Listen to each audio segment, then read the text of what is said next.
The real question is not why God hates some people. No, no, that is the real question, Beckle. Because you know what? That's You know the what? right Why is it worse? No, yes, it is. Yes, it is. Yes, Hold it on, is. hold on. That's not the real Why question. would you That's serve not the real a question. God like Eve, that? Eve, hold on. I'm gonna Do mute you you. I'm gonna not mute you. love Eve, humanity yourself? Eve, I'm sorry, but I'm gonna mute you real quick. Okay, hold on. That is not the real question. The real question is not why God hates some people. The real question that everyone in this hangout should be asking is why does God love anybody? That is the question that we all should be asking because there's not a single person in this hangout or on this planet, this mud ball we call Earth, that deserves the God's grace or mercy. Not a single one.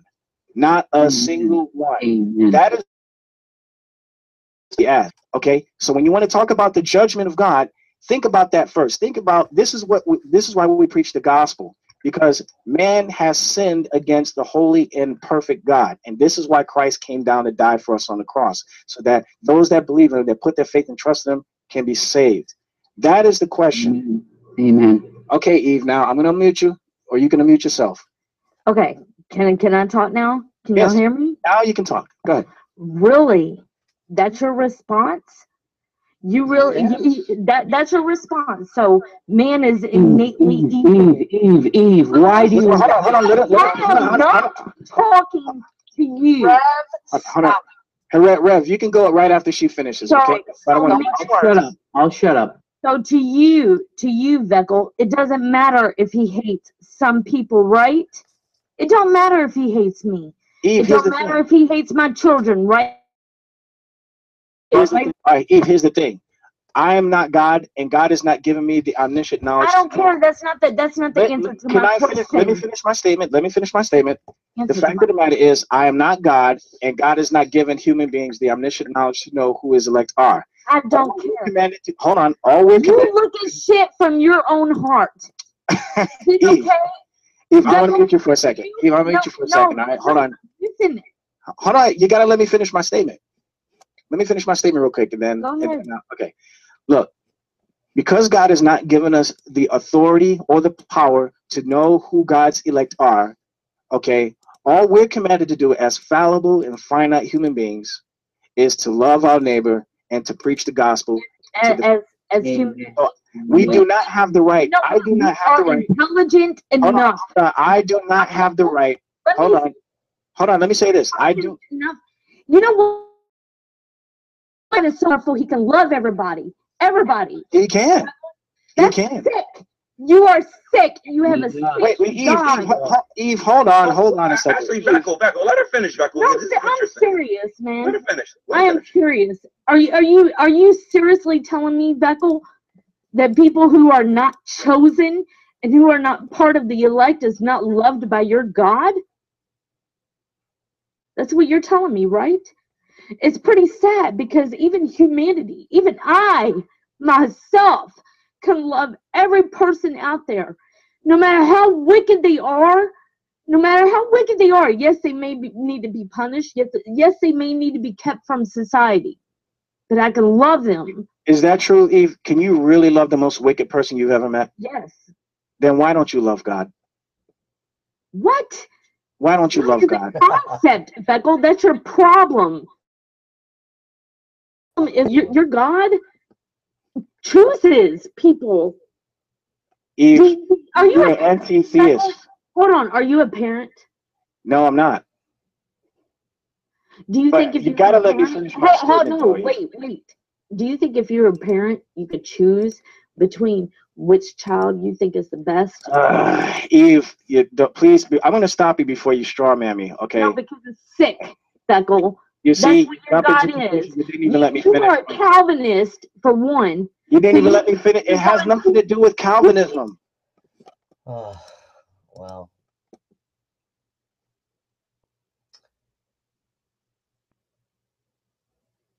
I just wondered if anybody out there, if anyone wants to come on and just talk about what they believe, why they believe it. My Skype is, I forgot, but I have sent the link out So if anybody wants to come on and talk and just share what you believe. I was listening to that discussion there, and if you come on, just share what you believe. I'm just interested to hear what you think and why you believe what you believe, and the reason for why you believe what you believe. Trying to get into your mind and trying to understand where you're coming from. So if you want to do that, I sent an invitation out. So if anybody wants to come and to talk, you're welcome to do that. This is Jaybo, and I've just come in from a full day's street preaching. I'm tired, and I'm here by Paul Davis, The Mind of God, and I'm gonna go to bed early and just read my book and get to bed early. But before I go to bed, I just thought I'd have half an hour to an hour touching base with anybody out there who wants to be honest, really, and share what they believe and why they believe it. You can be a Muslim, you can be an atheist, you can be whatever you want. Share your thoughts. Tell me why you are an atheist. Tell me why you are a Muslim. Tell me why you're a Buddhist. Tell me why you're New Ageist. Whatever it is, I'm interested to hear what your beliefs are. And I'll send a few links out.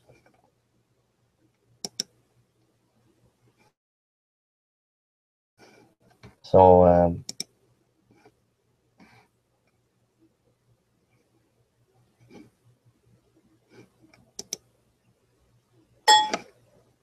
I've sent invitations out.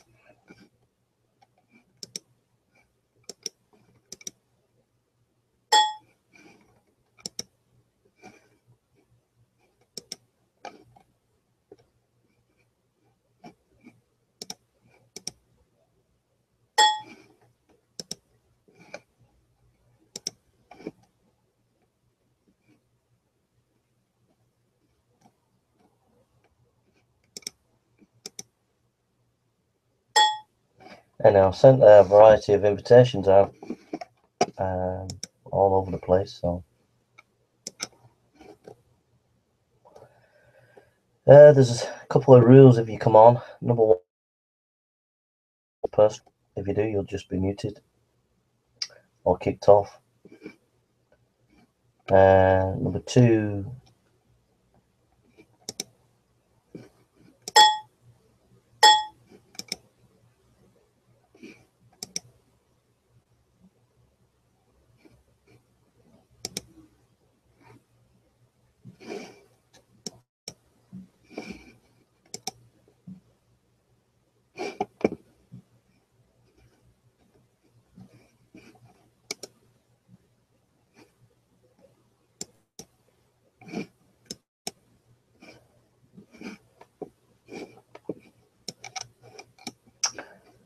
so this is Jaybo, and just waiting for anybody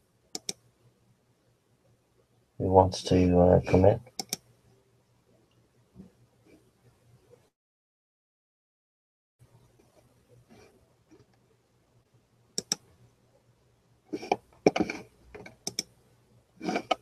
Yeah, that was on Veckel's show, and somebody ranting and raving about Calvinism and your God is this and your God. I thought it was too emotional. I don't understand why people have to get so emotional. And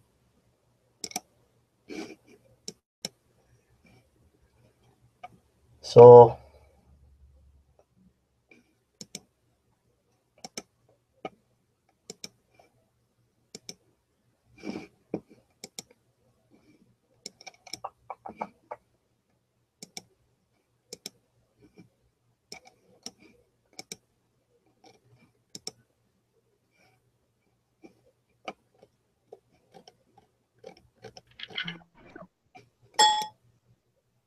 hello.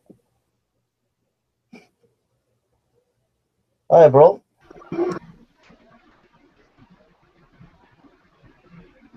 Hello? Hello? Hi, I just put my mic on, mate, because I hear some interference. I don't know if it's from your side or mine. I just put my mic on, yeah? I'm not sure what you're hearing. It's like a ruffling sound. Are you using earbuds? No, so I'm just gonna. It might be me because when I was Yeah, if you don't have earbuds on, it gets in a feedback loop. mate, I'm about as technical as a rabbit. Yeah, if you grab some earbuds, that way when I talk, it won't come out of the speakers and then go back into the microphone. I'll just be 1 second. Mate. Thanks for coming on anyway, bro. Okay. You had a good day?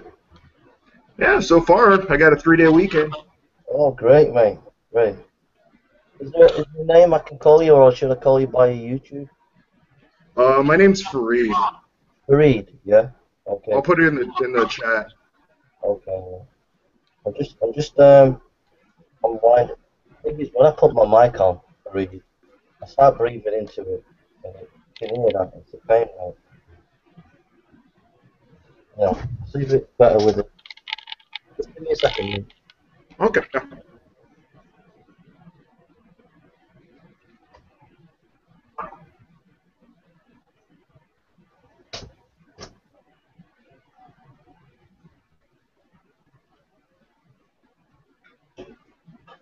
Hello? Hi.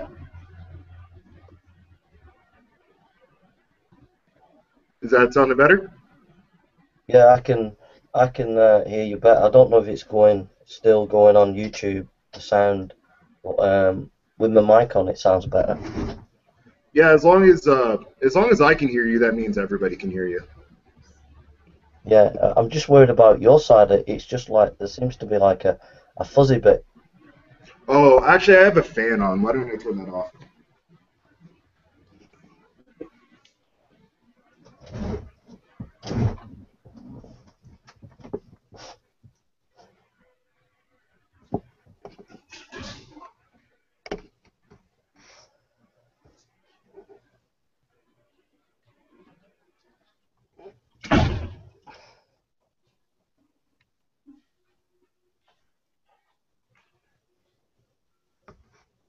Does that help?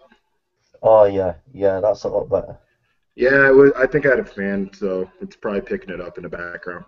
So your name is Fareed. Yep, and it's also my YouTube account's FSX23. I think you subscribed to me a couple days ago. Yeah, yeah. What can I ask you a few questions about your back? Is Sure. that Tommy Hall as well? Yes, hello. Hi, Tommy. You all right, How mate? are you? Yeah, Um, how are you? it's good to see you, mate. I just wondered before we get chatting, it's the first time I've ever really talked to you to both. So, could you share a little bit about your background and why you're on YouTube, Fareed, and Well, and uh, yeah, for Tommy, if it's all right, if Fareed could go first and then you, Tommy, yeah, is that okay? yeah, yeah, that's fine. I'll be back in a couple minutes though, or a few minutes. All right, thanks for coming. Okay. Yeah. Yeah, I could go first. So yeah, I have this YouTube account, FSX23. I'm an atheist. My background is I was raised Christian. I stopped believing when I was about 15. My father was Muslim. My mother is Christian. So I guess I kind of that's why I have that name.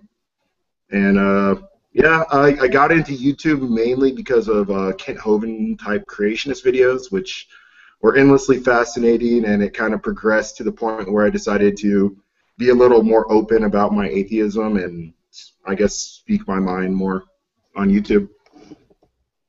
Awesome, mate. Sounds good. Yeah.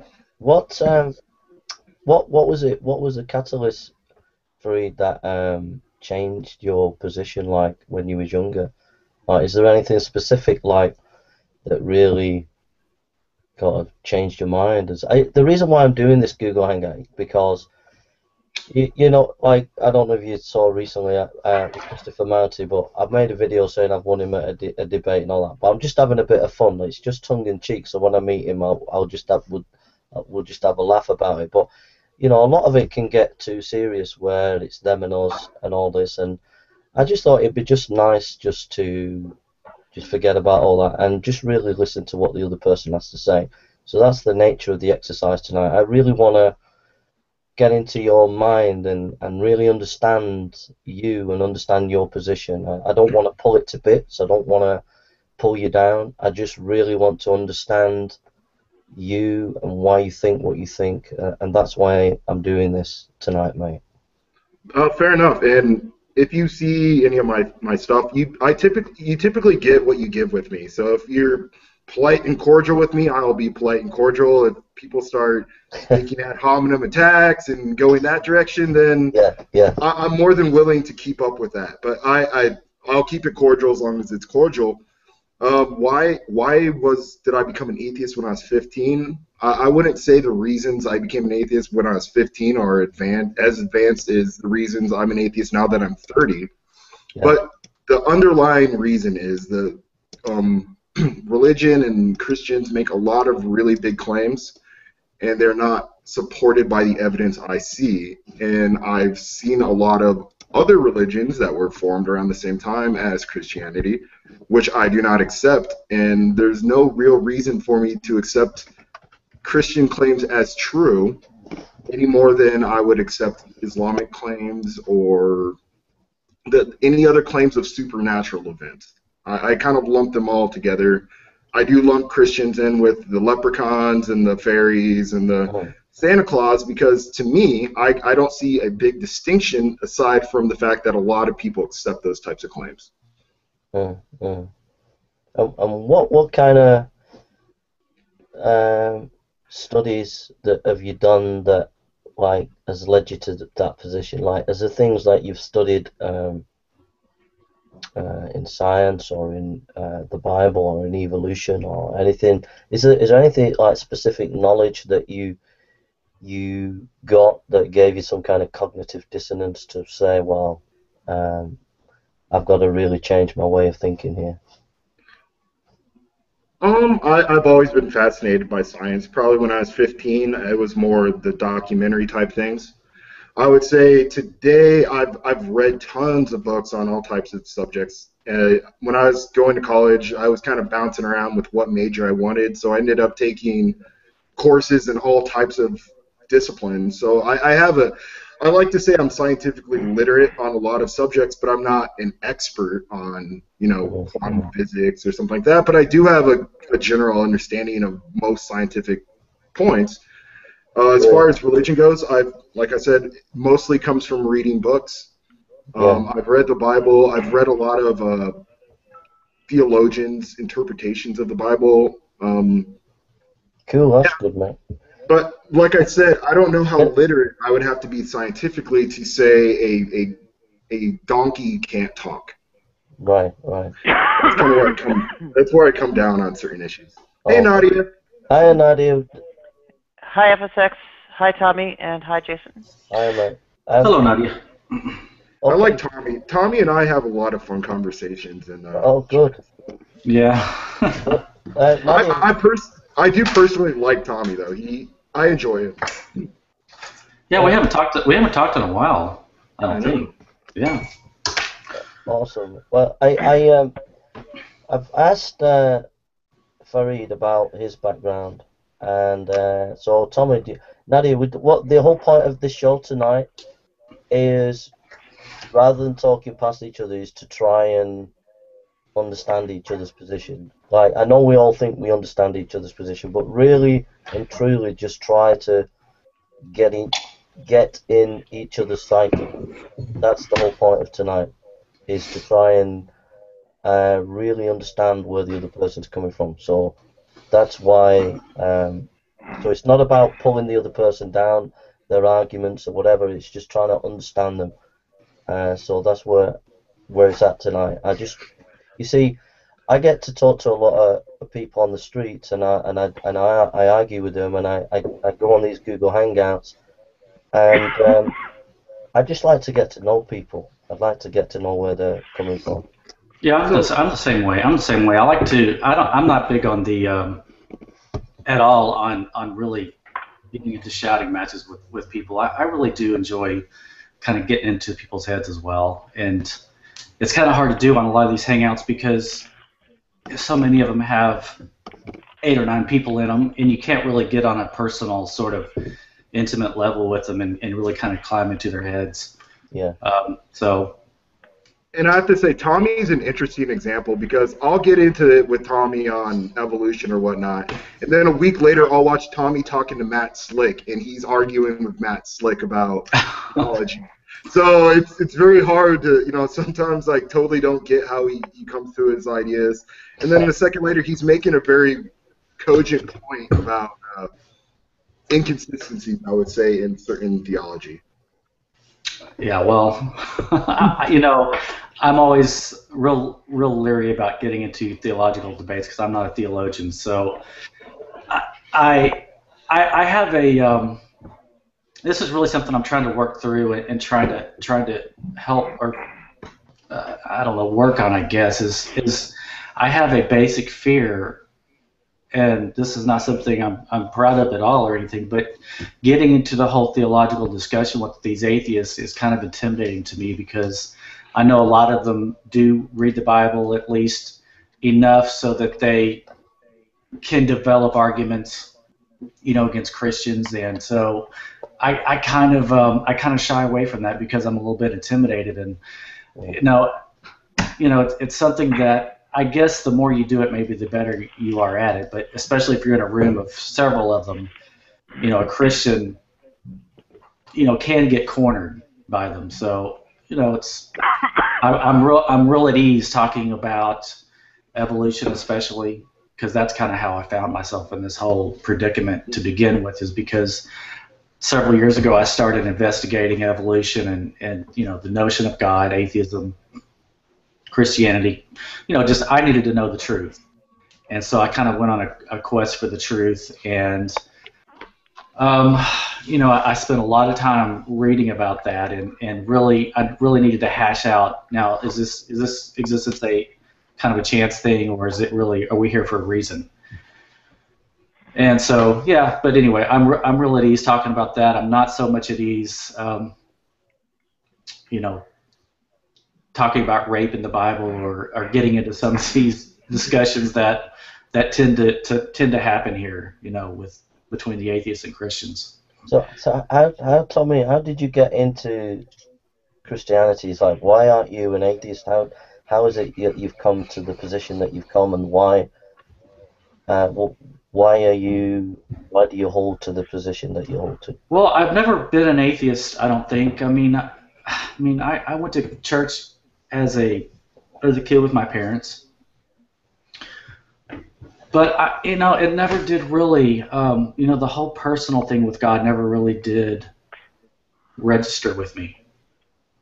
And so if you would ask me all throughout my childhood or teens and 20s if I believed in God, I would have said yes, but I never could really buy the whole thing that God was, that you could have a relationship with God, that Jesus really did,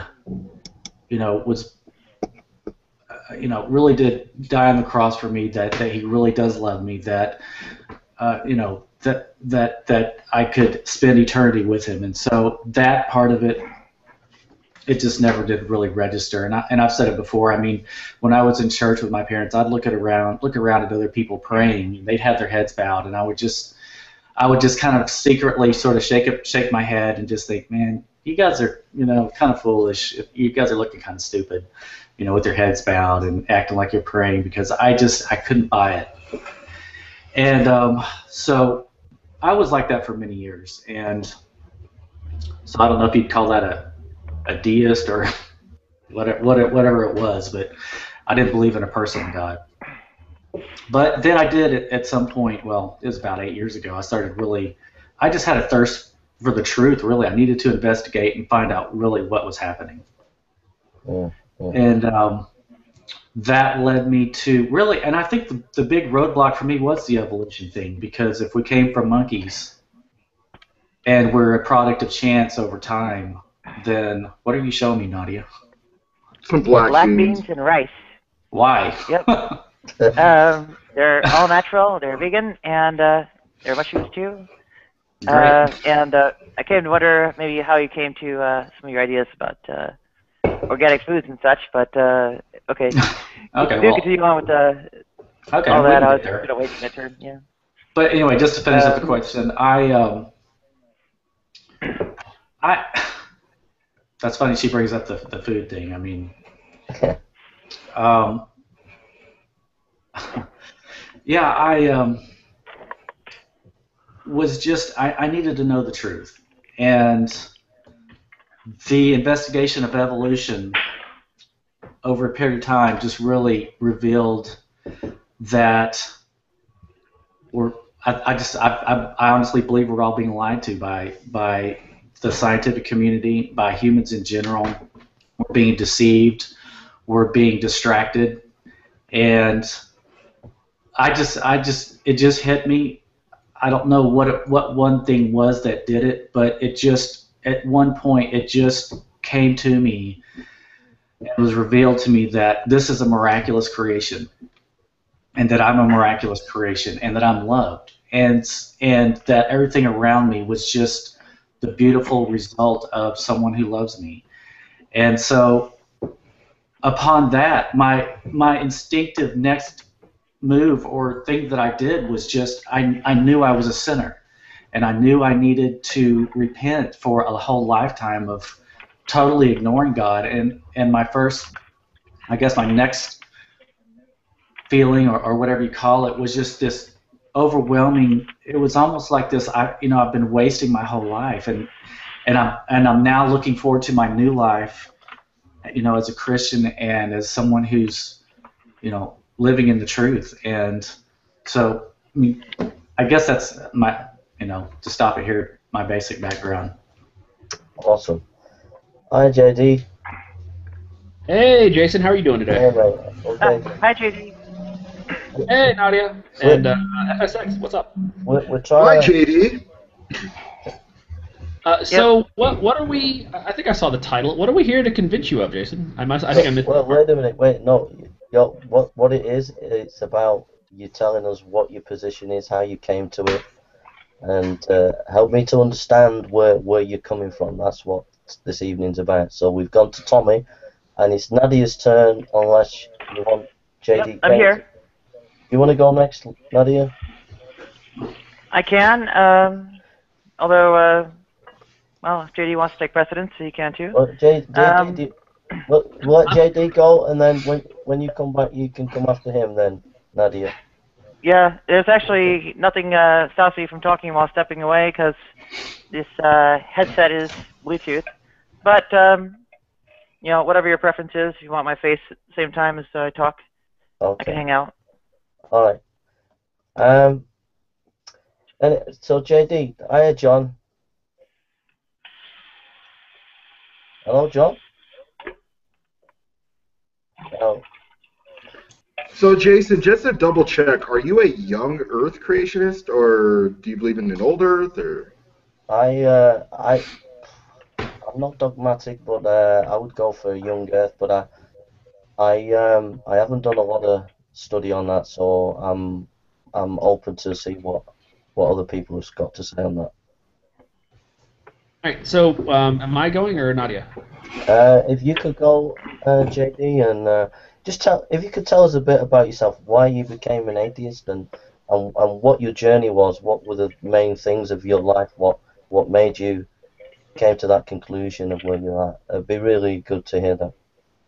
Well, I have to say, in the past, I probably would have said I never became an atheist and that I was born one. Although I've since learned that definition of an atheist doesn't really make a whole lot of sense. As a baby, you don't have beliefs, so you can't be an atheist if you can't at least have a position on the subject at all.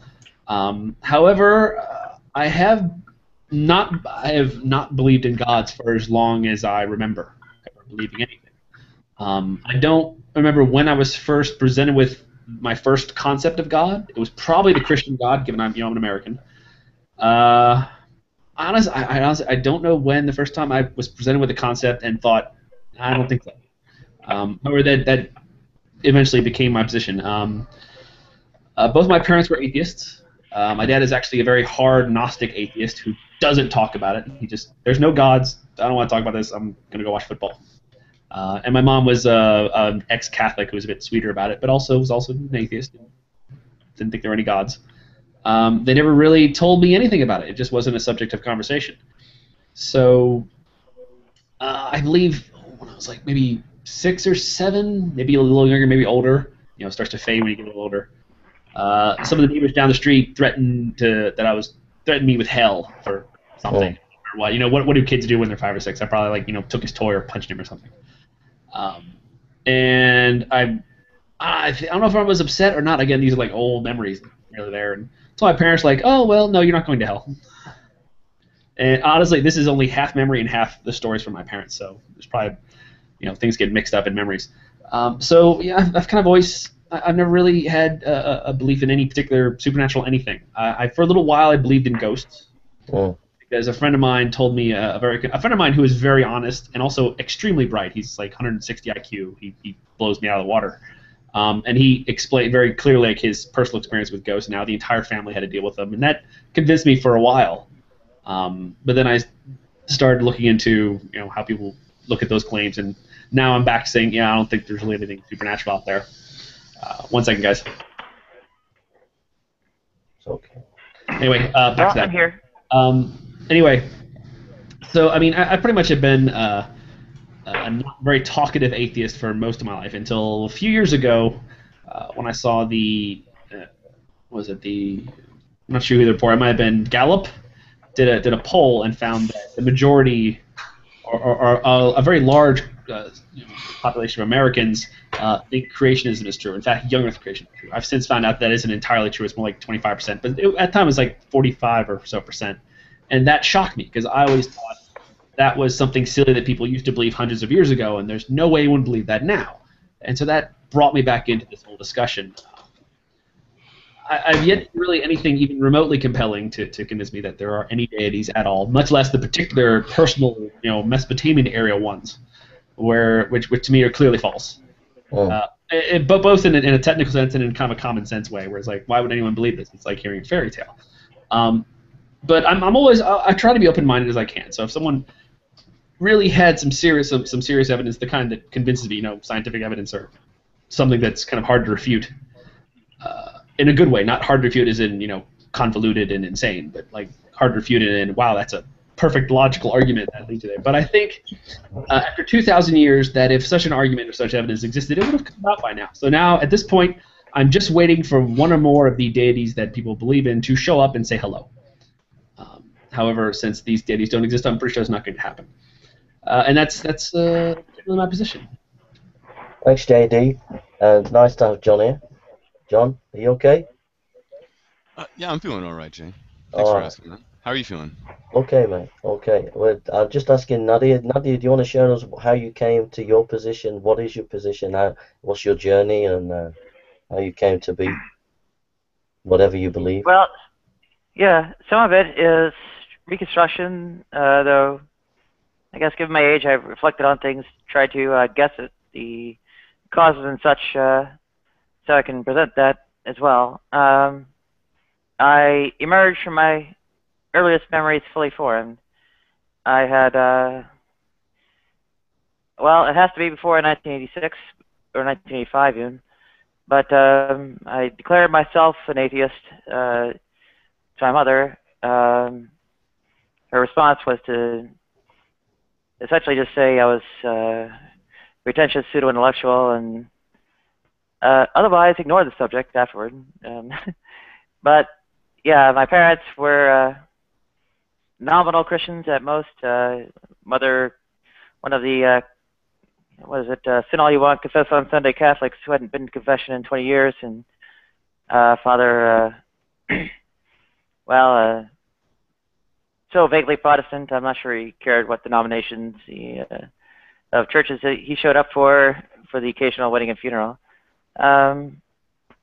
and it, by and large, wasn't a big topic. I was not so much presented with evolution directly as, I guess, accounts of dinosaurs, birds, and insects were given. Pretty extensive, like field handbooks of birds and insects. Some, I guess, text on just scientifically sort of what their anatomies are, like what distinguishes the various kinds of or various different groups of birds and so on, and insects. The dinosaurs were a little bit more vague, of course, because there isn't quite internal anatomy, but that kind of information was out there. I had sort of pored over it when I was a child and don't have a great recall of it now. I was also aware of mythologies, like Greco-Roman and Norse, even actually to the extent of being aware of, like, well, more than aware of, I suppose, the erotic content of Greco-Roman mythology, and so on and so forth, as well as smatterings of I think Babylonian and Hindu. So I had those kinds of information at my disposal, and kind of the way I reconstruct that is a little bit awkward. But any kind of direct reasoning process, I don't remember offhand. So I was fully formed in numerous different ways. I don't think I have ever changed my mind on any significant issue the way that various other atheists have, who have in fact deconverted. So I'm at something of a loss for practice in the kind of self-examination and I suppose letting go of one's quote-unquote cherished beliefs and so on that requires. I even emerged not only sort of mentally or whatever, politically, ideologically, and so on, from my earliest memories, but also pretty close to physically. I matured relatively early. Was, at least for about 20 years, looked pretty much the same between the time I was about 12 and 36. So there's that too. I mean, I was in some way frozen in time, and well, maybe I still am. But the kinds of things I do believe in are effectively things like we have actual positive duties and obligations to our fellow men. I actually felt such myself. I acted on myself. I took people into my home. I of course, when the money was there to throw around, I threw it at charities and such, and even carried out a little bit of keyboard activism here and there. Even directed my career toward open source software, where I suppose in the latest kernel, I'm known for probably most prominently CPU master during the 2.6.0-test4 timeframe. There's also PID hashing in collaboration with Ingo Molnar, filter wake-ups, huge WFS, was the last 32-bit Spark architecture maintainer, and well, I guess also worthwhile to mention is PGCL, or page clustering, which was I think in the 2.5-57 timeframe. Was the first at least demonstration or enablement patch for Linux to run effectively on 32-bit x86 systems with 64 gigabytes of RAM. So that's the kind of work I ended up doing. I was always sort of, this, well, you could say a little bit philosophically inclined, but more formalistic in a way toward mathematics and such. It was pretty directly mathematics. The way I ended up getting dragged into computers was actually by means of numerical analysis. I had interest in that. Granted, it's, that I've only got undergraduate education. I had pretty limited pursuit of it, but that's at least how I got hooked into it. And well, it's ended up being my career and area of interest in its own right. There's plenty of formal language theory, programming language theory, and such. It's very pertinent. Numerical analysis, of course, has its own theory that's also very worthwhile. And operating systems are a very interesting problem in that they do not actually have a strong theoretical basis. And in some ways, well, I wish I could go about attempting to provide one. So, yeah, if a grad school out there wants to sign me up, I mean, please do. But I doubt that's going to give me any recommendations. So hopefully that clarifies in some people's minds some of what all went on there. But maybe as a parting shot, I should, maybe clarify that I myself was also one of those atheists who just would have been that and never talked about it. But when I got into college to try to get the degree, to get the job, to get the money, to get the surgery, well, there were people who attempted to proselytize on campus, essentially viewed it as, well, I don't know what they viewed it as, but I'm guessing, chock full of unbelievers ready to convert. And given that I was ostensibly, well, you could tell just from looking at me, basically, what I was. The street preachers or whatever who invaded the campus would point at me and start shouting their heads off about sodomites and occasionally, Leviticus chapter 20, verse 13.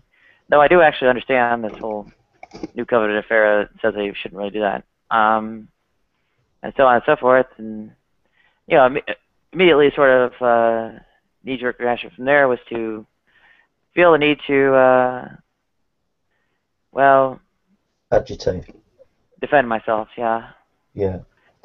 Nadia, we're going to move on, mate. Listen, I really appreciate you sharing that. And, out of many of the people on YouTube, you're one of the people that really impresses me when I hear you. I listen to you on YouTube. So thank you for coming on and sharing that.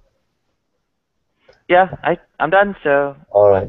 John, do you want to share your background a little bit? I know a teeny bit, but why did you come to the position you came to? That's an interesting... I mean, are you asking it kind of in a way just to get to what what would convince me, or what convinced me the other way, right? I mean, because I come from a fundamentalist background, a Pentecostal family, right? And so, I was a young Earth creationist. Grew up in a private Christian school where that was definitely reinforced. And I think when we're talking about when did I come to the realization, it's hard for me to know, right? I think I was definitely in a always a state of transition there. There's kind of the starts of the doubts, but I think when you're within that framework, you view those doubts as a temporary backslide or just a testing of your faith, right? And I think you might not view it as a totality of some sort of journey towards a goal. But if you're asking like when did I start to identify myself as that, it was about I think 24. I realized that I had stopped believing in the concepts of God that were being presented to me. I mean, as far as why, I think I started to believe that the stories people were telling me weren't mapping to reality. And I think I was really attempting to sharpen my understanding of the world around me. And I think in an effort to do that, I suddenly realized I no longer held that conviction or could support it when people presented it to me. If it's okay, Jason, I actually have a question that since John F. mentioned that he was formerly a young Earth creationist and was taught that growing up, I'm sure. I mean, everyone here is familiar with. He keeps changing his name, Andy Jack. Now, if I remember correctly, Tommy and you, Jason, you're both still creationists and have some issues with evolution. My question is simply, when you heard, assuming you have heard, that Andy Jack, who used to be a young Earth creationist, in fact, he has quite a few comments and videos explaining why he thinks Aaron Ra's position on evolution is wrong. He's done this for a while. He has recently become convinced that evolution is the best explanation, and he remains a Christian. I'm curious, upon hearing this, what were your first thoughts? Tommy?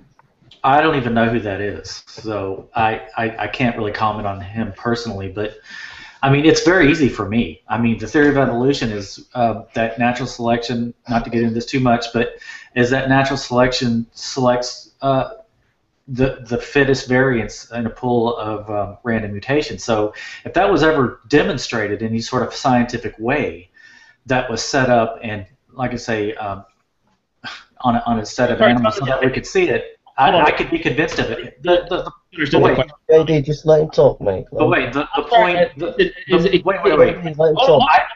Hold 1 second. The problem here, Jason, I think he misunderstood what I was asking. That's why I want to clarify. I'm getting around to it. Yeah. My question was, when you hear that someone who was a creationist and is now no longer creationist and is now, what is your first thoughts? I get it. I was curious what your first thought is. JD, what somebody thinks, I don't care. I honestly don't care if there's 1,000 people in the room and they all, except for me, believe this theory. I don't care. I need to see the actual evidence for myself. I think for myself. I don't look at books. I don't care what they say. I don't care what you or any other atheist or any other Christian. It's all ultimately my belief is what I've come to the conclusion what is true and what is not. So, I mean, you could present 10 or 20 or 100 other Christians who believe in evolution. That's fine. Good for them. But you will never convince me until the tenets of the theory of evolution can be demonstrated in a controlled way. And I've seen the complete opposite of what the theory of evolution says demonstrated in the field and in controlled settings. So I have no reason to believe the theory of evolution is true at all on any level. All right, Tommy. Tommy, what type of evidence are you expecting? FSX, that's a whole. Wait a minute. Farid, we'll get onto that in a bit, yeah. I don't want to get onto these things just at the second. Yeah. I wanted to ask you the same question, Jason. Wait a minute. Well, to answer your question, I would take it on a case-by-case basis. That's how I would take it. So, for me, if someone says they're a theistic evolution, many people have different motives, different reasons for why they're saying that. So, it's not. So that's what I would say. So, John Lennox is a theistic evolutionist. Right. William Lane Craig is a theistic evolutionist. Specifically, there was something specific I was asking for, which was the I guess you could say deconversion or the change from believing in a literal 6-day creation, believing in a young Earth or whatnot, and changing your mind based on what people have told and explained to you, to still be a Christian but believe that God's method was evolution. And Tommy didn't quite answer it. I guess it's something of an answer. It's close enough. I was curious, when you hear that Andy Jack has now gone from a creation to someone who accepts evolution, not someone who has always accepted evolution, or someone, but someone who was a creationist, was actually very thoroughly entrenched in that, and has been. I've tried to answer you, JD. I've tried to say that I look at it from an individual cases. Each individual person is an individual, so they will have individual reasons. So why John Lennox is a theistic evolution will not necessarily be the same as Andy Jack. That's what I'm saying.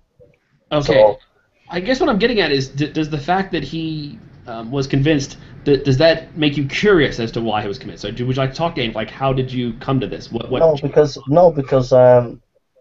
Because evolution's brought a lot up in on Google Hangouts over the years. I've been on YouTube for years and years, and so it's been brought up. So Matthew Bell said I was lying once when I was on a Google Hangout, but I said to him, I read papers on mutations, and he said, quote them. I couldn't quote them, but I had notes.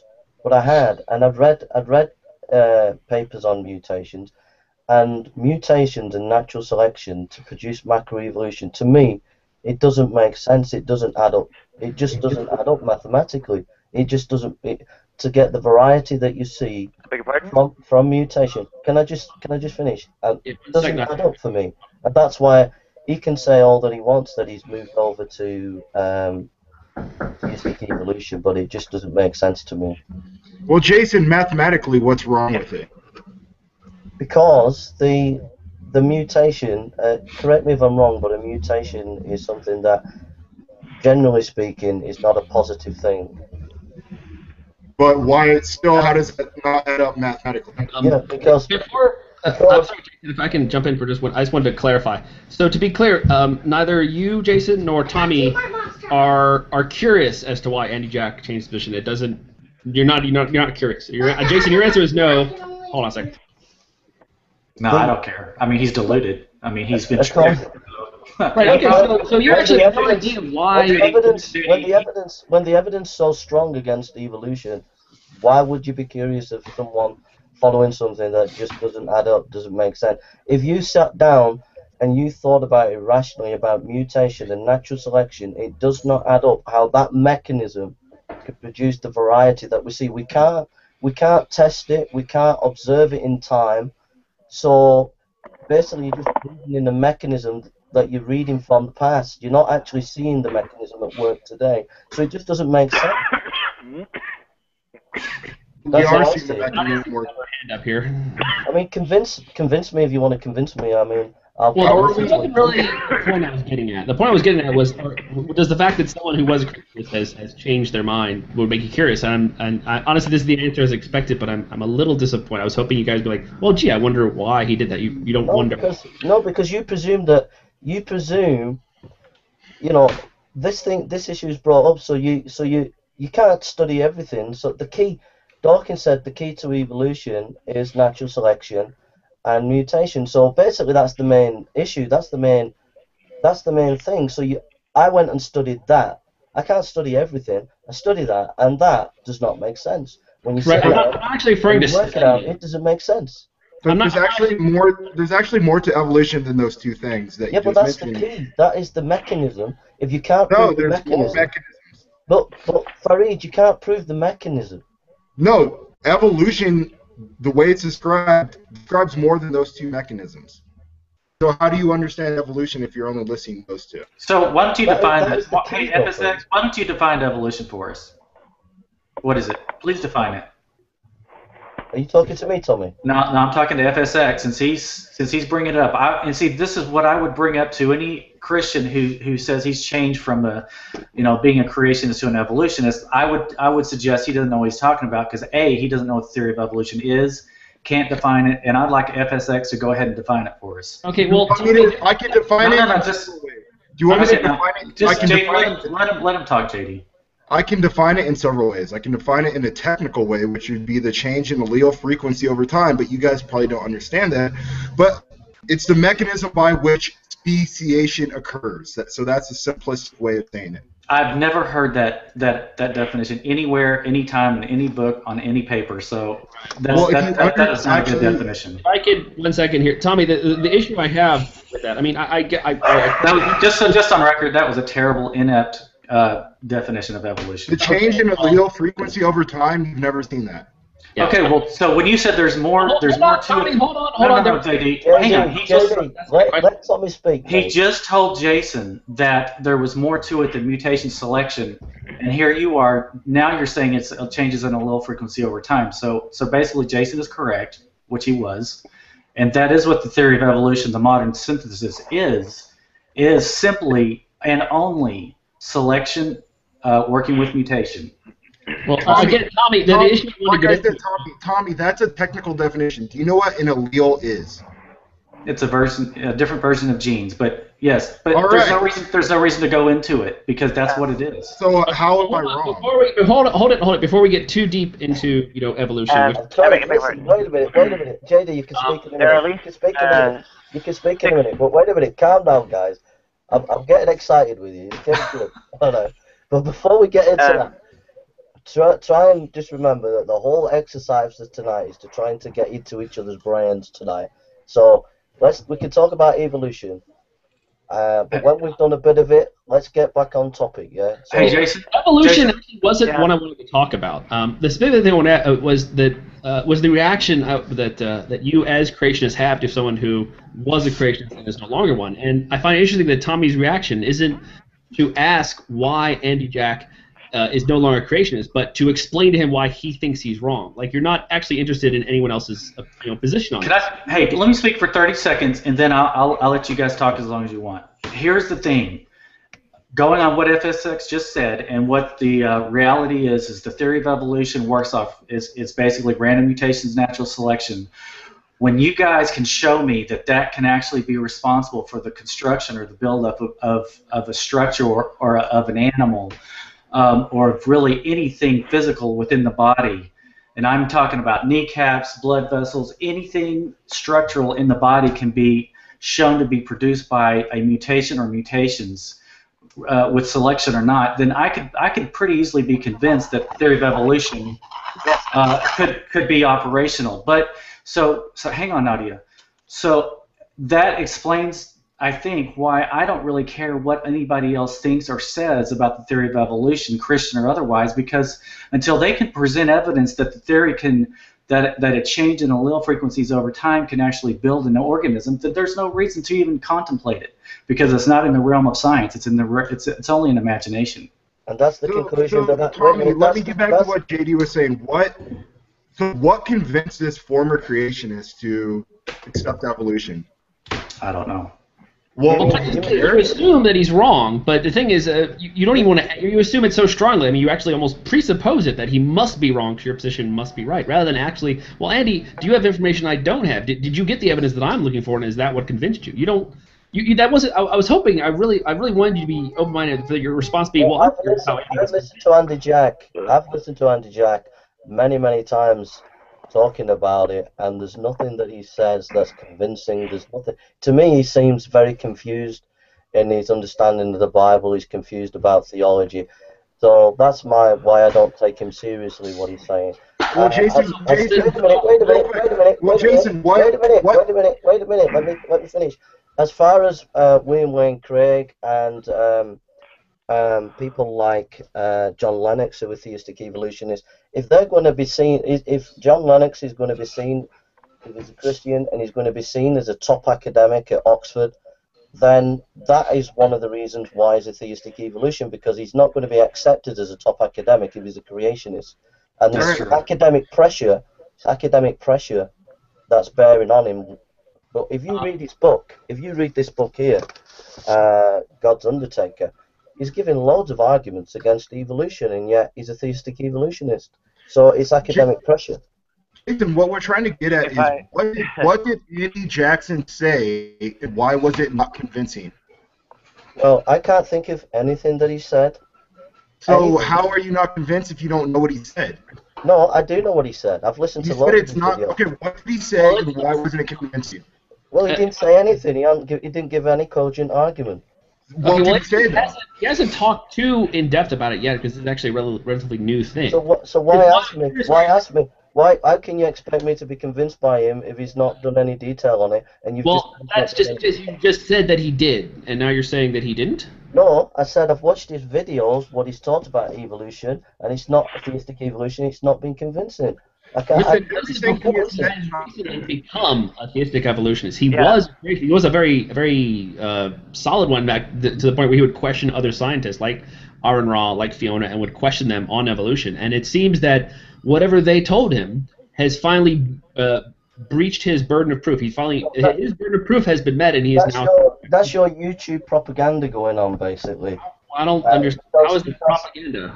Because they change like these people who say they're this, that, and the other. They change like the wind to suit your particular group going on. Let's take the opposite of what it would be better. It would be better to take someone like John Lennox as a better example of why he's. Here's where I have an issue, where you say that there's bias in scientific community to not be a creationist, but the issue here is if that were true, then retired scientists would be coming out as creationists in the droves. Like, my paycheck no longer matters. I'm not publishing any papers. I can tell people what I really think. But that's not actually happening. People aren't retiring. Biologists aren't retiring and saying, okay, since I'm a Christian, I'm not going to come forth and be honest about my creationist beliefs. That isn't happening. But you would expect. You made a statement. Could you give us a paper on that? What statement do you want a paper on? Well, you made a statement that there are people retiring and they're not coming out as creationists. Have you got any evidence for that? Have you got a paper? Well, the evidence is the absence of this happening. That would be. No, you would have to give a sociological paper to say that that's true. But that's just your arbitrary opinion. You expect someone to write a paper on retired scientists not becoming creative? Why would anyone write a paper on that? Why would they be listed? You're making the statement, so you've got to. If you're making a statement, you've got to provide some empirical proof, and you're not providing any. It's just your opinion. Like I said, I'm saying that there isn't something. There isn't something. So if you have evidence, there is something. JD, you're entitled to your opinion. I respect your opinion, but it's just an opinion. I'm stating fact. Let Nadia speak. Evidence of not evidence. The evidence is that there isn't any evidence of this. The evidence is that. Okay. Let Nadia speak. Yeah. Okay, if I may, there are 6 different, not necessarily orthogonal varieties of speciation to account for, namely peripatric, parapatric, sympatric, allopatric, hybrid, and polyploid. Second, I would recommend 2 texts to you on the mathematical modeling of evolution, namely Joseph Felsenstein's Theoretical Evolutionary Genetics and Sarah Otto and Troy Day's essentially mathematical modeling of evolution. And next, I would also question primacy. I would question the 8 other atheists in the room on the primacy that challenging creationism enjoys. Given that the breadth of the scope of the negative social impacts of religion extends so much further beyond its impacts on science education. I mean, for instance, if you're concerned about education in particular, sex education is of quite great consequence. Going further still, reproductive rights are an area where there are massive hemorrhaging losses of rights in the U.S. And so on and so forth. Yeah. Okay. Nadia, will you do us a favor, mate? Could you put a link to those papers or articles or books? They're books, but they sound really interesting, mate. If you could.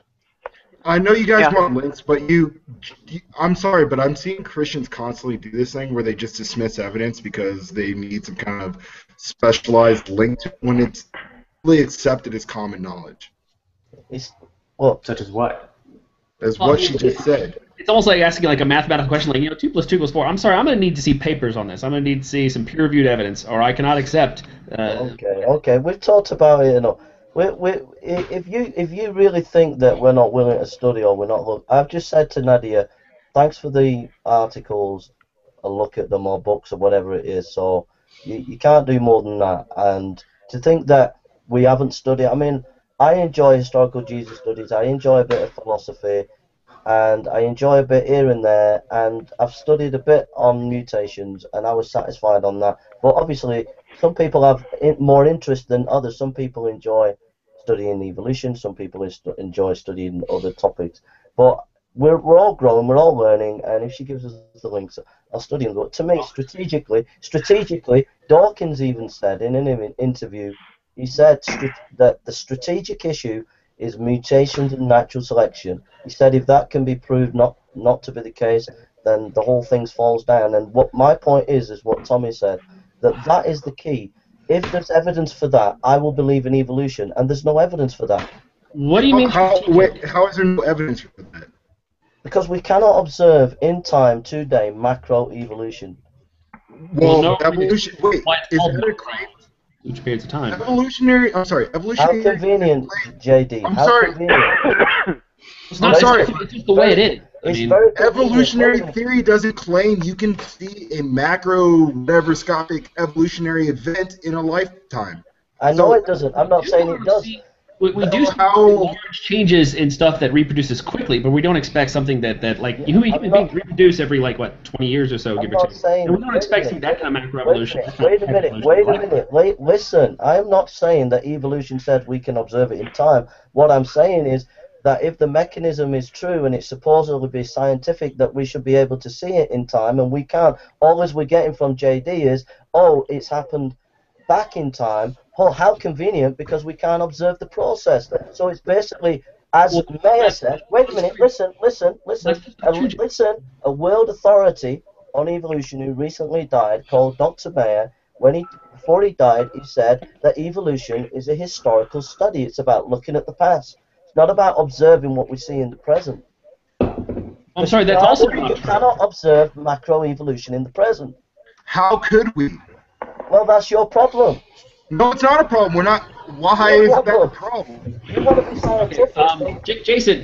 Wait a minute. No, wait a minute. It's your problem. I'll be convinced about evolution. No, listen. You convince me scientifically and give me observable information, facts, scientific repeatable data that I'll do it. Wait a minute. Macroevolution has taken place, and I'm on your side. Okay, done. Let me do that here. All right, Jason, do you understand the nature of predictability when studying things in science? Yeah, predictability. Yeah. Right. And what I mean is, do you understand how important that is to determining whether a theory is more likely to be correct than incorrect? Yeah. Okay. So let's start with we'll go with primate to Homo sapiens evolution. We have fossils in Kenya showing skulls changing from clearly more ape-like to more human-like. Which skull would that be, JD? What skull would that be, JD? Tommy, if you I'm here to correct you, JD. No, you're stopping me. You're stopping me because you know you don't like. JD, let Tommy speak. Let Tommy speak, JD. I'm sorry, Jason. If Tommy speaks, we're never going to get anywhere near this because Tommy's got an opinion. Go on, Tommy. It's not really an opinion. I just want you to show your work, JD. Hold on. I haven't even finished a sentence yet, Jason. Tommy can jump in after I've actually said. I just want you to show your work, And JD, every time you speak, give us a paper or a reference, an academic reference, mate. Guys, let's just. That's easy enough to do, but the point is, I'm telling you my understanding. Now, if you need an argument from authority to believe anything, well, then we have a problem here, because this shouldn't be necessary. This is stuff that is generally understood. I need scientific data that I can go and inspect. Again, if you are actually curious about evolution, you can study this stuff on your own. But anyway, I'm just going to tell you my understanding and see where we go with this. Now, again, if Tommy's going to jump in before I finish sentences, well, yeah, that's exactly what people like Tommy do, is they interrupt you very quickly so that you can't. Let's forget that. Just get on. 1 second here. This is actually very important, Jason. The goal of that tactic that Tommy is utilizing is to make it a point by point. So you don't see the tapestry, the fact that there are dozens of different lines of evidence that lead to a conclusion, but instead you attack each individual one at a time. Now, this is a lot of people do this. People who believe other types of conspiracies, like the 9/11 truther conspiracy. JD, just get on with your argument. I'm talking pretty fast here. I haven't taken much time. Get on with it. People do the same thing with 9/11 truthers. They'll take each individual piece and they'll attack it one at a time. Get on with your apes. Very well. All right. So let's start with the fossil record. Christopher, good to see you, man. There's a line going back about 4 million years. You can see a clear transition from more ape-like to more human-like. And the reason you know that these are transitions is because when you get to the middle, creationists can't seem to get it right. One creationist will say that's 100% ape, another will say it's 100% human, which is exactly what you'd see if something was in transition between the two. The next big one, the big one everyone knows about, is chromosome number 2. Chromosome number 2 is a fusion of 2 primate chromosomes. This is something that is demonstrated at a level that's above my understanding, I'll admit. But quite frankly, when you line up, fusion event. Right. When you line up this human and chimpanzee genome or orangutan genome, you can see why one of ours seems to be extra long, but it was missing one. And you can actually line it up and see how they line up. And that's Nadia could probably go into far greater detail. The residual centromere, yes, and of course direct sequencing data aligns them as well. The telomeres that shouldn't be there, like was an inactive telomere and the centromere that shouldn't be there. Yeah. This is about as well documented as it gets, and it was so well documented that during the trial, the intelligent design trial, there was no rebuttal to it. They had nothing to say on the subject except, I hope no one noticed. So that's another one. The more broad ones are the taxonomic and phylogenetic connections to. You can see how apes fit the phylogenetic tree and taxonomic tree the same way we do in everything, but I believe their hip size is smaller, our brains are larger, our heads are larger. So there's very little difference between chimpanzees. And also, you can also look at the genetic similarities when it comes to what codes for biological function, where we have something like 98% in common. Well, I was. There's also the fact that we have. With chromosome 2, it's also the number of chromosomes we have. I was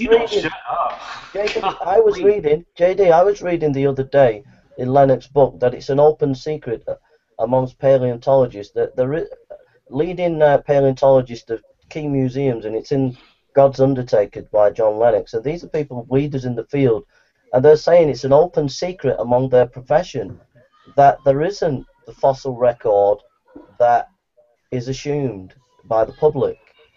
So I can't understand where you're coming from, because you're not representing what the other scholars that would take a different opinion from what you're saying. I'm sorry, you're taking a single person's word versus 3.6 million biologists who all accept evolution. This is not John Lennox. This is paleontologists who are evolutionists. Well, again, John Lennox is a mathematician, so I'd like to hear from. Do you have papers on these paleontologists and then having them say? So now you want the papers, but exactly. Well, you were trying to give me that, so I'm asking in return. You won't give me papers, but I've got to give you papers. I could give you the book, John Lennox. You read the first 3 chapters. Well, again, you're goes on about paleontology. Yeah? You're citing a mathematician who's citing paleontologists secondhand. And paleontologists aren't who you talk to when you want to know about how. I'm talking about biology here, not what you said. Tommy, do you want to come back at him? Because I don't know the details of what he's talking about. I'm sorry, John Lennox is not an expert in the field, so it's irrelevant. Yeah, you're citing someone who's not an expert, citing other people who aren't experts in biology. So it also doesn't change. It's not true. It's not true. Number 2, no, it's not true. The paleontologists are experts in the field. I can look. Yeah, and they don't make those claims. Oh, they do. They do. No, they don't. I'll tell you if you want while you're talking. Again, I have a geology background. They don't make those claims. It's not true. They do make those claims. I'll get no, they don't. They do. No, they don't. Again, Jason, you have a single source citing other sources. If you have the direct sources, that would be interesting. I would like to see that. Just like you quoted. John Lennox is a Christian apologist, so he puts you forth haven't quoted any sources. That would challenge it. You haven't quoted any sources whatsoever, mate. So. Well, no, I'm citing stuff that is basically. I guess you could say it's a non-fallacious argument from authority here. I'm basically citing what is accepted in the community, among biologists in the community. Anyhow, Tommy, do you want to say anything? You know, JD's got such a diary in the mouth. Come on, JD. Let Tommy speak now. There's so much to respond to, but JD's got such diarrhea of the mouth. I mean, the way he operates is JD, be quiet. I'm going to give you JD.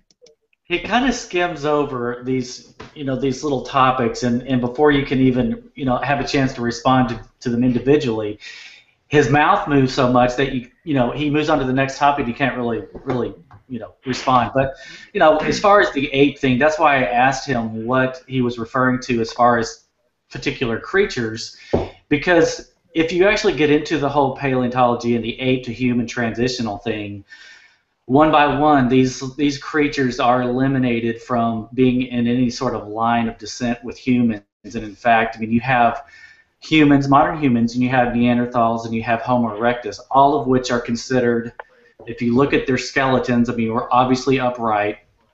We're, basically, we're all human.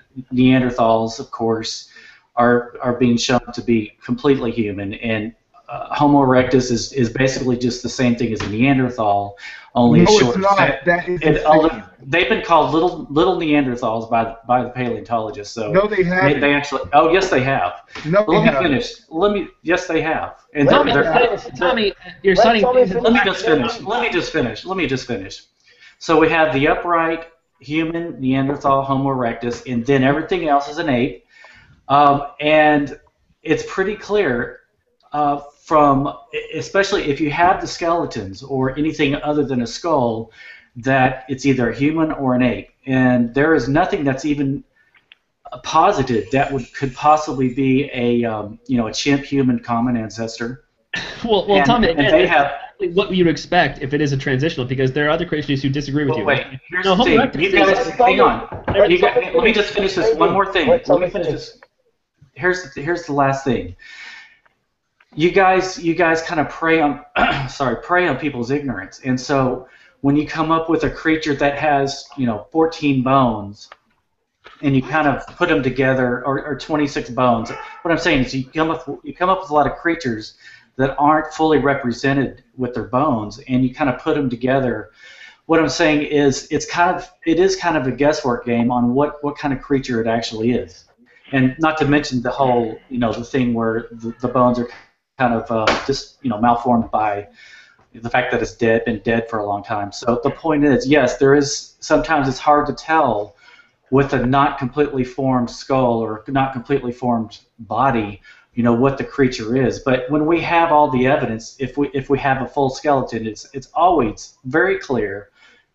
It's either ape or it's human, and there's nothing to ever suggest. There's no bones been ever dug up that shows some sort of a gradual alteration or transformation between the two. It's either a hunched over ape or an upright human. If I may, there have been tons of examples of these things dug up, and the only thing you're bringing up is Neanderthals, because that's the only thing you're aware of. Okay. A Neanderthal is a human. If I may, Jason, I'm sorry. I have a very good example. No, JD, I'm coming in. No, let me come in. I'm coming in. This is my show. This is my show. Tommy, thanks for that. I've got two things to say. You got 2 seconds. One of you throw out now within 5 seconds a peer review article that gives evidence for what you're saying. 1, 2. No demand, no similar demand to Tommy for his 5 10 minutes of absolute nonsense. So basically, you're just talking out your ass. I'm gonna. What you're even asking for yet? I just gave him 5 seconds, and you couldn't quote me a peer review article. Hold on, Yeah, Jason.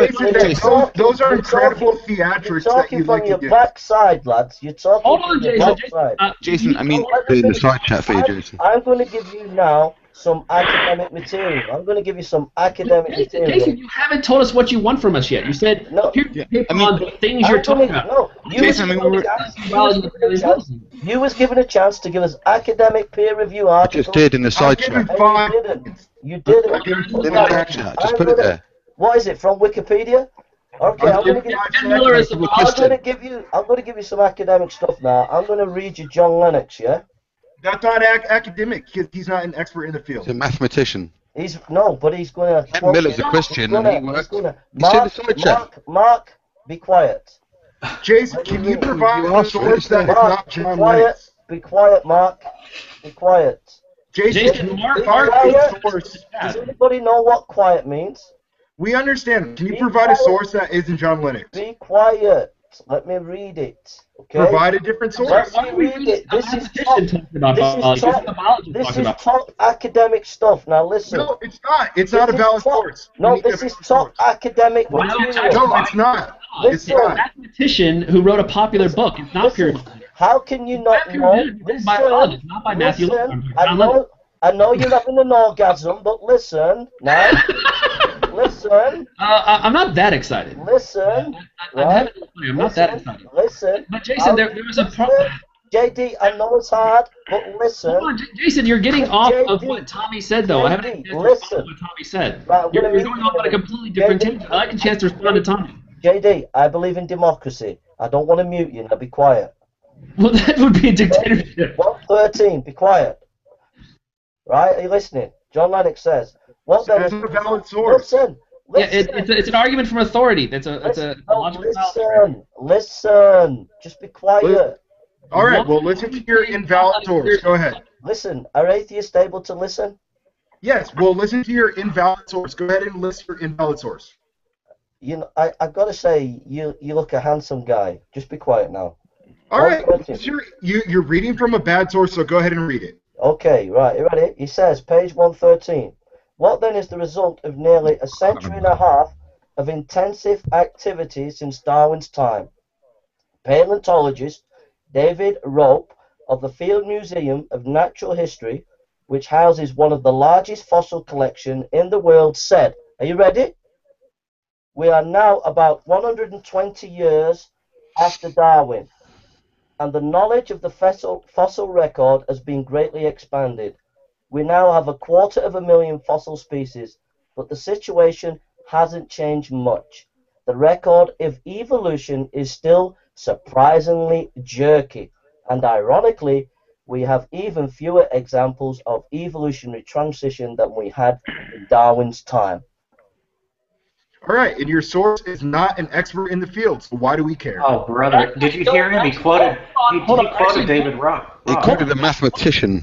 Yeah, well, hold on. Actually, Wait a minute. I'm trying to agree with you, Jason. I'm trying to agree with you. Give me a second to agree with you. Be quiet. You're getting too excited, bro. I'm agreeing with you. JD, be quiet. Tommy. I'm still trying to agree with you, Jason. Tommy. Can I agree? Tommy. Yeah. Is this a top institution? David Rook, the Field and Museum of Natural History. He's very famous. Again, I'm trying to agree with you, Jason. What he said, I have no JD, if I was there, I'd give you a big kiss, mate, because that's the end of this discussion, yeah? I watched the Ken Miller video. Well, no, see, I haven't actually finished the sentence. I agree with him. Right. The issue is that, yes, it is jerky in that you don't... Okay, you've lost the debate on that. Well, there's more to that sentence, You've Jason. lost the debate. No, you've lost the debate. No one's lost anything. Don't be an idiot. You've got no sources. You've got no sources. Again, There's loads in the side chat. There's loads in the side chat. Not tomato sauce. I understand that you don't know what to say. If I say more, you really can't refute it. I get that. Not tomato sauce, but academic sources. Listen, I'm happy to stop talking.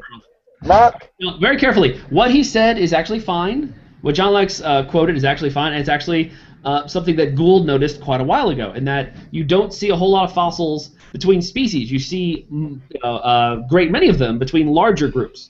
Now, this is different for some species and different for others. For instance, with Homo sapiens, we actually have subspecies fossils. In the Kenyan record, we actually have too many fossils. The transition is very obvious. And that is actually something I want to respond to Tommy about, although this actually falls in with what Lennox said, which is they took, as kind of a stunt you could say, they took I think there was 5 young creationists from Britain, and they took them to the Berkeley Museum, and they took them in front of a paleontologist. If you little backstory, they gave them the fossils, and they were able to put them in the order they were in the fossil record. Now, why would they be able to do that if it was ape, man? How would they know the exact order they were in the record? I would love to see the pictures of those, JD. Show me the pictures of those. Oh, sure. And they better not be God making someone out of clay. Actually, they better not be even reconstruction, JD. There's a video of it, and they weren't pictures; they were the actual casts. They actually had the molds. Were they human reconstructions, human ideas of what these animals might have looked like? They were molds of the fossils. The real fossils, I believe, are elsewhere. What were the names of these creatures? Again, you can look that up. I only have so much information right off the bat, but I can show you the link. I'll give the link right now to the video. I'm trying to remember the scientist in question. They mentioned his name in the video. It's either hunched over or upright, JD, if there's a full skeleton. Okay. I got the link right here. Let me find it real quick. There it is. And no Wikipedia articles, man. No, of course not. It is a YouTube video, but I mean it's a broadcast, and they have. I have it cited at the video. Basically, you're watching 5 creationists talk to a paleontologist, and he has them look at the fossils, and they're able to put them in the right order. Was it an academic film crew, or was it just what kind of film crew was it? Watch it and find out. Yeah, go ahead. Look, there it is. Okay, it sounds a bit dodgy to me, mate. It's only an hour long. Well, no, I actually put it at. It's only 2 minutes long, a little segment. I actually linked you to the exact same minutes at 44 minutes in. Okay, very good, JD. I'm very impressed. There's another one there for you, Jason. No more than about 3 minutes from a Christian. Oh, well, it's true that I did not answer in 5 seconds, so I've lost. You've won me, Jason. It's not as good as my academic sources, anyway. Anyhow, let's move on. Your academic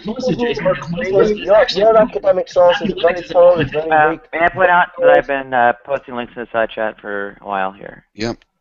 Jason, my problem is people who claim academic sources and they keep repeating academic sources are people who are appealing to authority, and that's what you're doing. No, you're not demonstrating the sources are valid. You're just saying they're academic.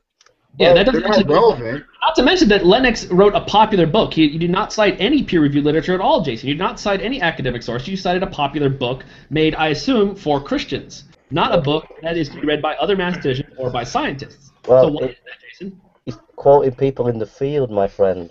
Jason, People who are experts in the can I ask field. a question? Mark, I told you to be quiet. Be quiet. I'm asking a question. In a minute, Mark. We're finishing on this issue. Well, Right. this is relevant. Let me just finish. This whole exercise is trying to understand each other. Now because of JD asking about theistic evolution early on, we've gone off topic. I want to get back to the topic, okay? I want to understand who you are. All right? So, if you had 5 minutes to convince me of your position, what would you say to me? Endogenous retroviruses. So you're saying that... Oh, I forgot to mention those. Thank you for mentioning that. Well, they're not random, and they have wait a functions, minute. JD. Let me just finish, right? You're about to die, yeah? And for some reason, you want to pass on your knowledge to me and convince me that what I believe about Jesus Christ is not true. You've got 5 minutes to convince me, each one, starting with Christopher and going down the line. And Tommy, you can tell me why I should believe in Jesus, yeah? Just tell me explain to me for 5 minutes why I should abandon Jesus Christ. What is it that you've got that I need to have? Hey, Jason, I'm sorry. I've actually got to go, Jason. But okay, Tommy. Tommy, thanks a lot, mate. Thanks for the chat. Okay, I'll take care. All right, mate. If you're genuinely asking me for reasons why you should not believe what you believe, you're asking the wrong question, because I don't want you to not believe what you believe. I don't think that I'm in the business of convincing people of believing my personal position. So I think that's a awkward question. I want you to believe what you believe, so long as you're a contributing member to society. And that, that's why I don't do debates about religion, because that's just not my bag. Thanks, Christopher. Next. Sure, Jay. I mean, it's weird. I mean, the question you framed it is, at the end of your life, why would you abandon your belief in God? And I don't think I would ever try to convince someone at the end of their life to abandon that belief, but only because I think that abandoning that belief is a positive thing. I think that once you've abandoned that idea, your life can actually begin, and I think that's more my idea, right? I think I'm convincing you. I would convince you to abandon it with the forward looking in your life, and I think that at the end of your life, I may not have much to say. Why would I pull away that necessary framework that you've developed? It seems just unnecessarily cruel, and not really much practical value. Okay, John. Anybody next? Sure, I'll go next. Now, I'm sorry, just to be clear, am I dying in 5 minutes, or you're dying in 5 minutes? I don't know, both of us. Well, yeah, I kind of agree with John here in that, if anything, I would actually coach your delusions. I would actually, I tell you the happiest story I can to make the transition better, because I think that's the nicer thing to do. And since your beliefs are dying with you, all I can do is make the passing easier, rather than, it's not like in those 5 minutes you're going to take what I say and throw it over the internet and go, he told me something about Jesus. The beliefs wouldn't do any harm, they could only do good. So I would tell you whatever happy story would make you feel better as you passed. So yeah, I wouldn't try to convince you at all. I'm like, yeah, Jesus loves you. You're about to go to a nice, happy place. You're gonna see all your family and friends there, your old pets. Everyone's gonna be there. It's gonna be wonderful. I would tell you the fairy tale. I would tell you the story that made you feel the best. If I was dying in 5 minutes, I don't know. I'm trying to think. What are like the big, giant gut punches to the Jesus myth? The fact that the books don't agree with one another. The fact there's no reason to take the book seriously in the first place. I think they actually accurately portrayed what Jesus said, given when they were made. The fact that the idea of human sacrifice is already abhorrent to begin with. So that's not something you should follow to begin with. That Jesus clearly is not a God to begin with, since he's talking to himself. And who's writing down the fact that he's talking to himself? Jesus didn't write the book, and Yahweh didn't write the book. So who is there to see Jesus talking to Jesus, the avatar of Yahweh, talking to it? And why did that even occur in the first place? And why did anyone write it down? And that list could go on for a bit. I'm not actually. Well, actually, no. That covers it. Actually, stop there. Okay. Mark, do you want to share? Well, what I would do is, if I was going to give you a delusion to make you feel better because you're about to die, I would just give you a lot of drugs, because they're more effective than the psychological delusions of Jesus and God that would make you feel better. I would probably give you a bunch of morphine and let you go peacefully. But if I was just trying to convince you in general that Jesus wasn't true, I would say there are no actual contemporaneous accounts of him ever existing. But I wouldn't say that to you if you're about to die. I would just give you a bunch of drugs, because they work better than your religion. Morphine and delusion, the combination make him very peaceful. They might. They might. I would just stick to my normal mantra, Jason, and tell you to take your coat off, because where you're going, it'll be warm. Oh. Okay, bro. That was not nice. I think it'd be incredibly nice to give him morphine if he's about to die. It's not real. Yeah. Okay. Well, in my case, I don't even need you dying in 5 minutes. Yeah. Even with the full life ahead of you, the part about Jesus, or some kind of, I don't know, immaterial, disembodied mind somewhere, is effectively inconsequential. What matters is what you're actually doing, what you're actually, voting for, and so on and so forth. Reproductive rights, LGBT rights, right to death with dignity, sex and science education, those sorts of things.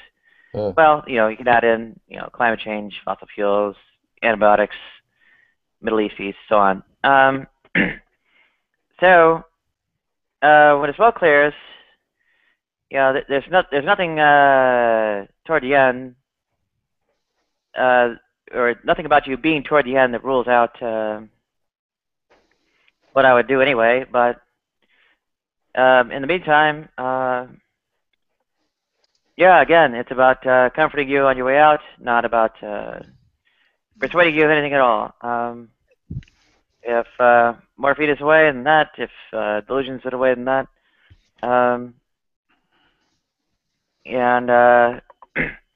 Well, like I said, your deity is not what I want to persuade you about in the first place. Even people that are really riled up about evolution per se, not so much care that you believe in Jesus. They, are trotting out theistic evolutionists by the hordes. Maybe some substantial majority of Catholics and so on.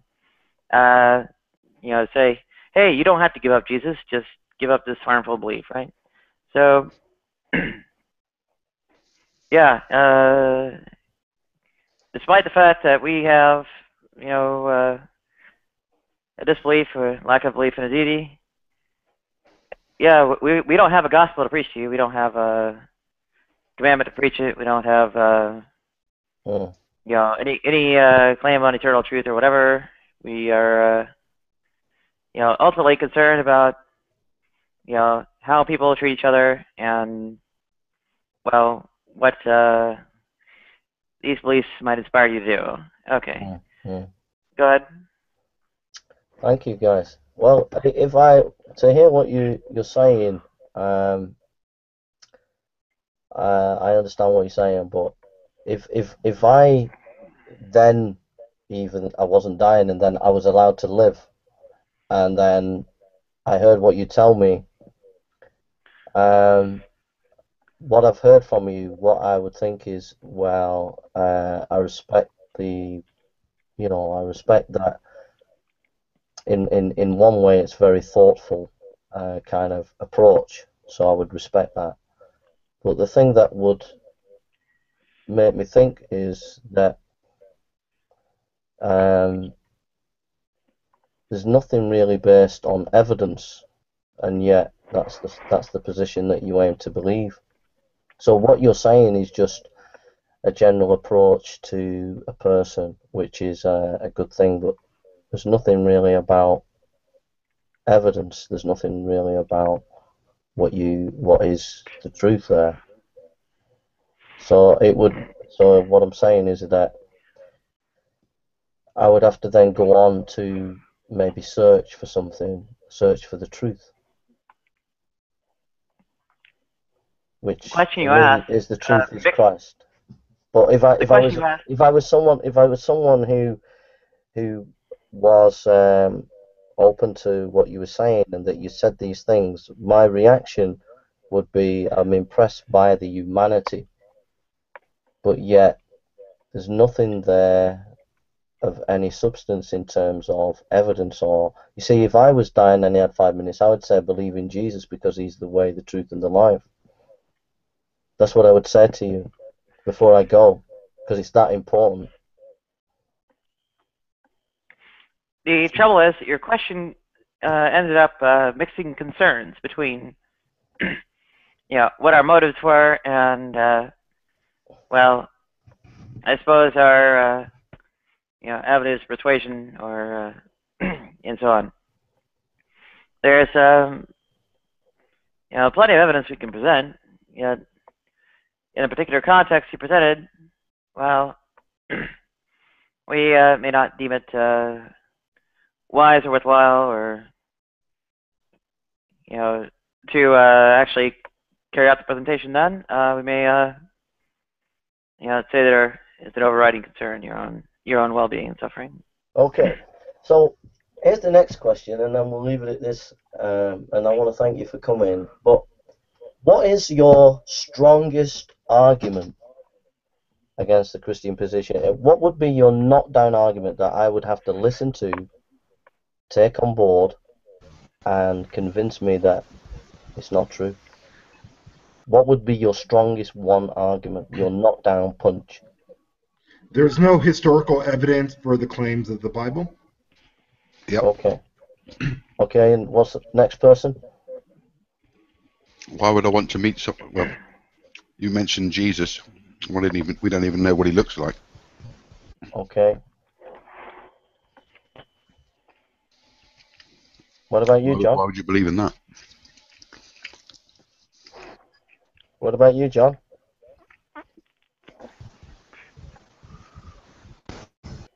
Anybody else? Wayne? Well, Hey, Jay. I can. Just hang on a sec. Yeah, sorry, my mic was acting up there. John, what would you be if you had one knockdown argument to give me that I would have to take on board, that I could take on board and think about and think, well, this is John's knockdown argument, and maybe if I listen to this, it would convince me. Sure. Maybe just one thought that kind of stuck with me on my way out of Christianity. I heard Christopher Hitchens once say that the basic tenet of Christianity is that we need to rejoice in the sacrifice of this creature, or this creature, this Son of God, right? And I think that it's a nebulous thing to say that it's immoral, but I think that it doesn't produce moral behavior when we celebrate the sacrifice of this person, when it really would have been our duty to stop the sacrifice if we had been there, right? I think morally we would have ethically been really demanded to stop that sacrifice, right? And I think that was one of my biggest concerns coming out of Christianity, is I couldn't ask someone else to do that for me. It seemed like I would have been responsible for that death if I couldn't stop it, right? And I think that was my biggest concern. And also, going back to the bit you mentioned just before about 5 minutes until you die, surely you'd be in a joyous state, would you not? If you were just about to go to where you think is paradise. Yeah, but I'm giving you the opportunity to convince me. Why would I try and convince you that if you're already in a happy state, I'd expect you to be in a happy state. You're going to meet Jesus, you're going to a wonderful place for all eternity. Why would I convince you? God, surely, truth is important. But if it's true, it's true, and if it's not true, it's not true. So if there is truth, see, I would have expected you to say, well, you know, what the truth is. But none of you have said that. None of you actually said, well, before you die, you need to know the truth. Basically, Well, I mean, what you're saying, before you die, if you want to continue with your delusion, that's okay. Be happy in it. Which is not, which to me shows the absurdity of your position. Is it's just not based on truth. Can Because I just say a piece? wait a minute, before I die, I would want you to know the truth. But you can't tell me. You couldn't tell me what the truth is because you don't know. According to you. Well, you don't. You're making a claim that in 5 minutes you'd have to provide all the evidence there is. I can just tell you that Jesus died on the cross and he rose again, and within 5 minutes, You don't know that to be true. Well, that's up to you to. You want me to be crying on my deathbed because I'm going to hell? But Mark, that's up to you to accept. Still, a bit earlier on, Jason, you mentioned that we couldn't. You didn't accept evolution because we can't prove macroevolution. We can't go back. And you're saying to me, but this man died on the cross for me. You've got no evidence of that. Oh, come on, Mark. We've got loads of evidence, mate. You've got a book. Okay, mate, Mark. We got you loads of have. evidence. I mean, We've got loads of evidence. you know. Wayne, are you going to say whatever? There isn't evidence. Yeah. Yeah. I'm not going to give evidence. I just want to make. Wayne, what's your knockdown argument? I'm not going to offer a knockdown argument, but what I'm going to say, it's interesting that you mentioned the 5 minutes before death thing, because I don't know any atheist who would actually seek to do such a thing when somebody were 5 minutes from death. Everybody who I can even think of, if somebody were of faith and they were dying, I don't know a single person who would seek to try and talk them out of that at that moment in time, because as Christopher Hitchens said, it's just not cricket. Because at that time is a time when you need comfort, regardless of whether what they believe is erroneous or not. So the question was malformed. 5 minutes before death is not the time to do that. Right. I mean, Jay, the problem is. Wait a minute. If do you believe in truth? I believe in certain comforting delusions at certain times. So you believe in delusions then? So, for instance, there are times when it's acceptable to lie to somebody. Right. Have you ever watched the film The Invention of Lying, Jason? Okay. I mean, watch the film. John, it's very good. John, what are you saying, mate? I would just. I mean, I think it's. I mean, it's. And then Nadia would love to go, please. Hey. Yeah, leave me with comforting delusions. Please don't tell me the truth that I'm fat.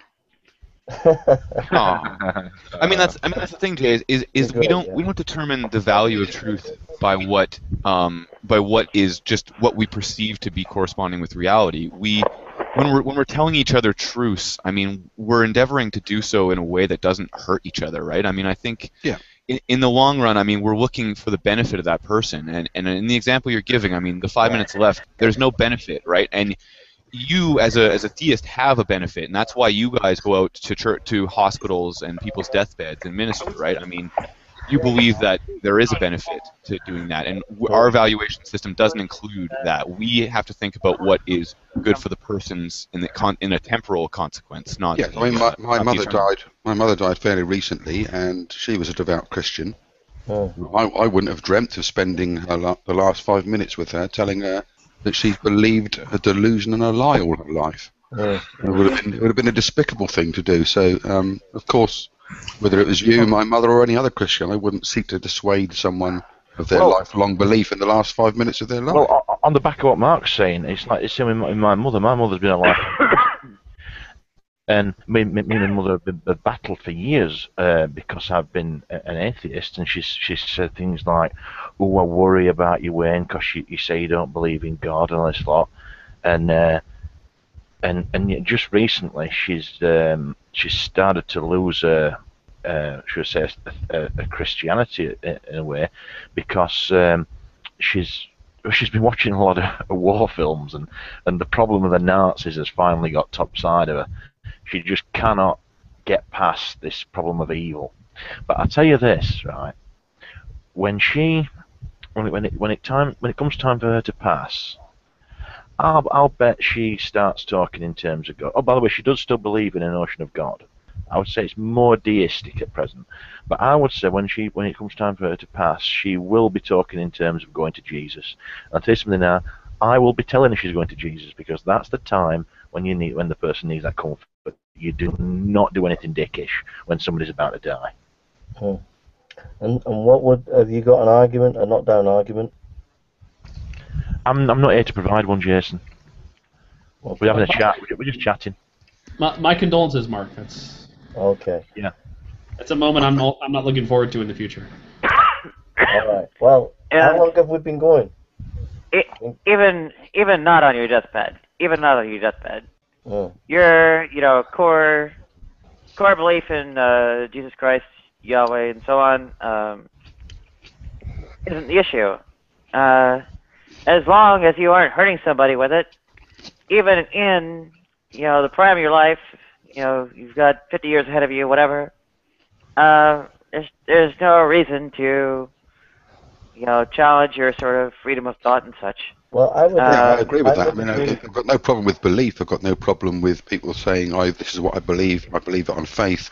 But I do have a problem when it's then you attempt to push that as fact and then push it on children in school and then make laws along those lines that affect my life. I get back to that, but the question about if I had 5 minutes to live is a hypothetical question. I agree with you. At that last moment, that individual person, whether they're an atheist or Christian or whatever their beliefs are, you have to respect that. So I don't disagree with that. But we were talking about a hypothetical thing. But go on, Mark. You were saying about the school stuff, mate. Yeah, I've got no problem with you having your belief. I've got no problem with anyone having their belief. My problem arises is when that belief is pushed on as education and into laws that affect my life and the life of my son. Do you think society is neutral? Actually, Mark, this is just because I'm on a Sam Harris kick again. He would say that actually the beliefs themselves are what's dangerous. There are beliefs that are so dangerous that it's the beliefs themselves that could cause harm rather than what comes of them. But the core, the problem is at the core is the belief itself. No, I wouldn't agree with that at all. I couldn't agree with that. I think it's not so much the belief; it's what you do with it. I think what JD's saying. But I don't agree the religion itself or the beliefs themselves are dangerous. It's what you do with them. The more obvious examples are from Islam. Like if you believe that if you see a kid blowing yourself up will get you to heaven, well, what are you likely to do if you see a kid you're going to blow yourself up? Now, Christianity... I'm really talking about schools. I was talking about schools because that's what Mark had brought up. And so I'm talking about, Christianity and your bog basic beliefs of Christianity and the attitude of the vast majority. And so I don't think the beliefs themselves... It's the way the schools in the UK is a bit different because they're not taught the full thing. Yeah, I mean, if the Church of England way, I mean, the way I was brought up, I went to a Church of England school, and it was all very much, I would say, Brothers Grimm sort of Hans Christian Andersen sort of Christianity, in terms that it was just all like hearts and flowers, peace and love, so to speak. Yeah, the golden rule.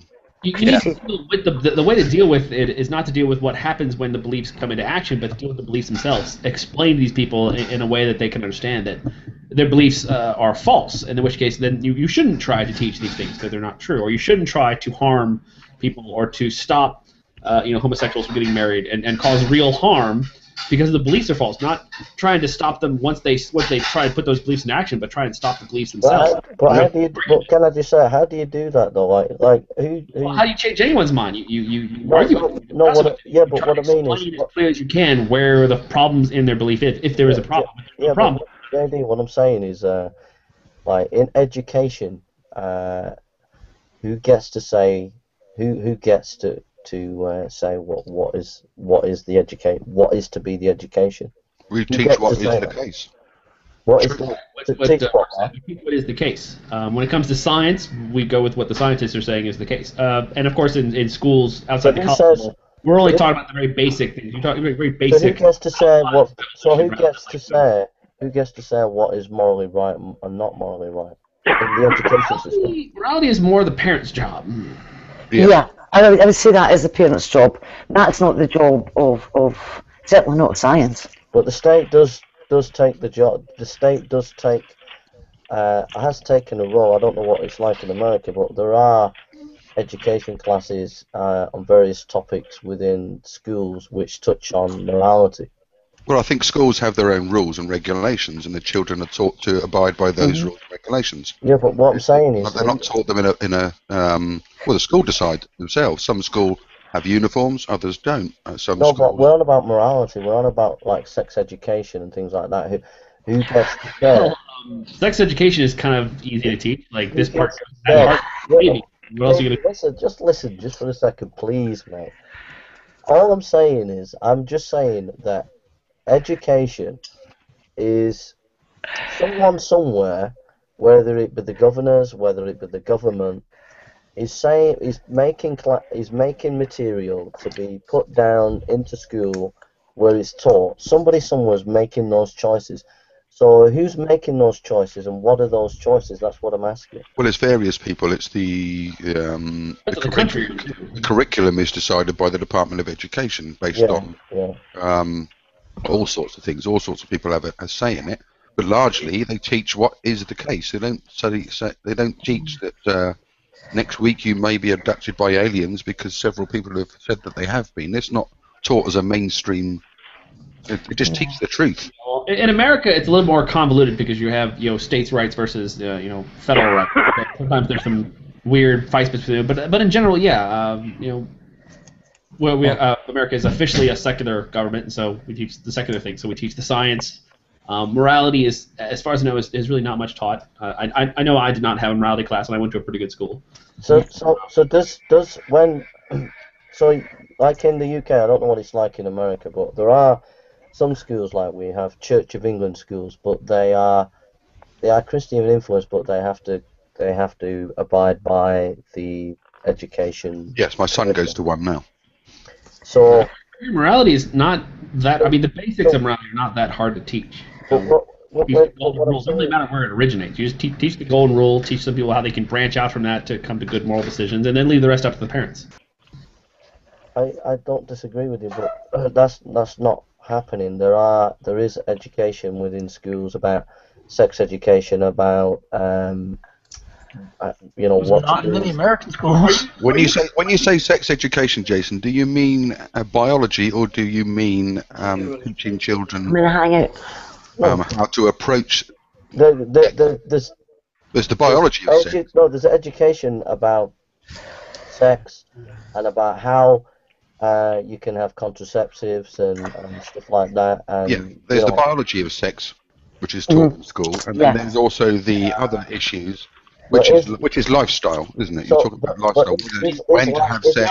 Is it right for the school? How to have babies and how not to have babies. That's what you want to talk about. Is it right for the school to say, to give a sex education lesson, to say, if you have sex outside of marriage, then this is the way to go about it. This is, use a condom. Whoa. No, it's not the school's job to teach. It's not the school's job to teach the morality. It's the school's job to say, this is sex. This is what sex is. This is the biological functions. This is how babies are made, if you like, when a mum loves a dad, all that. That's the biology part. Then schools teach you what contraception is, what it's used for, when you can use it. They don't teach you to decide when to use it. They don't teach you to decide whether being gay or lesbian or transgender is a bad or good thing. That's not the job of a school. Yeah, there's also another issue here in that religion seems to have, apparently the sex drive, understandably from a revolutionary standpoint, is so strong that religion just barely enters into it. If you look at statistics, the last one I read, some 95% of people have their first sexual experience outside of wedlock. That's regardless of their religious position. So Yeah, could I just say that when we got sex education, and that was when we were 11, that was the first year, we first touched on the biology of reproduction. At the start of fourth year, we then got sex education.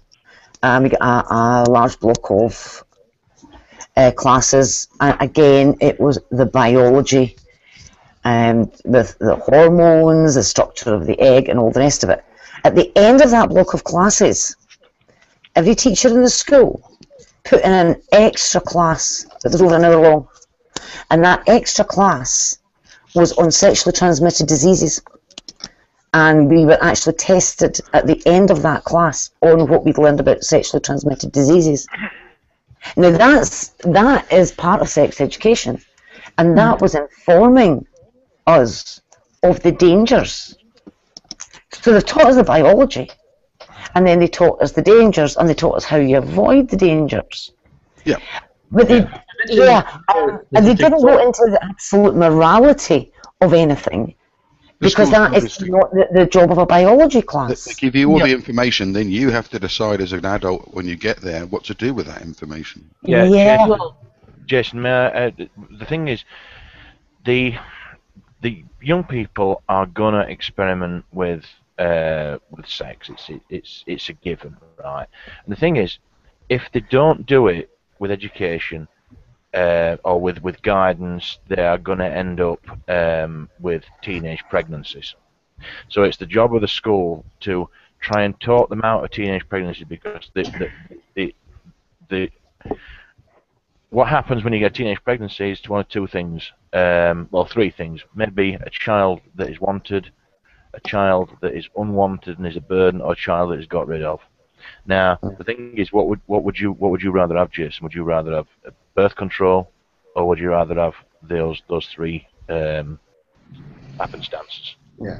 I mean, in America, the studies have and the studies show that abstinence-only education, which is typically put forth by fundamentalist Christians, does not reduce the number of children having sex. It all it does is increase the amount of unprotected sex. Okay. Well, really, you have statistics back up too. We've had this experiment in America for a while now because there's quite a few fundamentalist Christians, and it doesn't work at all. Let me read this article, just a few paragraphs. It's only short, and just give me your reaction to it. It's on Christian.org UK. It says this.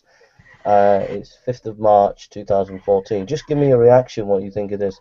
Teachers should, this is a report, this is what the report said. Teachers should include lesbian, gay, bisexual and transsexual role players in their teaching of sexual health according to new sex education guidance. The non-binding advice has been drawn up by groups that want to make sex and relationship education, SRE, compulsory. A pro-family group criticised the guidance, saying it reflects the agenda of a group of organisations at one end of a very broad spectrum of opinion on sex education, as had no official status. In a bid to make SRE inclusive, the guidance says teachers should never assume that all intimate relationships are between opposite sexes. All sexual health information should be inclusive and should include LGBT people in case studies, scenarios and role plays. Boys and girls can explore topics from a different gender's point of view, and a variety of activities, including practical tasks, discussion groups, activities and competitions, can provide something for everyone. Non-judgmental, the guidance does, however, criticise pornography, saying it does not reflect real life and that such images must never be shown to pupils. It recommends that young people who think they may be addicted to pornography speak to a trusted non-judgmental adult. The guidance was drawn up by the Sex Education Forum and the PSHE, Personal Social Health Education Association. The Family Education Trust said guidance... Let me just finish. Yeah. It seems like a very long article. Can you link to it so we can also read it? Yeah. If you go... Also, when they say role play, they mean explaining how lesbian and couple engage in sex? Is that what they mean by role play? I presume so. I doubt it. No, I doubt it. Yeah. No, I doubt I would it. assume that they would include that. In It's one of the scenarios. heterosexual Yeah, I role think and how to have sex. Yeah, the role they're play not bit is exactly more going of to a act. They're drama. not going to be acting out No, it's scissoring not going to in be acted the out. classroom. That would be are they? hilarious. Like, okay, Johnny and Jimmy, I want you guys to sit up here. Jaybo. Johnny, get on your I knees. think, Show yeah, you how this I works. think Like, the role oh, play bit is more in the case of like a drama situation, Yeah, thank take goodness for the that. sex away from it, and it's a more explaining. Imagine Yeah, you are a gay man or a lesbian woman or a transgender, it's that sort of thing. yeah. How would you explain how you feel? And they may have someone else in the class doing a role play part where they're being abusive to an LGBT person, and and if they're Yeah. done, they discuss the ways that society deals with it and how they feel. That's what the role play bit means. Yeah. Yeah. I've sent a link of the article to Nadia because I can't get it in my box because it's like, for some reason I can't see the whole screen. Yeah, I'll get it in the box. Hang on. So I've sent it to her. So I don't know. What's your reaction to the article, anybody? Well, wait, if Nadia puts it in the sidebar, I want to see where it's Yeah. from because It should be there now. It's from the Christian Institute. Well, I'd reject it then. I reject it because it's too. I'm going to have a look at it. Yeah, it's too propagandish. I will read it. In fact, I'm going to bring it up now.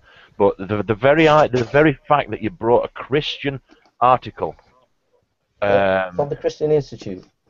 Yeah. Can I just point something out? In the second paragraph, it says the non-binding advice has been drawn up. The non-binding advice. It's a suggestion. It's not like a curriculum. Yeah, I didn't really tell you much. Like some guys went up and said, "Oh, I've got an idea." Yeah, so It's basically, role-play sex stuff. I mean, that basically pro-gay responding teachers to. use it.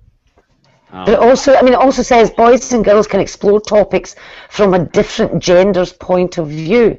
So the girls can look at this from the boys' point of view, and the boys can look at it from the girls' point of view, and it's helping them understand. Well, isn't the point that whether it's a Christian group or a LGBT group or whatever, that there are various lobby groups, interest groups that can put political pressure.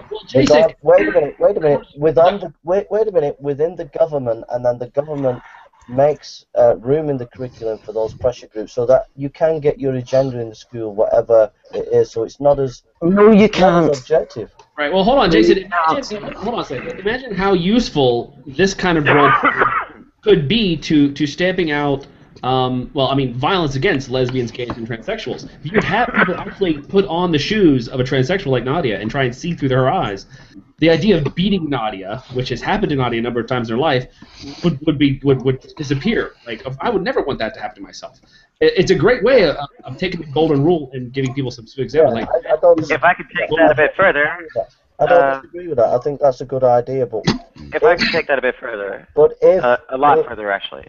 Well, sorry. The role of sex education in the reporting, recognition, and prevention of abuse is rather crucial.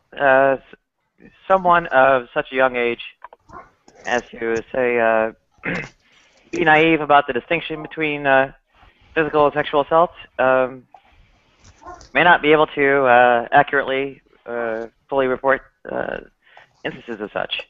And sex education regarding these, in particular including, LGBT relations, especially given that LGBT people are, quite frequently targets of such,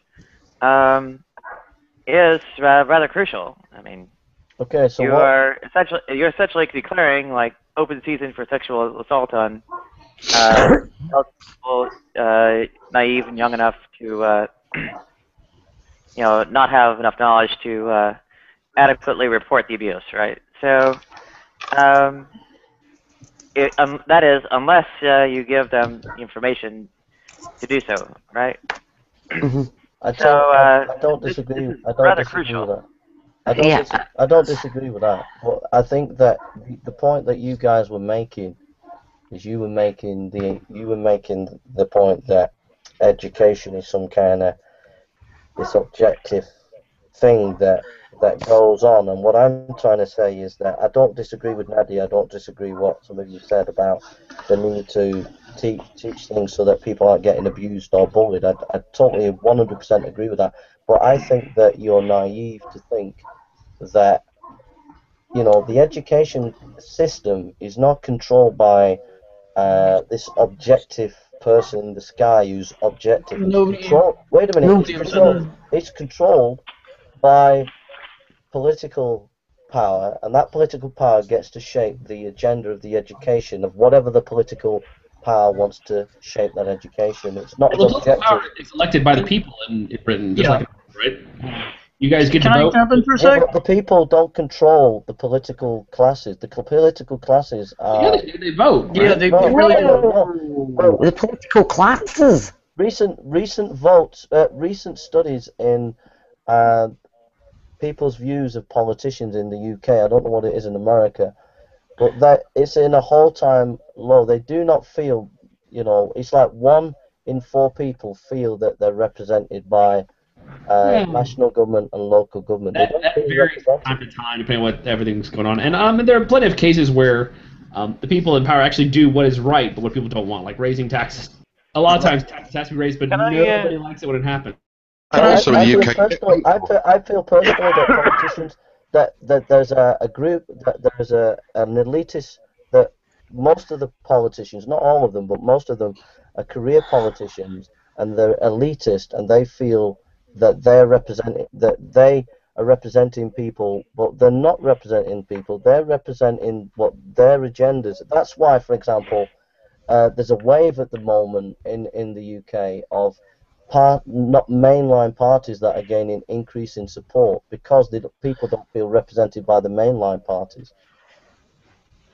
Yeah, because we voted for them. That's the problem. People in the UK, people are so apathetic. They don't bother to vote. But if people fought for the vote, and women have got the vote, and they should use it, and don't moan about it afterwards. If you're not going to vote, Jason, can I just ask you a question? You know, you're going about schools and that, about saying about teaching of introducing LGBT issues into the classroom. Now, my question to you is, do you think in faith schools that it's right that they should teach that homosexuality is wrong? That it's wrong. Is that right? Should they do that? This is what I believe. I believe that education is not neutral. I believe that somewhere along the line, whether it be secular or religious, there has to be an agenda, and I believe that agenda has to be the truth. So I believe Christianity is the truth. So I believe that in education, Christianity should be taught as the truth. Yeah, there's a big difference between what you believe is the truth and what is actually the truth. Yeah, but the point is that the secularists have their belief of what truth is. Sure. Truth is true no matter who's looking at it. It's always going to be true. Here's your problem, Jason. If the teacher in the primary school or the secondary school is a Muslim teacher, would you be as keen on them teaching their truth? No, because you wouldn't. No, in democracy, everybody has. There's a difference between in democracy, in public space, everybody has a right to have their opinions. Yeah. So it's important. Yes. So it's important that in education, that other people's opinions in that democracy people are informed about that.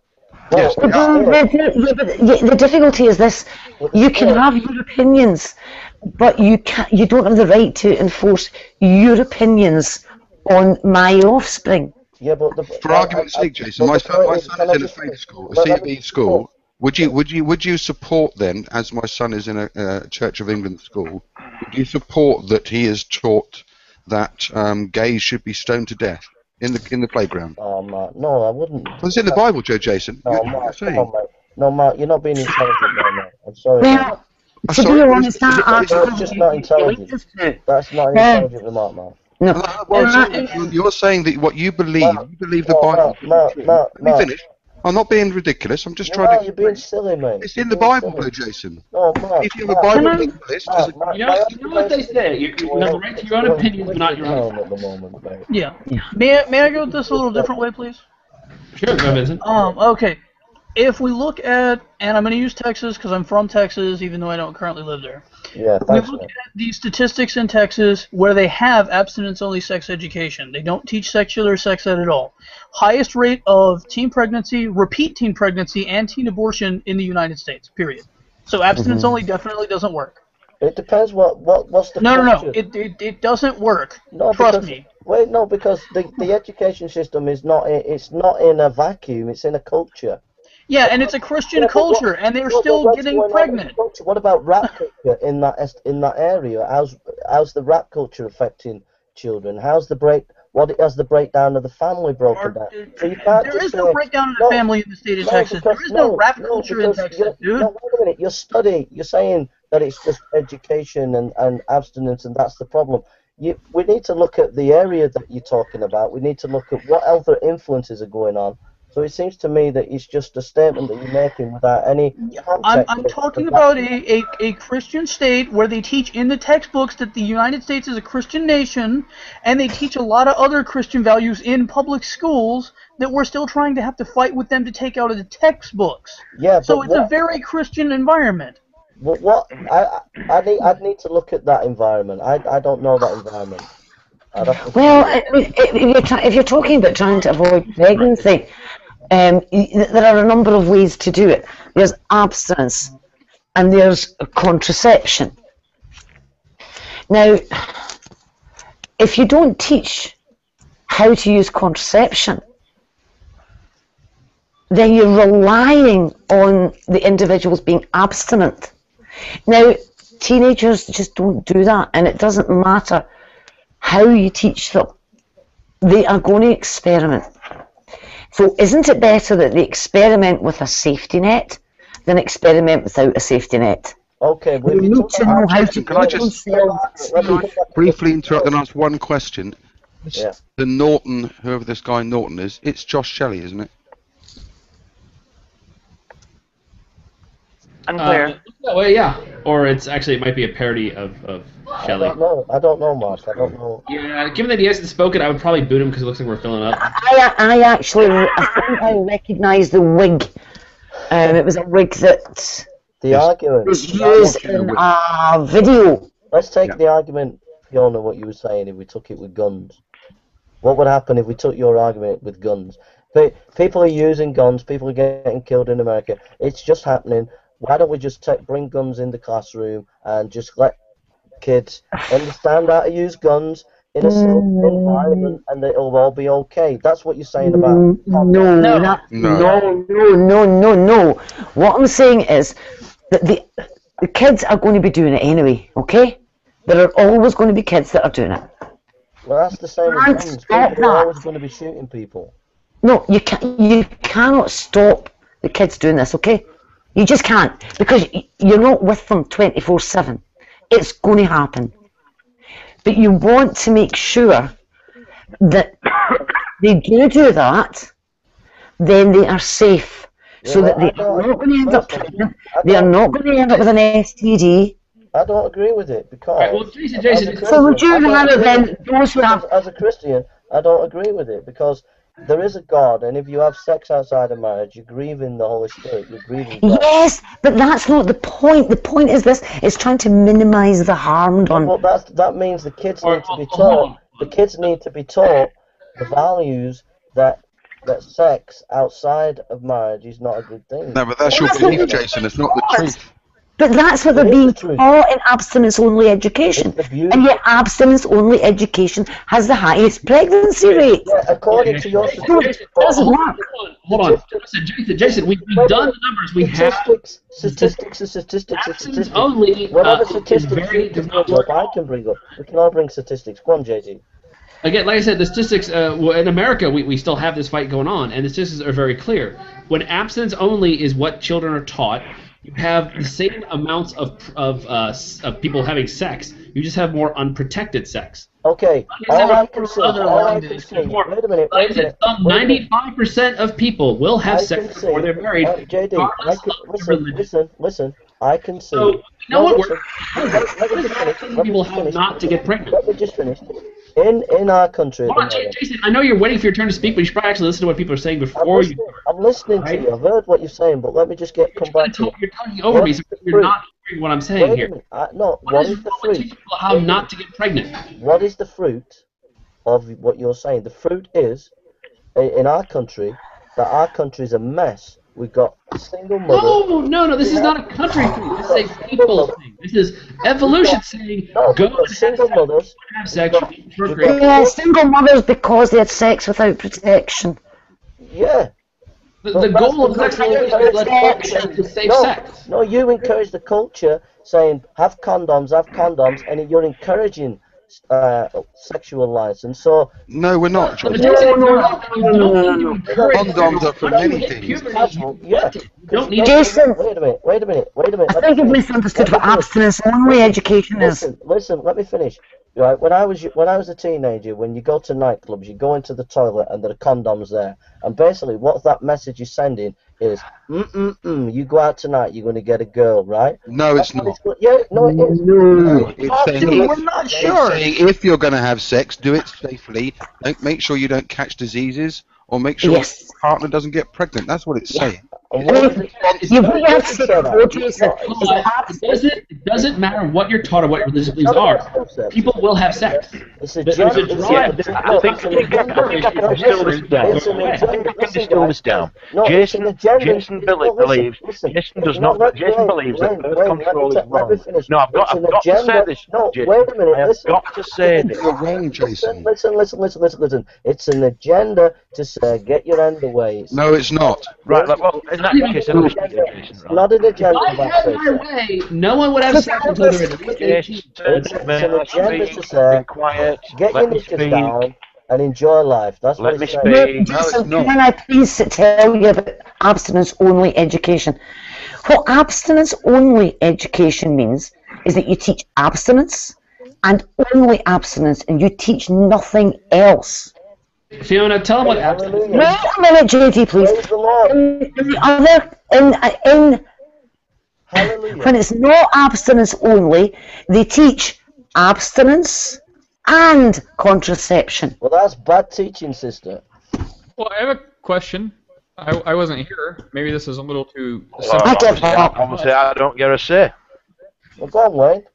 Right. The thing is, Jason, you must, in principle, disagree with contraception, because the thing is that with the abstinence that you're preaching, what you're saying is that people must not have access to it, because if they don't, if they have access to it, that means that they can freely have sex without getting a negative outcome, i.e., pregnancy. So he's saying, in order to stop them wanting to have sex, therefore we must deprive them of contraception, and they'll be that terrified of getting pregnant that they will not have sex. Well, unfortunately, Jason, human biology will override that. Human need overrides that. You will not stop human need. Okay, I take your point. The thing, we are not in a fearful theocracy anymore. Okay. Whereas, let me ask you a question, Wayne. Go on. How much sex have you had in the last 5 years? None. Without a condom. Oh. I'm curious. Whoa. Be honest, Wayne. Be honest. Maybe after Fiona. Go ahead, Fiona. Be honest. Well, it all depends when you first start seeing somebody. Condoms are the only form of contraception, Jason. Now you're a mature adult, and what I'm getting from is what am I getting? Condoms are not the only form of contraception, Jason. Can I ask a question? A little bit personal, but I don't Women think have contraceptive aids as well, you know. If I may, did anyone present here? Hang on, JD. Can we just? When was the last time you used a condom? Jason, there are femidom. Women use condom. Guys, stop. We gotta stop talking. When was the last time you used a condom?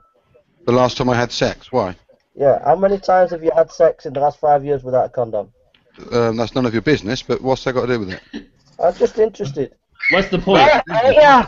I'm just seeing if you're practicing what you're preaching. Yeah, so practice safe sex. Mark, tell me more. Tell me more about. Yeah. You see, if you're mature adults and you don't use condoms, how are you going to expect? I just said I do. I practice safe sex all the time. What's the point? Yeah. But female partners also use contraception. The birth pill, Jason. Femidoms, Jason. IUDs. Has anyone here, this is very personal, I know, and no one has to answer it. Has anyone here waited until they were married? Technically me. Technically?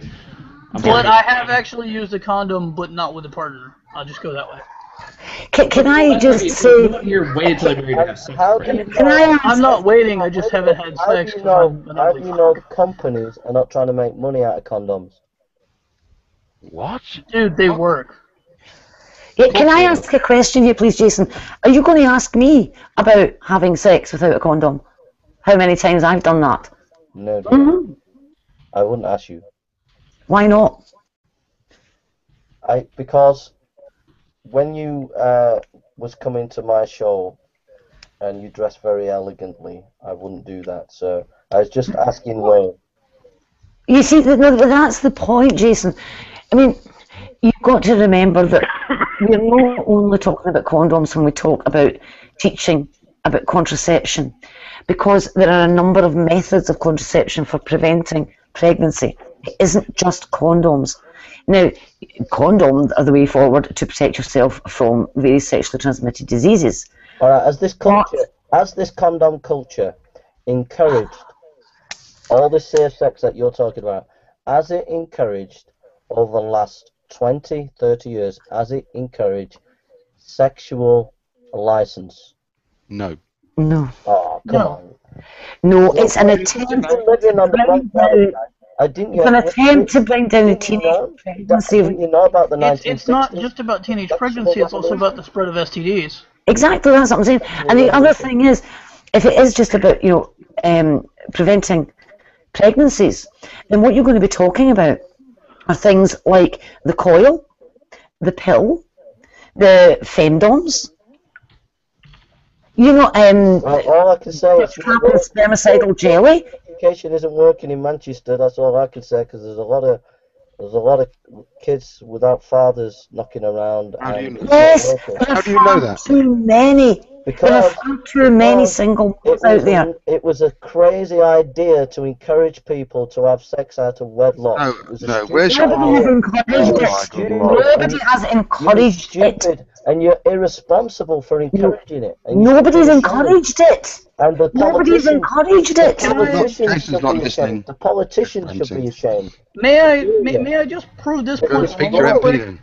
No, given that we're talking about the UK, may I ask, which politicians have stood up on their hind legs and said, hey, teenagers, get at it like knives, on you go?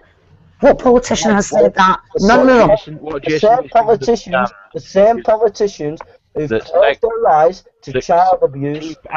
Find a quote, Jason. Find a quote where a politician has told teenagers to have sex. It's becoming a soapbox thing. Scientific paper demonstrating that politicians have said that they should Same politicians that never brought Jim will fix it to account when he was alive. Jason. Well, that's because the police are supposed to do that, not politicians. Welcome, Alex. How are you doing? Hello, I'm very well. I just wanted to know. Wait a minute. I'm muting him because I'm not having any abuse. Why did you mute me? I'm not abusing you. I was going to ask you if you had any sources. From you, Alex. I wasn't abusing you, Jason. I was asking you if you had any sources. If you're going to start with that nonsense already, good grief. Yeah, I want the source of the politician that's encouraged it. I'm not being abused. I was asking you for a source. Is that abusive now? No, of no American politicians who would ever say anything like that. That'd be political suicide. Yeah, it would be. Nobody has ever said that teenagers should be out there having sex. No politician has said that's the way the country should go. Nobody. Can I ask a quick question? Jason, why do you keep muting me? You're a bad man. So I'm not even speaking and you're muting. You did it again. Jason, there's really... Jason, you want reasoned discourse and scholarship, etc., then grow up a little bit. I thought you wanted debates, Jason. How do you have debates if you mute people? I mean, I would like the source for the politician or politicians that have encouraged teenage sex and have stood up and encouraged it. I'd like the source for that. Especially and I'd also like the names of the politicians. Especially in the 1980s when AIDS was first kicking in, the sale of condoms went through the roof. Yeah, and every politician was suggesting safe sex. It's Jason Burns' chat, and clearly, Jason, we want an academic, scholarly. You can't do that if you mute people for no reason. I mean, Alex will eventually say something that will make you want to mute him, but he hasn't said it yet. No, he's being muted until he behaves himself and be a good boy. But he hasn't said anything.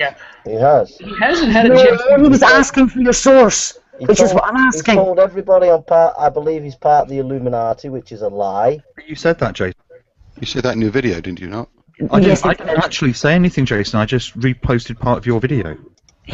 No, you were implying that I was part of the Illuminati, that you were part of the Illuminati. I was only having a bit of fun. No, you said that, Jason. I didn't imply anything. I just reproduced your words. Yeah. Well, anyway, Jason, we're all talking about something else. We're talking about something else, Jason. Yeah, and Alex was joining in your discussion. Nadia has been trying desperately to say something. I want to give her give her the floor for just a moment. Okay. On the sidebar text chat right there, I've posted a article published by the NIH on the success or lack thereof rates of abstinence-only sex education and reducing teen pregnancy in the U.S. As compared to more comprehensive sex education. Yeah. Furthermore, I mean, I wanted to maybe allow people to explore the issue of sexual fidelity more generally, but I mean, really, there are topics even beyond birth control to be taken care of. One of the big ones is, of course, rape. Recognizing what it is, persuading people to avoid those things, even if it might appear innocuous. And of course, it trips over, cases in the LGBT area too. And in the course of that, of course, you have, the trouble that,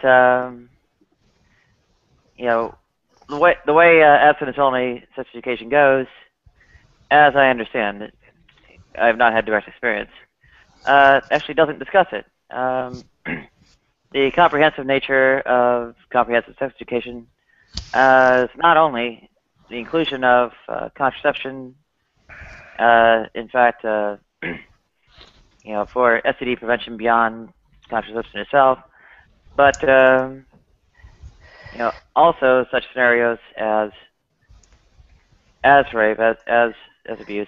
I brought up abuse earlier in the context of younger students, but this is an area where the gender dynamics within Christianity are a little bit difficult because, there is a definite skew in, I guess you might say who the aggressors are, who's need of education for what and prevention, and I don't really addressing the I all right, go ahead.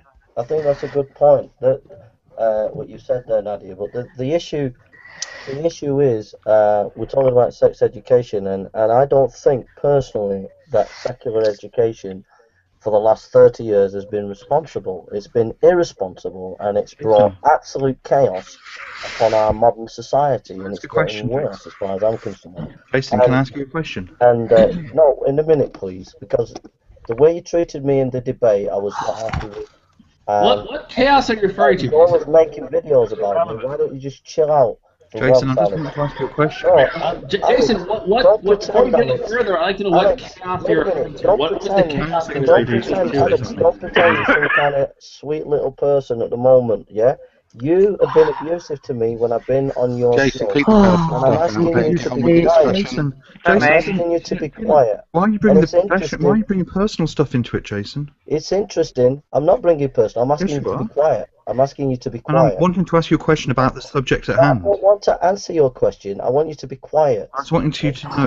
Firstly, I want to know. Quiet, Alex. Hold, Alex, Jason, be it's a quiet. little Why are you trying to take me hypocritical for for you to quiet? accuse Jason, Alex of quiet. being when you made a 2-minute video just last. You guys are the biggest hypocrites going. All Why are right. you trying to take my freedom of speech, Jason? Jason, You're the you made biggest a hypocrites video going. where all you did was laugh at me, and you're accusing Alex of being rude to you.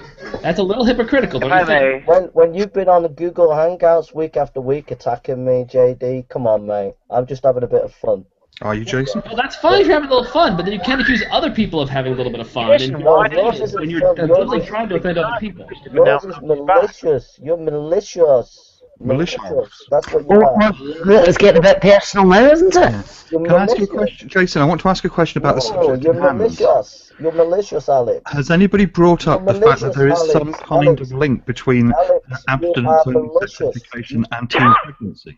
Yes. Yes, I Yeah. did. Been I brought brought up. up the article from the NIH in the sidebar text chat, Grow up, Jason. demonstrating And how do you- quite thoroughly Yeah.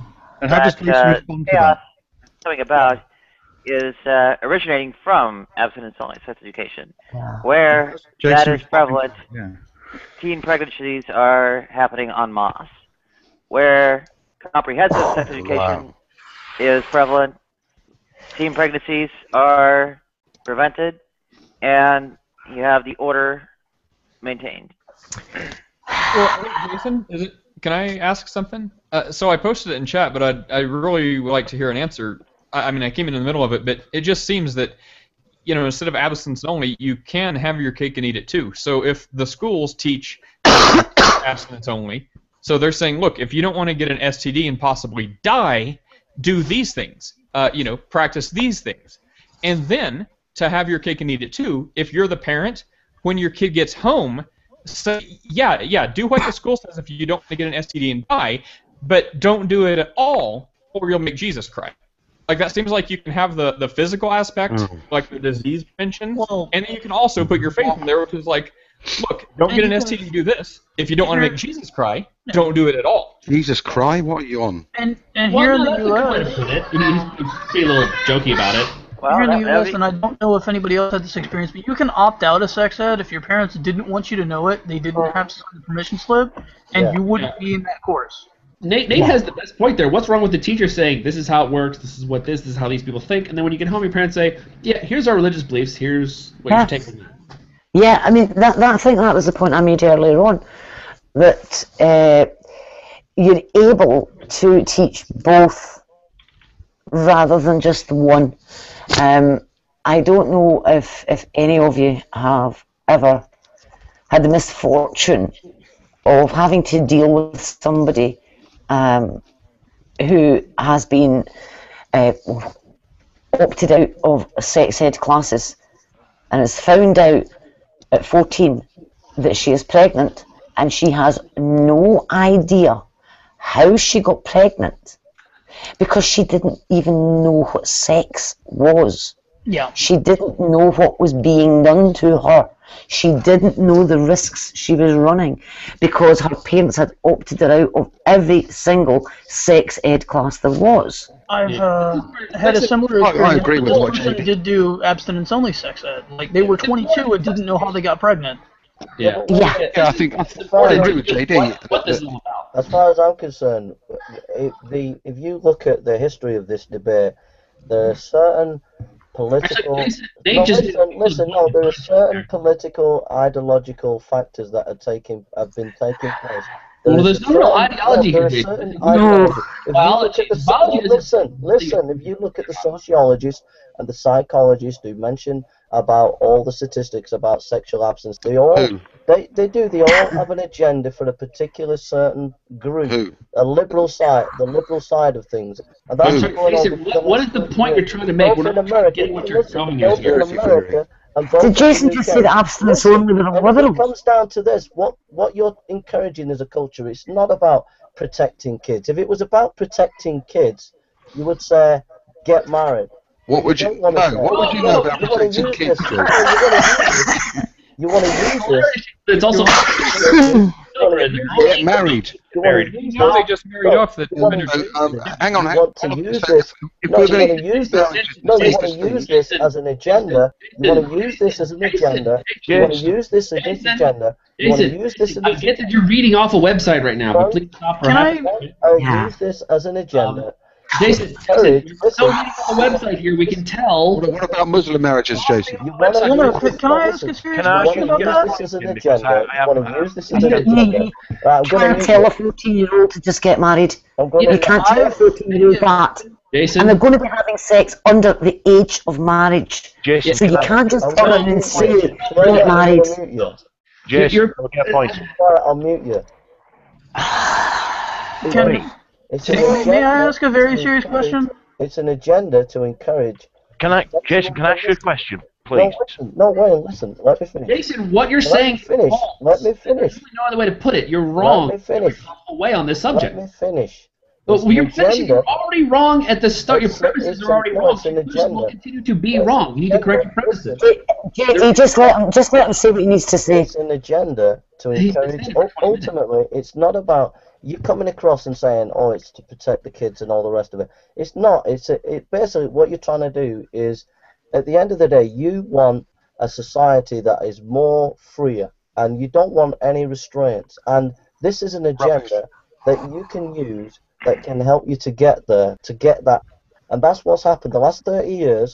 Since the 1960s, we've had the sexual revolution. Listen. Your agenda is control. No, we've had the sexual revolution, and it has been a mess, and it's brought a crisis to Western culture. We are not in a healthy state, and that's because of the crass, unthought through, lack of clear moral teaching and guidance that politicians and the education system is given.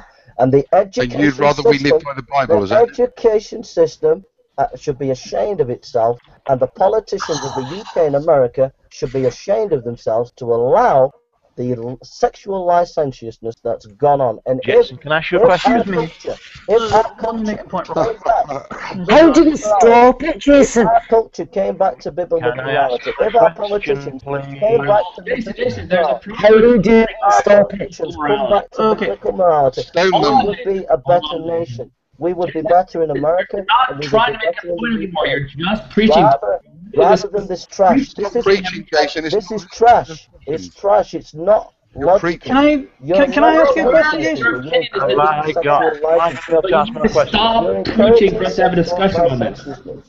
Jason, you need to stop preaching for a moment and have a discussion with us about the subject. Protecting people, it's about encouraging people to be free. Jason, it's a discussion of free preaching, Jason. From the biblical mores of good. Hang on. All right, Jason. It may be true that biblical morals. Jason, if you're going to teach biblical morals in school, you then establish that biblical morals are fundamentally true. That there is a God. I'm rejecting you. You have to establish that first, and that clearly has not been done.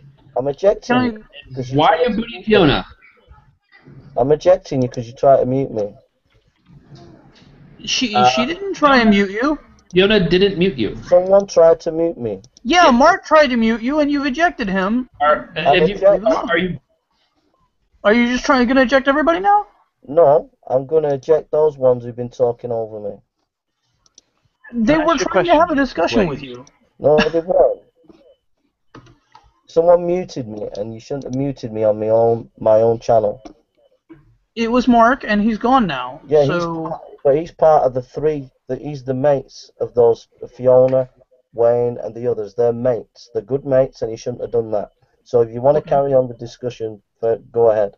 I would love to carry on the discussion. I do want to ask a question. Have you ever known somebody who at 14 was married? Because I have. No, go ahead. Yeah. It's not pretty, and the purpose of sex education is not to protect the children, as it were. It's to stop the spread of disease and to make sure that people know what actually causes pregnancies other than magic. Vincent, I don't know who you are, mate, but when I'm listening to you, I respect you so much. I get where you're coming from, and I appreciate that. Yeah, you're making a cogent argument, and I appreciate that. I'm just giving you my opinion. So I appreciate where you're coming from. Yeah, I understand your opinion. I can't say I wholly respect the basis of your opinion, but I respect you as a person. Well, I respect you. Listening to you, I could talk to you all day, bro, and I could listen to your arguments. And you're making the argument that they've made, but you're making it in a way that I'm willing to listen to when you're making it. Yeah. Hello, Thanks for that. hello, Mr. Burns. Hi, We Jackie. met once before. Hi, Jackie. You're one of my favorite atheists. You watch me? I watch you. Yeah, I go to your channel sometimes and watch you and on Google Hangouts because I think you represent atheism in a very good way. Well, thank you. I appreciate your comment. I am personally I'm pro sex education. Yeah. I believe that okay, so biologically speaking, teenagers are going to want to engage in sexual intercourse. There's not really much you can do about that. Teenagers they're going through a stage in their development where they're just discovering sexual relations. It's just like when you're a child and you can't stop eating because all these candy and snacks are just so good, and we we have to teach our kids how to eat healthy food, just like we need to teach our teenagers how to have healthy, protected sex. We're not. The reality is that we're not going to be able to stop raging hormones. It's just not going to happen. I know ideally in a Christian Bible following world, teenagers are gonna stay away from sex until they're married. But in a world where, biologically biology goes against those principles, you have to kind of back away and rethink how you're presenting this. You can't, if you teach abstinence only, you're not going to prevent every single teenager from having sex. It's not gonna happen. Okay, can I come back at you then, Jack? Is it Jackie? Yes, you may, Jackie. Yes. I totally get what you're saying, and from your point of view, it seems logical and seems the obvious thing. From my point of view, it doesn't seem logical, and the reason why it doesn't seem logical is that default position where you said that teenagers are going to have sex. That's just it. Biologically, that's the way it's going to be.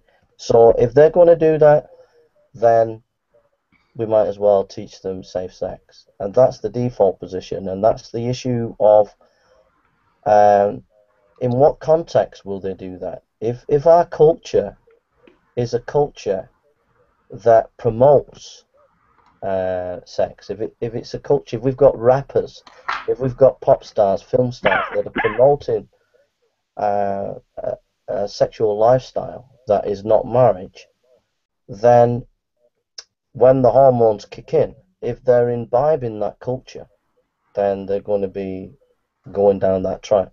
So what I'm saying is that if from my perspective, God has made sex to enjoy, and He's given marriage as a blueprint. And yeah, teenagers do struggle, and it's a reality, and I totally get that.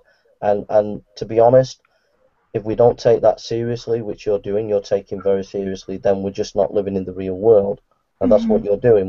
You're saying we're living in the real world. This is the reality. So I get that. What I'm saying is that God, from our perspective, God has made sex to enjoy in the context of marriage, and yeah, teenagers struggle. But if we create a culture where they have better ideals, better standards, then there will be mistakes. But if a general culture is going in the right direction, there'll be less mistakes. Whereas if you're just, it's kind of like if there's it's kind of like I'm just trying to think of an illustration. If you've got a dam and there are holes in that dam, your position is plug all the holes up. Just plug them all up.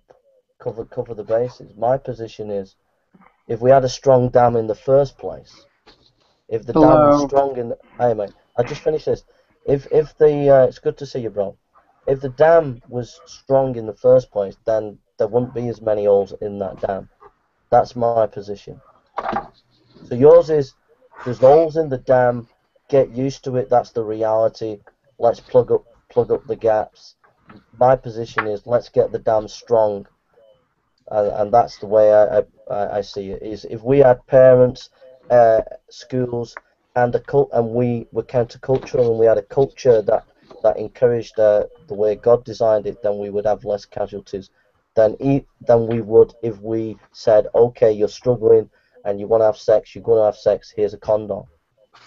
But isn't that the parent's responsibility? Because if the parent is ultimately, by your theology, if the parent is responsible to God for raising their children, it shouldn't matter if the public school has no sex ed, or if they do exactly what you say, or if they do what they're doing now, which is teach prevention and ST and things like that.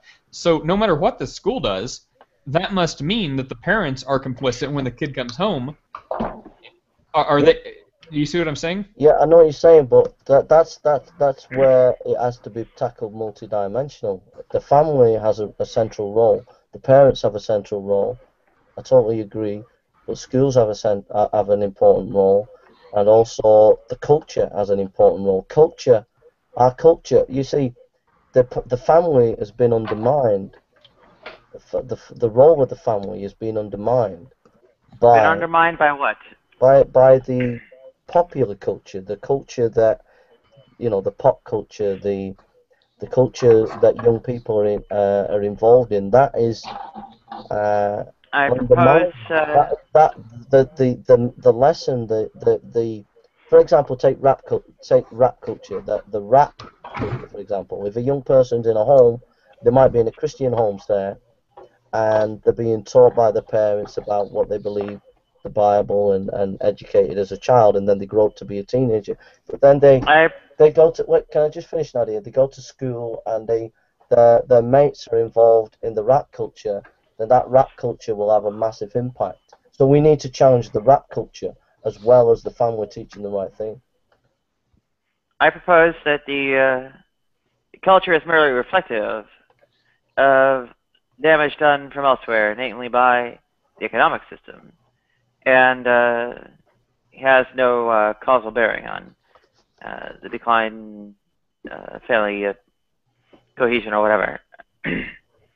And I also maintain that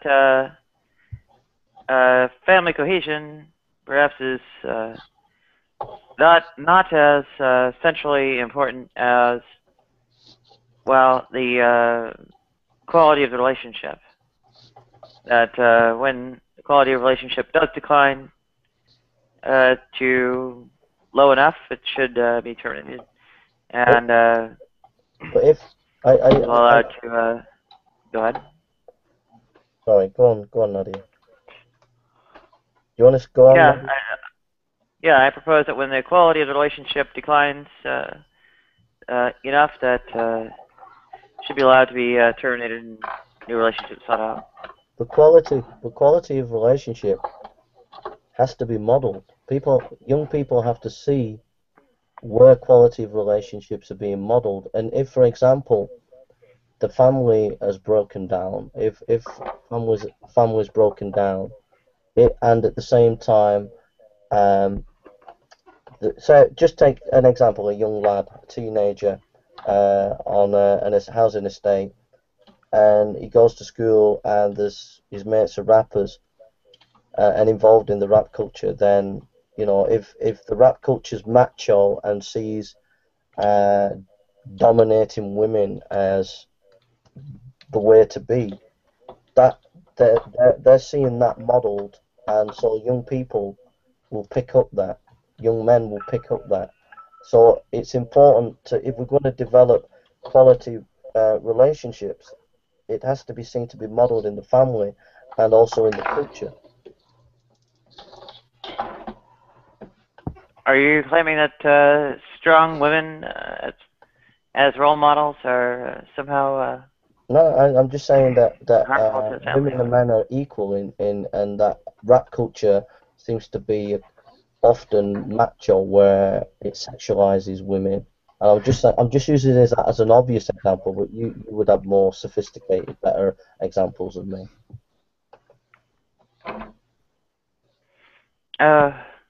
Nate, have you got anything to say, bro? Wait, on this issue or just in general? Just in general, on I this don't issue know, or because general? I told you earlier I wanted to have a hangout with you, but things, I don't know, it's kind of difficult to really communicate with people on Google Plus as opposed to like Facebook and stuff. Yeah. Well, it's Yeah, I saw good you. to see you, Nate. Anyway, mate. Yeah, I saw you liked my blog. I thought that was pretty cool. Yeah, I had a look at it, mate. I thought it was great. Thanks. I thought it was really good. And Jackie, you're looking great, mate. Are you going out tonight? No, it's been really cold, so I have my long sleeves on. Yeah. So have anybody got any profound thoughts or anything? And it's good to catch base with you guys. Thank you so much for coming on. No problem. I didn't realize that this was a Jason Burns hangout, so I was pleasantly surprised. So what have you been... Sorry, guys. Go ahead. Sorry, Nadia. So, yeah, Nadia, you've been on a lot of Gugangers. So, you guys, you've been on a Gugangers, haven't you? So, what's been tickling your fancy? Any big thoughts that you've had recently? Like, any profound thoughts you want to share? Or Let me think. anything? Thinking. No. I guess, okay, so I saw this, alright, so on G Plus, sometimes you get posts, that are like community posts that don't come from your circles, but they come from like G Plus pages or something. And even though I'm an atheist, I get a lot of posts that are like, God is great, like the picture, and then there'll be like some sort of motivational quote or a Bible quote or something. The other day, one of them popped up on my wall, and it said something along the lines of, everything that is yours is actually not actually God. I was wondering what you think about that, because I find that very. I guess this is more of an emotional discussion than something that is right or wrong, but I feel like that kind of mentality can be damaging. Like, oh, your body and your mind and your family and your love for others is not really yours, but it's all a deities, a gods. I wanted to know what you thought about that. So what's the statement? Everything yours Everything is God. that is yours is not yours, it's God's. Yeah. Yeah, that's a good question. Well, I think that from my understanding is that everything that we have is given on trust. This world, creation, family, loved ones, and He gives them. God gives. They're His, but He gives them to us to enjoy and to be a blessing too. So it's not that. It's not like you imagine we've got a cake, yeah, and it's my cake, and it's a chocolate cake, and it's all mine, and I keep it for myself, right? But there's another scenario. I have a cake, and it's mine, but I give it to you, and you can eat it. And so when he's saying that God, it's all God's that I have, it doesn't necessarily negate that. It doesn't necessarily mean that I can't enjoy it, because he's given me good things to enjoy. So, for example, sex is God's. God owns sex, but he's given sex to enjoy. God has created the world, creation, but he's given creation for us to look after it. He's given us family to look after and to love. So that's my answer, is that it is God, but it doesn't mean that he's a meanie, and that in some way you've got no commitment, or no, that you're not important in that. That's Okay. that's my Yeah, response. because when I grew up in the Christian church, I guess that quote kind of ruffles a little bit of Jimmy's in me, because when I was little, I was told that my body isn't even mine. Like, it's all God's. It's all God's property, and like God can do what He pleases with it, and that was why I was born without fingers. So I guess that's just why that quote kind of irritated me, Mm. But I can, like, I appreciate that you're not as extreme as some of the people I grew up with. So.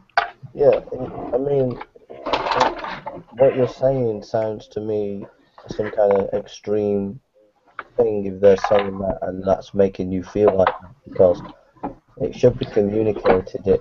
When we're saying that everything's God. I mean, I've pastored churches and preached in churches, and I don't think I've ever said to a young person that kind of thing that you've been said to. But in Christian teaching, God owns everything. He made everything, and he made this. It says there's a verse in the Bible. I can't think where it is, but it's in Corinthians, where it says the temple, the body is the temple of the Holy Ghost. So your body is where, if you believe in Christ, your body is where God dwells, and so we have to be careful how we use this body, because it's to worship Him. So That's an interesting Bible quote that you brought up, because changing topic, what is your stance on stuff like body modifications and like dyeing your hair and plastic surgery and tattoos and piercings and so on and so forth? well, personally, my view, I think that this is my view. I don't think Christianity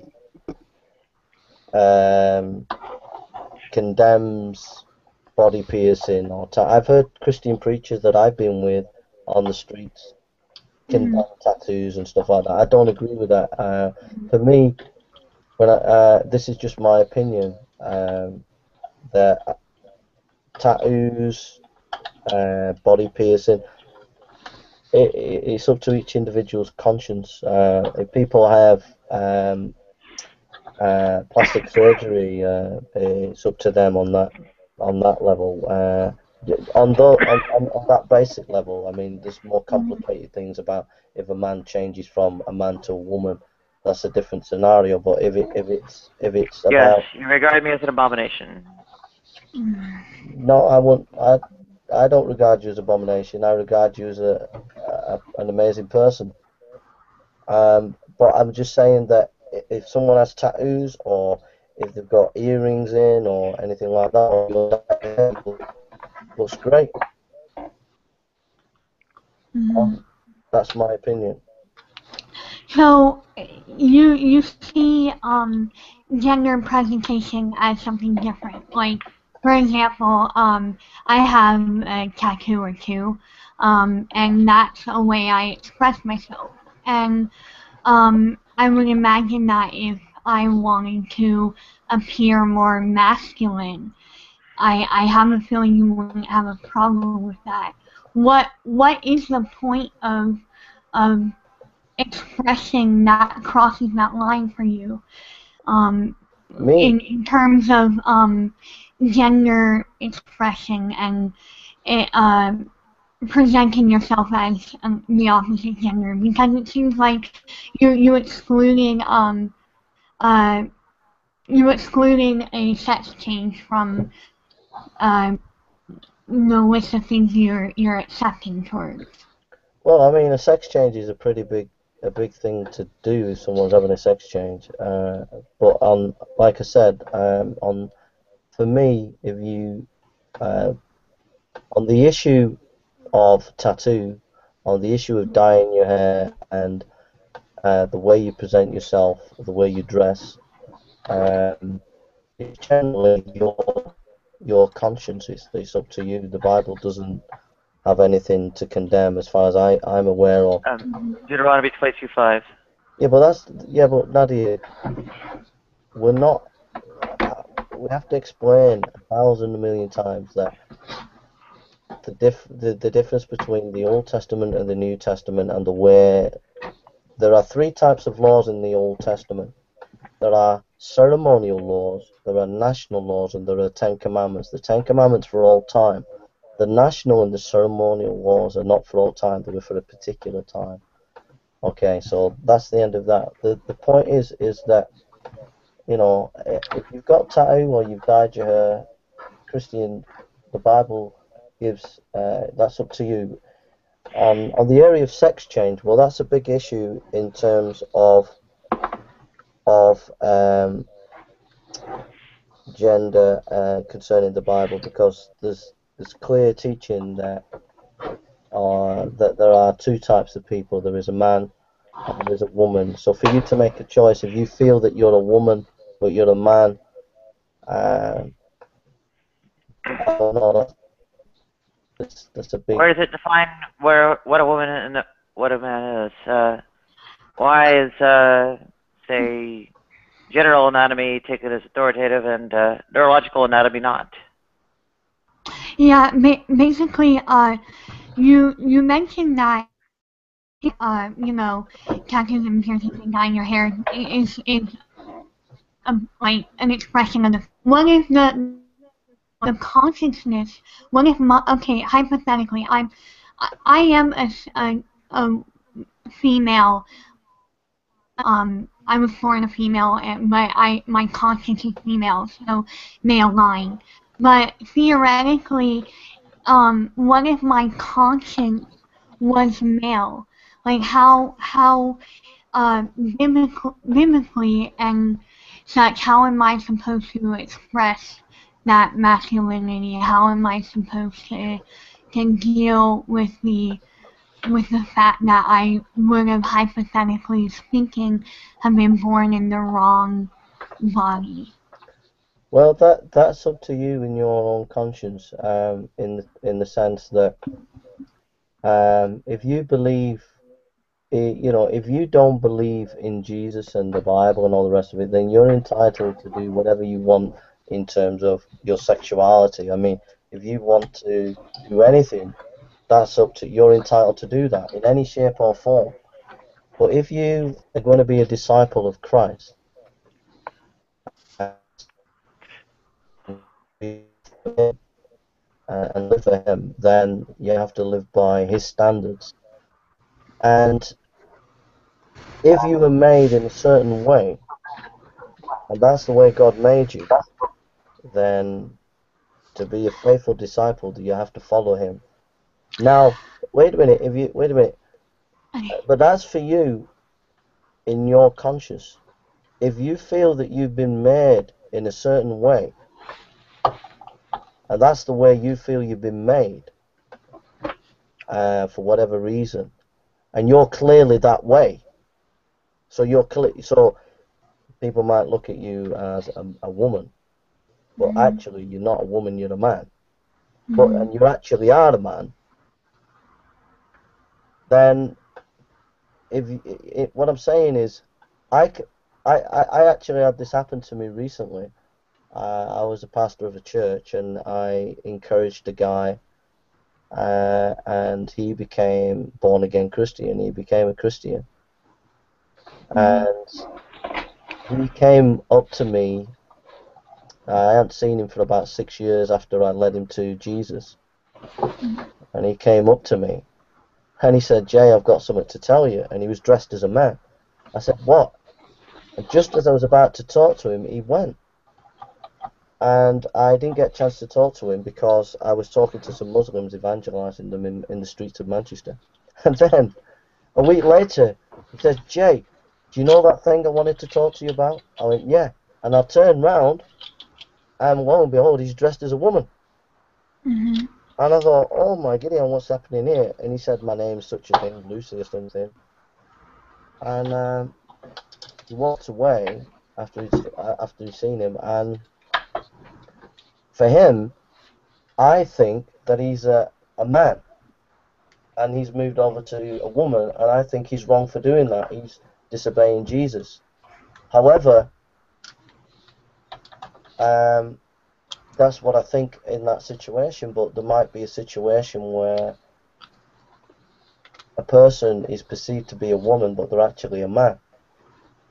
But in this case, I feel that he is a woman, and he's moved over to being a man. Sorry, he's a man, and he's moved over to being a woman, and I think that is disobeying the Word of God. So what I'm saying is that it's very clear in the Bible, the standard. However, life can be very complex, and sometimes you have to allow for complexity. So, okay, let's do another hypothetical scenario. Let's say there is, okay, gender dysphoria is an actual psychological condition that you can be born with, and the conscience can there's a chance that the gender of the conscience cannot align with the gender of the physical body, and that's actually a real identifiable psychological issue. And you are probably it's not like you can perform surgery on a conscience, but you can't change a conscience. But you can change someone physically.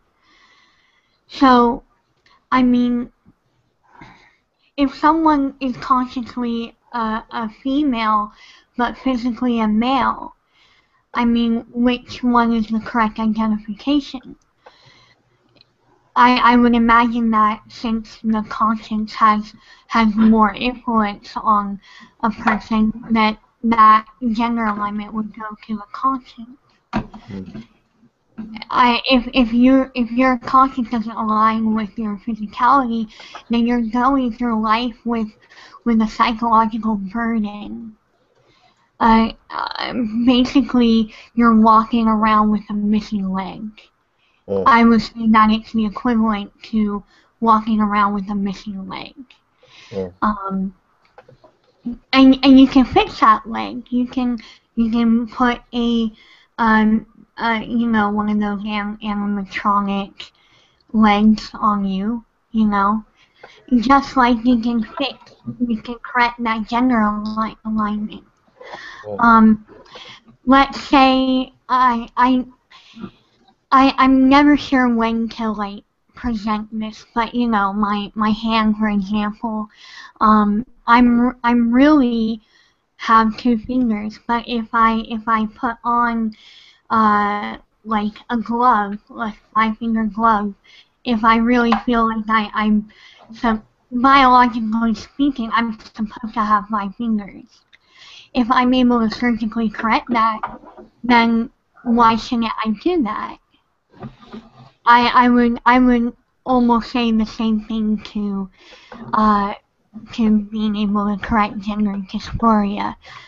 Correct me if I'm wrong, Nadia, because I don't have gender dysphoria, and I'm only saying this out of experience with many other acquaintances and friends with gender dysphoria.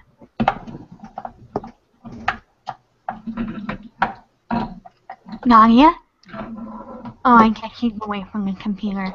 But do you understand that, Jason? Yeah, I understand. I understand. Sorry. I would say that's very accurate. And well, though I have had medical conditions detract from my appearance since. That was me about 2.5 years ago,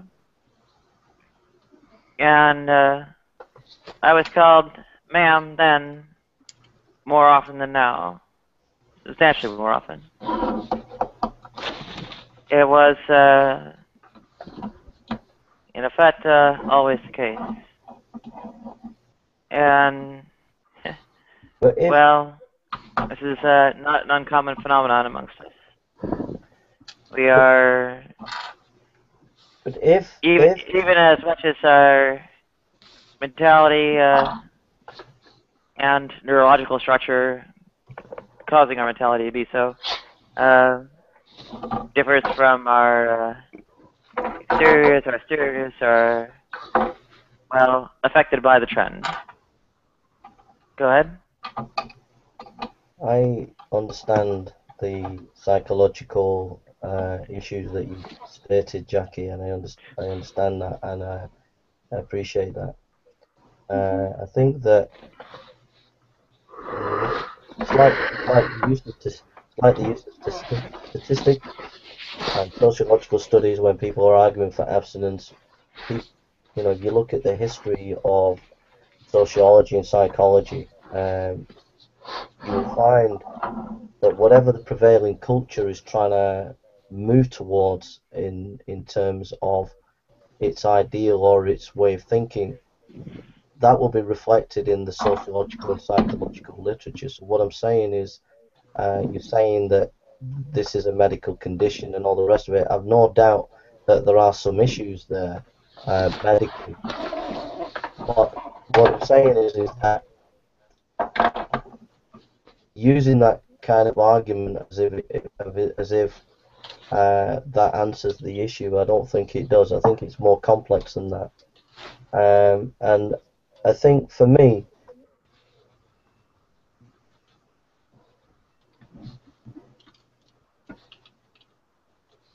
Are you there? You cut off. Or is it me? Nadia, are you there? Oh. Yeah, I'm he's here. cut off for me as well. Have I cut off from you? You cut off for like Can you hear me? 20 seconds. Now, Yes. yeah. We hear you now.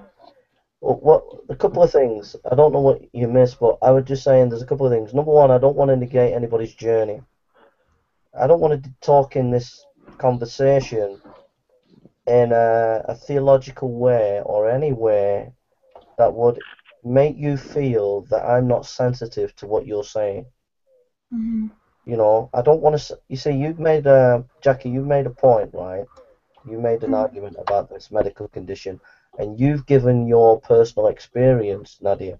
Now, I could come back and say X, Y, Z, but I would think if I say that, whatever I say, I just want to say, first of all, that I appreciate your journey, your journeys, and the people that you've met and their experiences, yeah.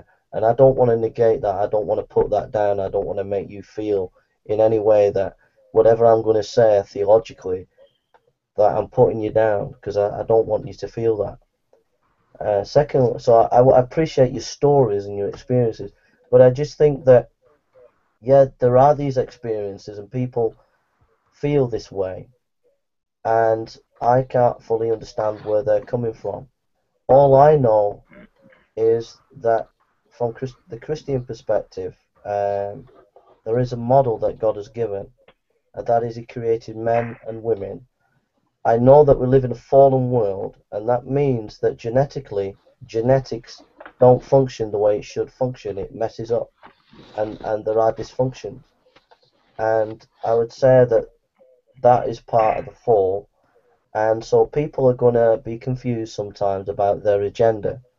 But I believe that it says in the Bible, in Romans 12, I think it is, where it says, be transformed by the renewing of your mind. That if you allow your mind to be renewed by Christ, who is the light of the world, and can be your light, that as you allow your mind to be renewed by Him, then the gender that God has made you, as you renewed in Christ and as He renews you, will be fulfilled in Him. However that may be, it will be fulfilled.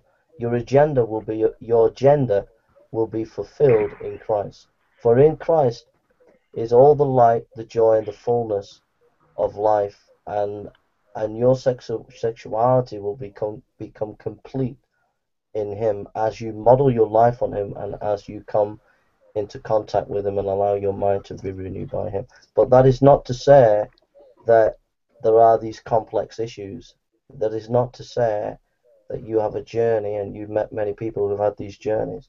But I'm saying that if we let Christ, who is the light, into our journey, then we might be surprised. Yeah, you're telling this to someone who, well, number one, is already surgically castrated. Number two, was attempted to remove the rest themselves. Well, I suppose repeatedly over the years. And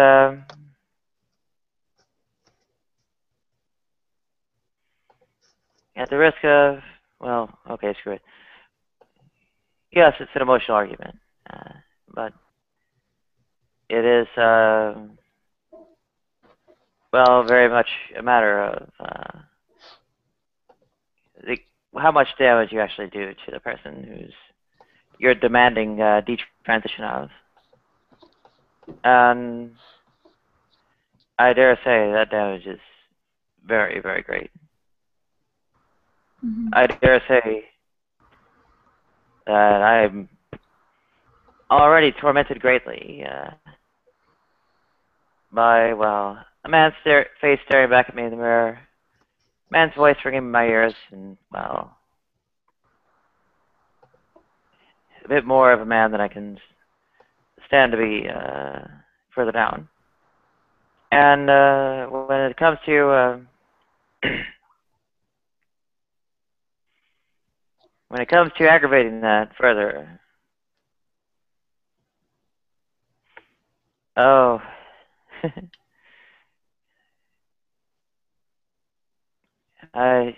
comes to something like, forgive them for they know not what they do.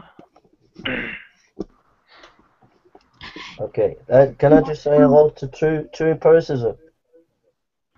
Hi, True. Hi, True. Unfortunately, you missed where Jason needed the backup most, but Jackie is here, and I'm sure you'd love to see her again. True. Are you on, True? Hey, Nadia, I just wanted to let you know, I think I told you this before, but when I the very first time I met you on a hangout, I would not have guessed that you were transsexual. Like, you're a very, very beautiful lady. And thank you. I guess I must not have had the silver third up at the time. Hey, Jason. Hey, what's up, guys?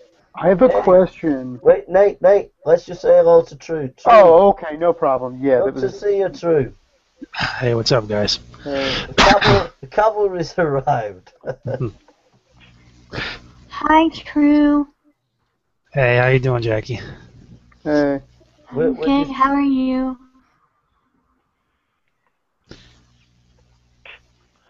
Yeah. Today, well, we got pretty deeply into abstinence-only sex education, although, well, given the room's cleared out, I think it's nonsense. I think, True, you've gone out. I don't know if it's your connection, mate, or my connection, but He's on, but he's not on, so I don't know. True, if you're listening, it's good to have you, mate. I hope you can keep talking to us. Oh yeah, I can. I was just setting up my mic here on the side. All right. Hey, True, it's good to have you, bro. Yeah, you too, man. What's the topic? Well, it was about Please Convince Me. It was all really nice, and then the some of the guys who've been gunning for me over the years have just come on, and they were being nice, but then it got a bit heated, and so I kicked them off. Yeah, was heated. So anyhow, these are nice guys that we're just chilling out. We've been talking about sex, gender, but we can talk about anything for a few minutes. Jackie seems to be asking some good questions, and so just feel free if you want to say anything or share your thoughts. And it's just good to. I really wanted this Google Hangout really just to touch base with people and make friends a bit more and just get to know people. Really, that's what I was hoping. Okay, I'll sit back and listen for a little bit, see where the discussion goes. What is it? Jason, I wanted to ask you. I know you've had like sort of a, and I don't want to turn this into like a debate, and then like we all get mad at each other, and then there's team drama hangouts that start. But you I know you and the quote unquote atheist community had a bit of a rough time. But who would you say are those like the atheist YouTubers who you respect and you don't have any problems with? Just out of curiosity. Well, you see Jackie, Nadia, and you. Yeah. How has it been? How have we been? What do you mean we? Well, how have we been? Meaning, like, in the conversation. Sorry. Sorry, Jack. In the conversation, has it been respectful? Us four, has it been respectful? Yeah. Yeah, and the reason is because when I'm listening to you, Nate, I 100% respect you. I 100% respect Nadia, and I 100% respect Jackie. And the reason why I respect you guys is because you people are respectful people, and you're out to discuss openly, and it's a much more honest conversation where some of the people who are booted off, it's not just about that. It's about all those people that are booted off are people who continually follow me around, continually make videos about me, and they have an agenda. It's not just about conversation. There's more of an agenda. Whereas Jack is here, she just wants to chat. Nadia's here, she just wants to chat. You're here, you just want to chat. They'll say they want to chat, but they've got an agenda to try and make me look stupid or abuse me or bully me, and then that just gets me annoyed, and that's where the issue is, I think. So for them, I've got no respect for them. I don't have any time for them. I try to give them a chance, but I don't have respect. Well, that's a typical fact that Sorry, go on, True. I was just going to say that's a typical fact that I think a lot of Christians here on YouTube share. I mean, that's one of the reasons why a lot of Christians on YouTube, they're ran off of YouTube. They don't want to deal with it anymore because there's just a lot of negativity that we get from the other side, and it's something that's true for ourselves. I mean, we all can pretty much point out these type of people: J.D. Kane, Alex Botten. We all seen the type of actions that come. I mean, Alex Botten's gone into the Christian hangouts showing porno and just cursing at them and making a mess out of things just to say shit. Well, just to show them that he can, and he actually made a video right afterwards gloating about it, how he wanted to start doing it every month or something like that, just to basically rub the Christians the wrong way. So, I mean, a lot of these, it's very easy to tell. I mean, there's some Christians that are like Matthew Steele, very respectful, calm people that you can talk to, and there's this other side that are just sort of walk away from you with a little disrespect, and they give you a little smirk as if they're getting away with it, and they know they're getting away with it. The internet in general is a very harsh place, and I think people of every theology and every worldview tend to be kind of trollish on here. And I think that comes from, and I'm not even going to use the word both, because I don't really think there's one side or another. I think we all have our own side in this discussion. So on all sides, I think there are people who can be trollish and vicious and disrespectful, and then I think there are people on all sides who can be polite and respectful and carry out an intelligent conversation and a thoughtful discussion. I agree. I know what you're saying. Sorry, True. Go on, mate. True, go on, mate. You feel free. You just butt in anytime, mate. Yeah. Oh no, I'm sorry. You can go ahead, man. I can wait. It's not too big point.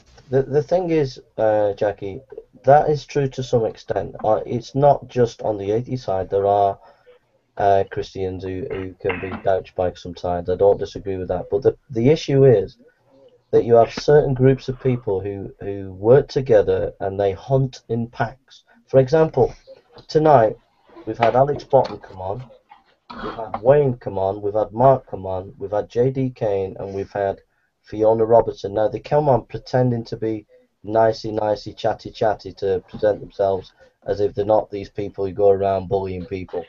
But these people have worked together for the last 3 or 4 years, where they've battered me black and blue. They battered me black and blue. And now they didn't have to come on this channel. They didn't have to come on it, but they came on it. And so that's 5 or 6 people who've had it in for me for the last 3 or 4 years. They came on. They didn't really come on for a conversation. They just came on. They wanted an opportunity to stick the knife in at some point. And eventually it got a bit rowdy. I kicked them off. So they hunt in packs and they bully people. They bully Christian apologists off. And then it's, we don't do that. I've not gone round with True Empiricism. You know, when True Empiricism goes on Magic Sandwich Show, just him and G-Man. We don't go round 10 Team Andy, 10 of us, and then we get 2 atheists on our channel and we beat them up emotionally and verbally, and then they feel so humiliated that they leave YouTube. That's what some of your atheist groups are doing. They're going around intimidating Elman people. with True Empiricism and Jason Burns, and think he'd be useful as backup for you? True Empiricism is awesome. I think he's awesome. I love True Empiricism. I love Arcane. I love Vecco. These guys I relate to, and G-Man. I love G-Man. I love these guys, and I hope that we could work together. But the thing is that they don't go around. I said I'm in a hangout with Jason Burns and him. I can try to route him up to merge hangouts and if he might be useful as backup for you. Nadia, you are also, you're great, man. Nadia, you are great. You are great, mate. Jackie, you are great. Absolutely. You're great. I've got no problem with you. I've got 100% respect for you. You to me, you conducting yourself in a great way. You've been fine. Jackie is great. Yeah. That I don't even, in my mind, when I think of Jackie or when I think of you, I in no way think of you two or Nate. I don't think of you in the same league as the people that we're thinking about or I'm thinking about. These people hunt in packs and they bully people off YouTube, and they do. I should be off YouTube now after all the stick I've had off Alex Borton, JD Kane, and all the rest of them. I mean, if you type in Jason Burns, you go and do it now. You type in Jason Burns and see what happens. Listen to this. I've got 5,000 videos on YouTube, about 2,000 or 3,000 of my own, and I've got 2,000 of other people's videos, yeah? Now, if you type in Jason Burns, those videos don't come up. 5,000 videos, they don't come up. I've got a channel called Samuel Green Theological Seminary with 4,000 subscribers with loads of my videos on. I've got Athanasius TV, which has got 400 subscribers. and loads of videos. If you type in Jason Burns, what comes up? Alex Borton, Fiona Robertson, and all the atheists. All the atheist videos, not hardly any of my videos, and yet I've got a massive profile, but nothing of mine comes up. It's all the atheists. Now, I should leave YouTube because of that oppression, but I don't. So that's what they do. It's unfortunate to hear about that. I haven't been around in the debate community. I haven't been around long enough to know everyone's history with each other. It sounds like it's just a vicious cycle of bullies and But Jackie, you know, just but in Jackie, general. it gets worse. Jackie, it gets worse. Look, if you type in Thunderfoot, yeah, you won't find half the videos. Like if you type in Jason Burns, you'll see loads of videos by atheists. It's mainly atheists. You type in Thunderfoot, his profile's there, and you'll be able to get his voice in. Now, nobody, as far as I know, has 3 archive channels on Thunderfoot. The I know that, atheists, what's the it, atheists, Shock of God. Someone Yeah, made an archive channel of his videos. yeah, It's called one archive Shock of channel. Shite. Listen, the Oh, atheists. continue. Listen, Nate. The atheists Yeah, have four archive channels on me. 4. What do they need 4 for? Yeah. 4 archive. Aaron Rod's not got 4 archive channels on him. No atheist has 4 archive channels fighting against them. I've got 4. So when you type in Jason Burns, their archive channels come up, or their videos. So my voice is being constantly being drowned out. So all they see is these daft, crazy videos that I made years ago that they've edited, and they're just trying to make me look as if I'm some kind of crazy nutcase, rather than seeing that. Yeah, sometimes I've been emotional. Those times I've been emotional. That video that Andy Jack put on recently, where I'm screaming my head off. That happened about 5 years ago when I had literally tens of thousands of atheists, tens of thousands, on Atheist Examine, making comments, abusive comments, and I just snapped. And so, like, what I'm saying is, it's just improportionate. It's not sensible. I understand, Jason. I understand that you're having such a hard time here on YouTube, and I find that very unfortunate. I do gotta go eat dinner, which is why I'm like trying to get a last word in here. But I gotta go get food because I haven't eaten, and my boyfriend's gonna be home soon, so I want to make sure I'm I'm not occupied with this. And Jason, it was a pleasure talking to you. It's a pleasure to talk to you. I think you're a great girl. Thank you. Take care. Have an amazing night. Okay, thank you. Take care. Bye bye. Sorry for waffling on, guys. No trouble. Well, I'd like to hit 2 points. I mean, the first one is I don't believe that, Alex, Fiona, JD, and Wayne believe they're, behaving in the way you say they are, and well, part of it is maybe a matter of they know not what they do. Nadia, I'm just going to give you. Go ahead. I'm going to give you an example. I was in Manchester doing my evangelism, and Cliff Jumper, an atheist, came into Manchester and filmed me. It's on his channel. I've forgiven him. I've forgotten about forgiven, but he came in and he filmed me, and he brought all this YouTube nonsense out onto the street. He whipped up an atheist who he just picked up from nowhere, a brute. You can see the video, and he's threatening me and getting angry with me. And Cliff Jumper's filming it, comes back, puts it on YouTube. Now I could have pressed charges for that, and that was taken outside YouTube, and that is abuse. And I've forgiven him, but that's the kind of persecution that I've been undertaken. And when he came back and played that video, Fiona Robertson and the atheist community, when they saw the video, they laughed their heads off. Secondly, another example is when Alex Borton was celebrating some birthday or some party, Cliff Jumper, Gary Edwards, Jim Gardner, key atheists went down to Birmingham or wherever he lives, Alex Bourne, I don't know where he lives, somewhere down that way. And if you can see it on Cliff Jumper's channel, they sat in the front room, all the atheists and Fiona were sat there, Jim Gardner, Alex Bourne, loads of them, Cliff Jumper, Gary Edwards, they're all sat there watching this video. I don't know if it was Gary Edwards, but there was others, but Gary Edwards did go down another time. Sat there, and they were watching Side 10 Atheist video of me. And that was Fiona Robertson. Well, now, they could have been didn't you listening, say? Oh, sorry.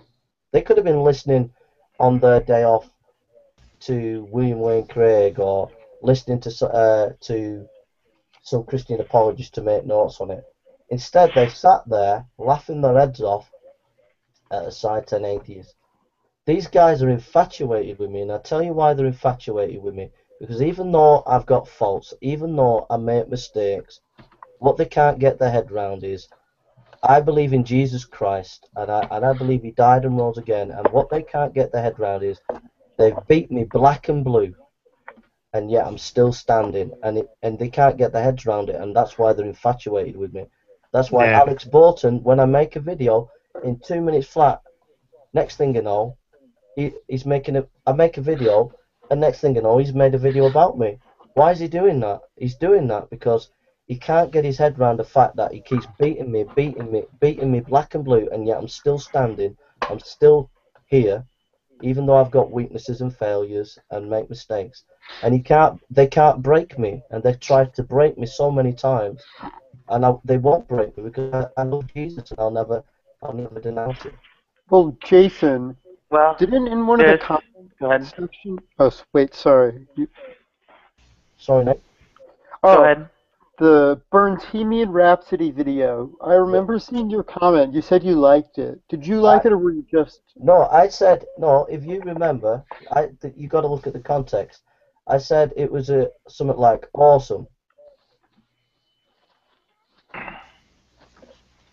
Well, if I can hit 2 points, I'll make the first one the backlog from the last time. The nasty viciousness of it. Well, and I made a video for an hour long. That I can hit. No, wait that a I minute. can hit the Wait second a minute, point. let me finish. I made a video about it, saying how disgusting I thought his methodology is. You know what I got to say, though? I mean, people have got to notice a pattern here. I mean, Alex Bodden, Fiona Robertson, these people in this little group, there seems to be a problem with everybody. It's myself, it's G-Man, it's Richard Raspberry, it's Jason Burns, it's basically everybody that comes in contact with them. There's a big dramatic situation that ends up unfolding with them, and if anybody who's engaged with them, you can see that these people are very, very trashy people, especially like Alex Bodden. I just view Fiona, I just view her as honestly very dishonest, and there's a lot of double standards. For example, there was a situation where I was trying to defend Jason or Richard Raspberry, and I made one of his videos, and I didn't have the full information, so I had removed that video because I didn't want it to be an attack on Alex Bodden if it wasn't 100% true, and I was leaning towards it was true, of course, because of the history of Alex Bodden. So I just took it down just to give Alex Bodden the benefit of the doubt, because Fiona Robertson said we didn't have both sides. Recently, they brought it to my attention to the way that I brought up I mixed up the binary in reference to the qubits, 1 zeros in a computer program, and I didn't, because the way that I was going about checking the information, when I would sense the information over the League of Reason, I would type it off on my phone, send it to my email, then I'd go back and check on it and copy and paste it to the League of Reason forum. So I wasn't really proofreading it when I was putting it down. It was brought to my attention, so I was like, all right, went back to the League of Reason forum and edited that. Fiona Robertson said something in the comment section that she was going to make sure that the original was going to stay there. So she didn't care what my side, and a very simple misunderstanding. She wants people to think that my failed to proofread was the original. So she wants that picture to be painted about me, that I got something. The error was mistaken. Okay, so then one ending that you be very respectful to them, and of course it's understandable that you get both sides. But when she hears my side of my situation, that's very simple to understand, she's going to ignore that and push off the bad information just to paint a bad picture about the Christians. You know, this is one of the problems that a lot of people have been having with Fiona Robertson. She keeps on talking about she's a Christian, but in no way whatsoever does she act like she's a Christian. She just attacks her brothers in Christ, even when she doesn't even need to. Another situation where I think that she's being dishonest is with this DNA makes RNA to protein, and I got into a little tiff with her through the comment section. She had acknowledged that too. DNA was ordered. Okay, so why are you acknowledging this to me when I'm confronting you about this, but when they're talking about how they're Googling this, they can't find out the sequentially specified information? Why are you not correcting them? You're a molecular biologist. You're telling me that you acknowledge that this is DNA, but you're not correcting those people in the room. Why? Because you want to help them paint a bad picture. She's over here commenting on my videos. I'm talking about the DNA's chemistry and my video situations with the chemistry. And then what does she do in the comment section? Oh well, DNA is just chemistry. Well, what did I just say in the video? So I think the problem here is that Fiona Robertson and Alex Bott and a lot of these atheists, they don't listen. They're very dishonest. The way that they attack us is something that's very evident for us to see. If I want a little bit. Okay, if I can get through a backlog here. Okay, the first one is Arcane and James North are having an evolution discussion where you could be valuable as backup for them, and another one is I guess with the kind of insight I have into motives of JD, Fiona, Wayne, Alex, and everyone, I rather firmly believe they are benign. They are perhaps their message is misunderstood by maybe both of you. And I should include Fiona as well. You can't say that because you're on the side, Nadia. I mean, you're not going to see. You're bound to say that because you're not on the opposite side. What I'm saying is, you are not able to look at it objectively because you're not getting the stick that we get. You see, you're not a threat to them, so you're okay. We're a threat to them because we come on here and we say we believe in Jesus, and we say, well, we challenge you to a debate. We'll debate you, and that's a threat because they don't like that. They don't like people coming and challenging them. And so instead of them dealing with us in a fair way, they have all these various tactics and things that they do. And at the end of the day, sorry, go on. No, I was just going to say really quick and about debate. We just mentioned Fiona Robertson. You know what the interesting thing is about this?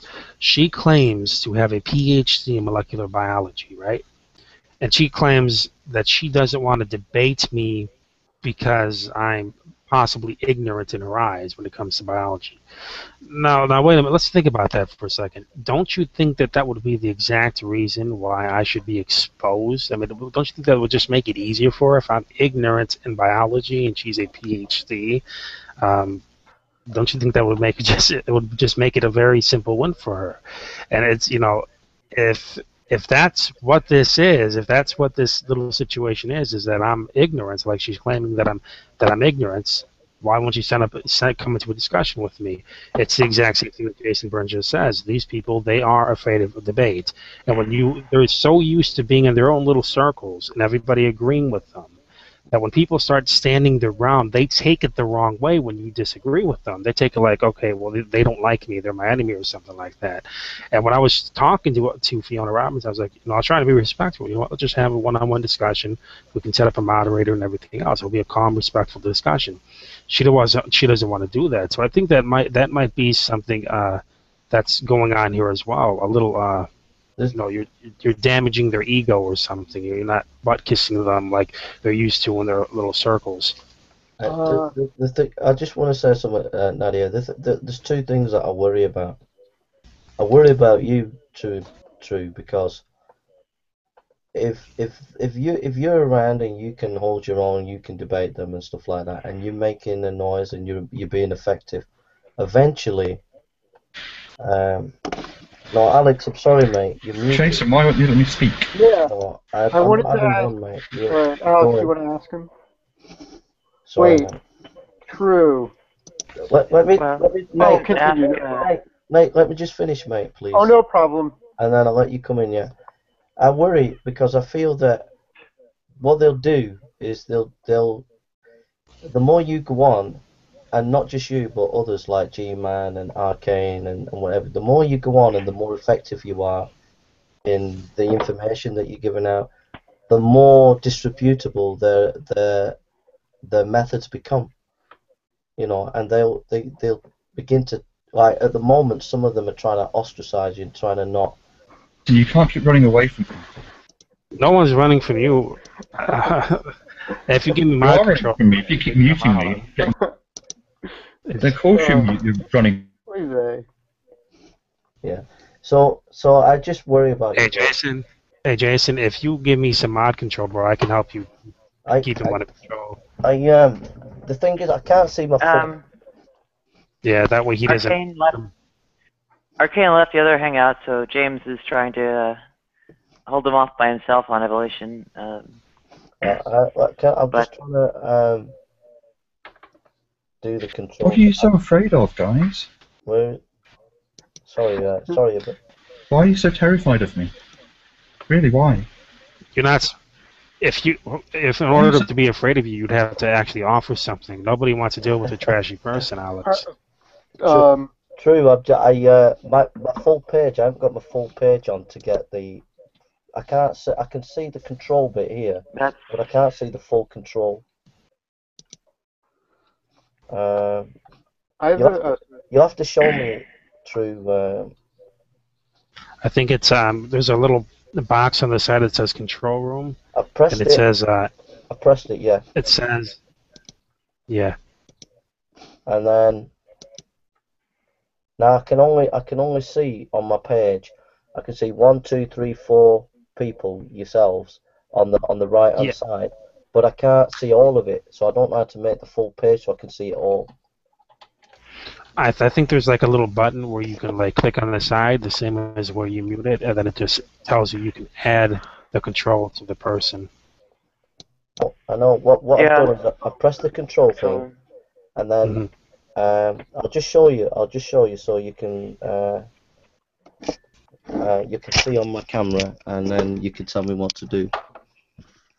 Okay. I bet Nate will do it. I'll show you now.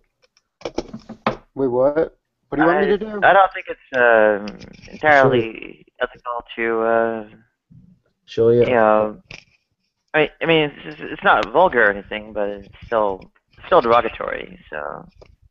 Right, here we go. I have to. We've got the camera here. I'll show you now. Right. What today?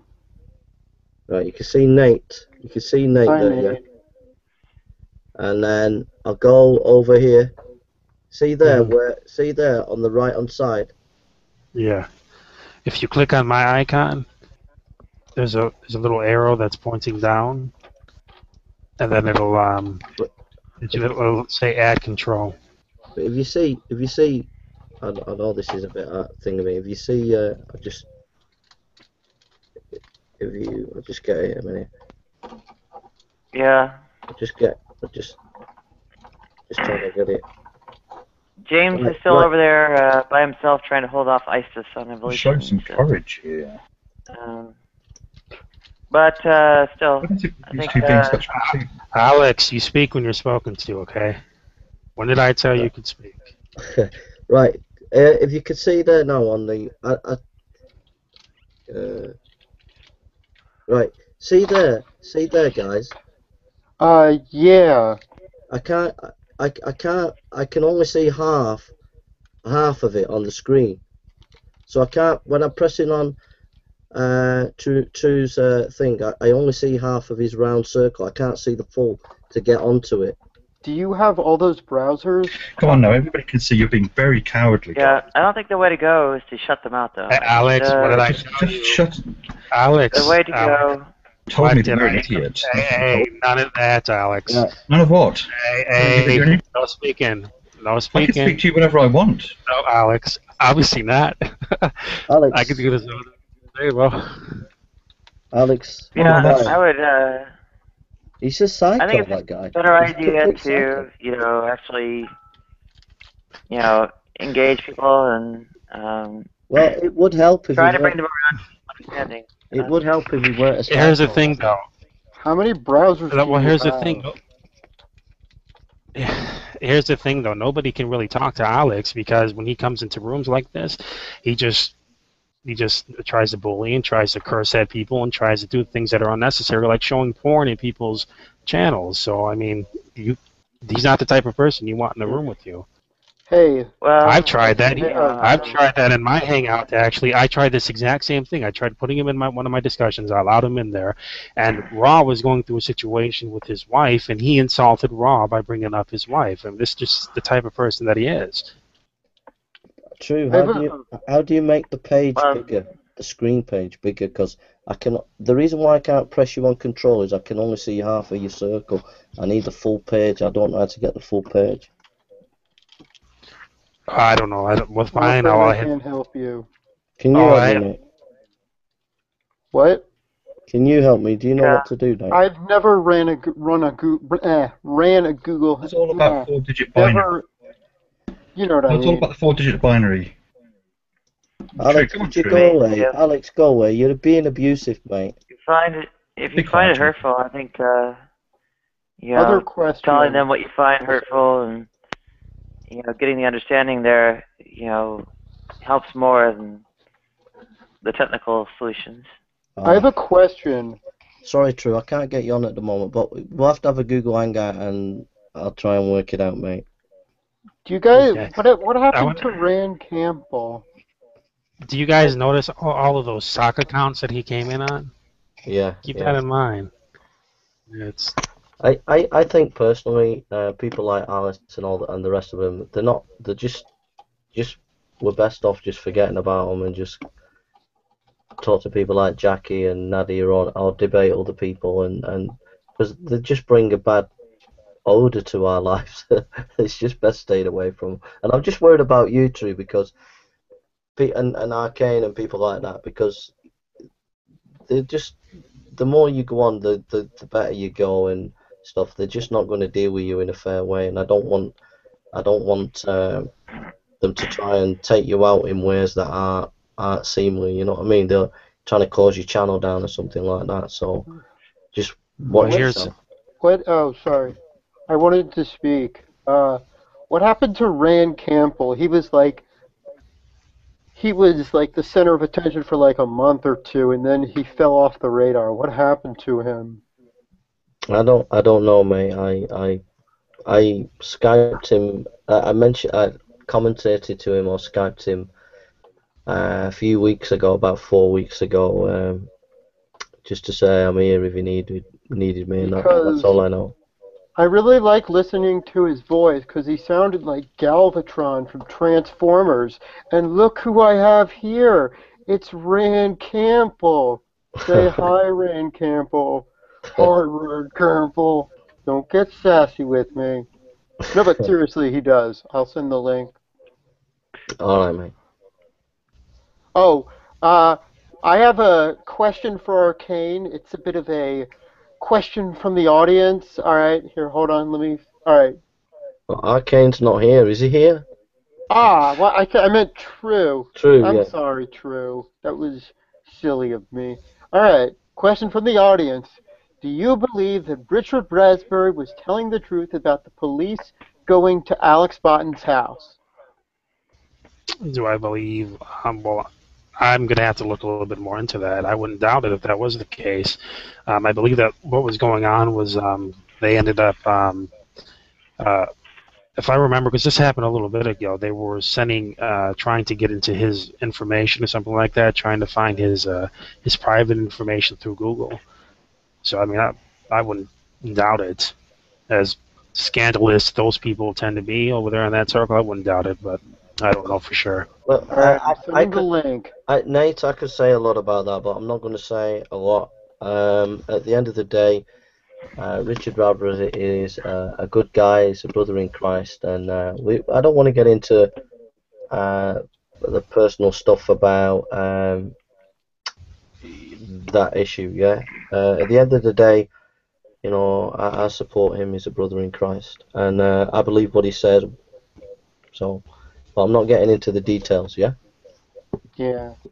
Making yourselves look very silly here, True. True, Really, just well. don't know, Over man. Pope and Alex Bolton and every other atheist until the atheists They're have been very destroyed. scared of me, these people, apparently. I don't know why he's very, very childish. True, tell me all... To Google Plus. Woo! Sorry, I had to do that. Okay, I'm going to say this. If he comes on again, it's official abuse. He's been told about 8 or 9 times not to come on. If he comes on again, he's officially abusing people because he's been told not to come on, so he should stay away. Let's forget about that. Anyhow, True, I've really enjoyed your debates recently. I enjoyed your chat with Hogtie Champ. I thought you demolished the guy, to be honest. And, you know, praise God and give God the glory. And I just thank you that, you know, that you're following the Lord and that you're trying to share the word of God and defend the faith, mate. So, respect to you, yeah. Yeah, thanks, bro. Well, I think that what's happening is, I think all it takes, bro, is for all of us to start standing up a little bit more boldly. Because before I got on board, before G-Man, the way that I seen it on YouTube, there was just a lot of negativity being presented to the Christians, and a lot of Christians were being ran off YouTube. That's why you hardly see any Christians here on YouTube right now. When I see the Magic Sandwich Show, the Line Ghost Show, and all these other atheist podcasts, that's typically what we see happening. The Christian is bombarded, they're insulted, they're disrespected. A good example of this is if you go to the discussion between Venom Fang X and DPR Jones and Thunderfoot and Aaron Raw. Venom Fang X, actually, I think it's the third part or second part of the Magic Sandwich Show. Venom Fang X actually gets the better of them. And what ends up happening is when Thunderfoot's stumped, Aaron Raw refuses to let him speak and keeps on interrupting him and keeps on, not letting him talk. Well, what we're starting to see now is things starting to flip through the Google Hangouts that we're holding. We're starting to see more brothers in Christ like Arcane Truth and, Veckel and yourself starting to come out of the woodwork and start standing firmer, and that's why we're starting to see a bigger shift. There's actually some agnostics that have sent me messages through the comment section, or non-Christians, I'd say that. I don't know if they're agnostics or what, but they claim to be non-religious. They are actually in agreement with some of the things that I've been saying towards the atheist community and towards my statement of the information of DNA and so forth. So I mean, I think that what the main issue is for us all to start sticking together, and all of us to start supporting each other in these hangouts back and forth, because that's where we're going to start seeing the difference. Because that's what the atheists are doing right now. That's what they've been doing, and they've been smart with that. They've all been sticking together and supporting each other. The Christians, we're all basically about our own business, and then we got 500 people coming in, atheists coming in from the side, and maybe 30, 40 Christians if you're lucky, and the massive other side, it's like we're kind of speaking with our mouth, or they're speaking with a megaphone. We know that we can get the point across, but the noise, all the comments that are just bombarding you, it over exaggerates their side. And when we start to stick together, I think that we start to see a little bit of a pushback. I think that's what this issue about the complexity thing. I mean, you had that show where there was me, you, RK, and Veckel, G-Man. We were all on that, and then there's been other shows where you debated. I talked to Christopher Mouty about it, and then I've made videos. So we've been pushing it and standing together on it, and it's been having an effect because they've been they've been panicking recently. They've been really, it's been really getting to them, and that's because we stood together and we've not given up on the topic. We've not let them browbeat us, and they can't handle it. They just can't deal with it. well, you remember if you saw the discussion between me and Hogtie the other day. Hogtie was getting emotional. He was getting frustrated, and he seemed to be bothered by one of the points that was brought up. That when he brought up the KT boundary, people were looking at it like he didn't understand the difference between evolution and that, and he was upset with me about that because he thought it was making him look stupid. But I mean, this is what else do you think people are going to conclusion people are going to come to when you bring in something like that out of nowhere? And here's the interesting part about it, though. When you listen to that discussion between me and Hogtie yesterday, I wasn't trying to be too aggressive with him because I've talked to Hogtie Champ before on Nephilim Free's channel, and I don't really think that I don't think he's totally ignorant when it comes to science, but I don't think that he actually is like aggressive when it comes to the science. So I didn't think he was going to have to go down that route. But when I led him and I caused him to admit from his own admission, okay, bringing him step by step. Is this the real Richard Raspberry, or is this Alex Bond again? Richard? Josh?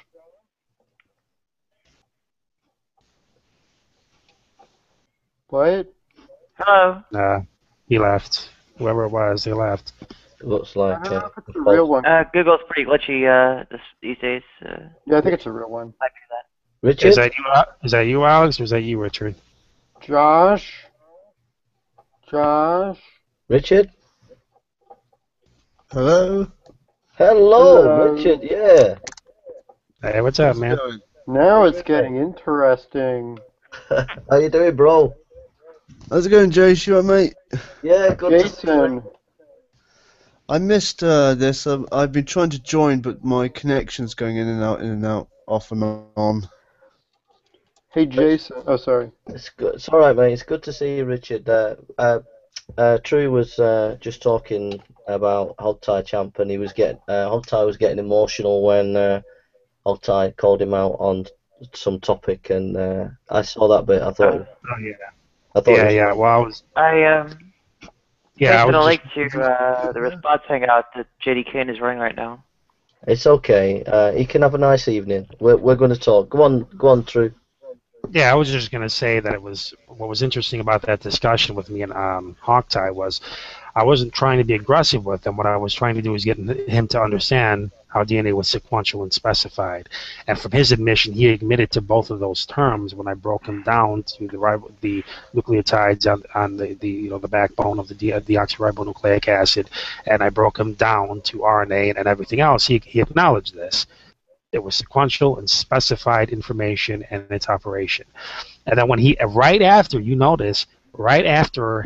I had led him to that, and I said, I confronted him, okay, well then there you go. You acknowledged to what I just said. He then shifted it and tried to say, oh, well, I'm not going to say that DNA is specified. And in the same mouth, in the same sentence, when he says that, well, in certain places it could be specified. So you see this little manifestation right there of Hogtie's basically statement of denial. He's admitting to what you're saying, but after he realizes that I was right, he tries to shift the topic, and then basically from there it went into some sort of semantical drift to where he wasn't paying attention to what I was telling him. Same exact thing that happened with DPR Jones. DPR Jones, I told him it was comparable to the English alphabet. He wouldn't hear it. It's like, perfect manifestation of the atheist denial, Hey, Ronnie, sorry. Well, I wouldn't rely entirely on DNA being sequential. Dembski doesn't, for instance, and I would even say it's not even entirely necessary for your argument. I mean, you could especially argue from the information content, say, of the entire cellular microbiology. If actually interacting with the system is necessary to account, or I guess, try to adequately represent it in some computational framework, which I think is still a bit poorly defined, but at the very least, the things like tertiary quaternary structure, DNA methylation, etc., all pretty much get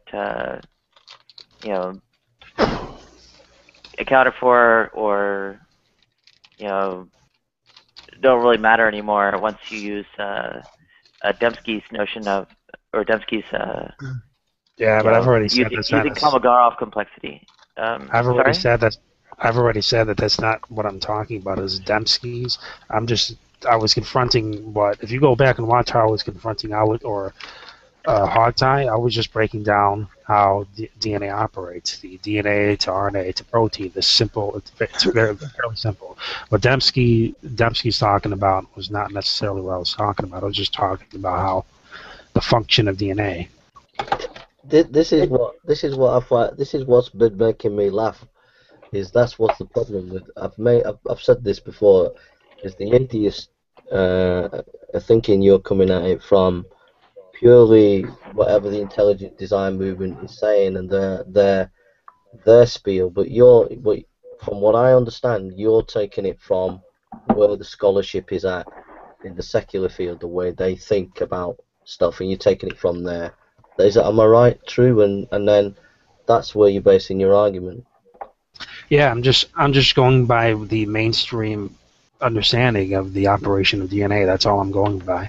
That's what I told Aaron Raw too in the discussion. I told Aaron Raw, look, I'm not necessarily talking about intelligent design. All intelligent design is as a label attached on the mainstream data. I'm talking about the operation of DNA. And I asked him, how does DNA operate? And his response was avoidance, along with a whole bunch of other things.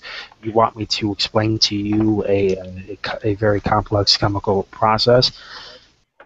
No, what I'm wanting you to understand is how what I'm talking about is relating to the mainstream understanding of the operation of DNA. I could talk about that from the top of my head, so you shouldn't say that it's some sort of complex operation that can't be even mentioned out in the open unless you have some notes by you. So, I mean, I think it was just another game to not understand what I'm talking about. Willful ignorance, I'll put it that way. But it's interesting though. You got Aaron Wright, you've talked to Hogtie Champ, I talked to Christopher Mouty.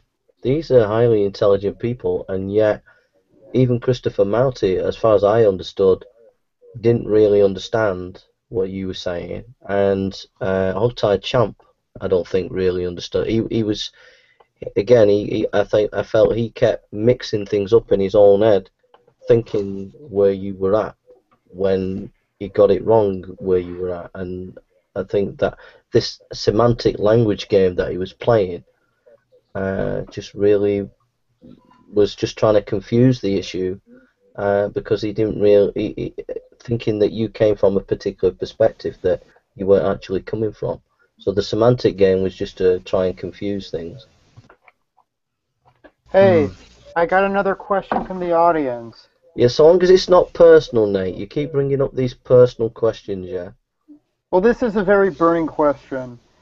Alright, so I can never keep a straight face no matter what. So long as it's not rude, so long as it's respectful. And I'm not asking this at someone from the audience. Yeah, well, I'm sure there are multiple questions, so you've chosen one for some reason. No, wait. First, how many people are actually in or watching this? Because you're able to see how many. At the moment, 22. There's been about 28, up to about 30 at one time. This question is for Josh. How you doing, Josh? And Nate, if this is personal, I will eject you, mate. So you. All right, I'll ask you it later, Josh, in private or something. Okay. Well, I don't know you, so it'd be polite if you title me by my YouTube name. Oh, okay. All right. What do you like, Richard or Richard Raspberry or? Whatever. It's just go by my YouTube name if you want to address somebody. It's good manners. Wait, what was I gonna say? Can I just say something? Has anybody gone to Nate's blog? If anybody likes robots, and my YouTube channel. and his YouTube channel on robots. This guy is mega on robots. I went to his blog, and it's quite a blog. Sorry. I thought of something, and it has nothing to do with any drama of sorts. I met the real Psi-10, Bruggen Kate. Did you? Yeah, in person. All right, good for I you. got to take a selfie with him. He was at my high school preaching, and I got to say hi, and I thought that was pretty cool. Wow. Hi, Jackie. Hey, Jackie. She's... Oh, she might have trouble staying connected. Lots of server errors these days. Sorry.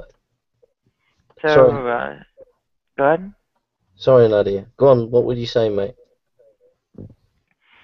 Oh, well, my hope was, that,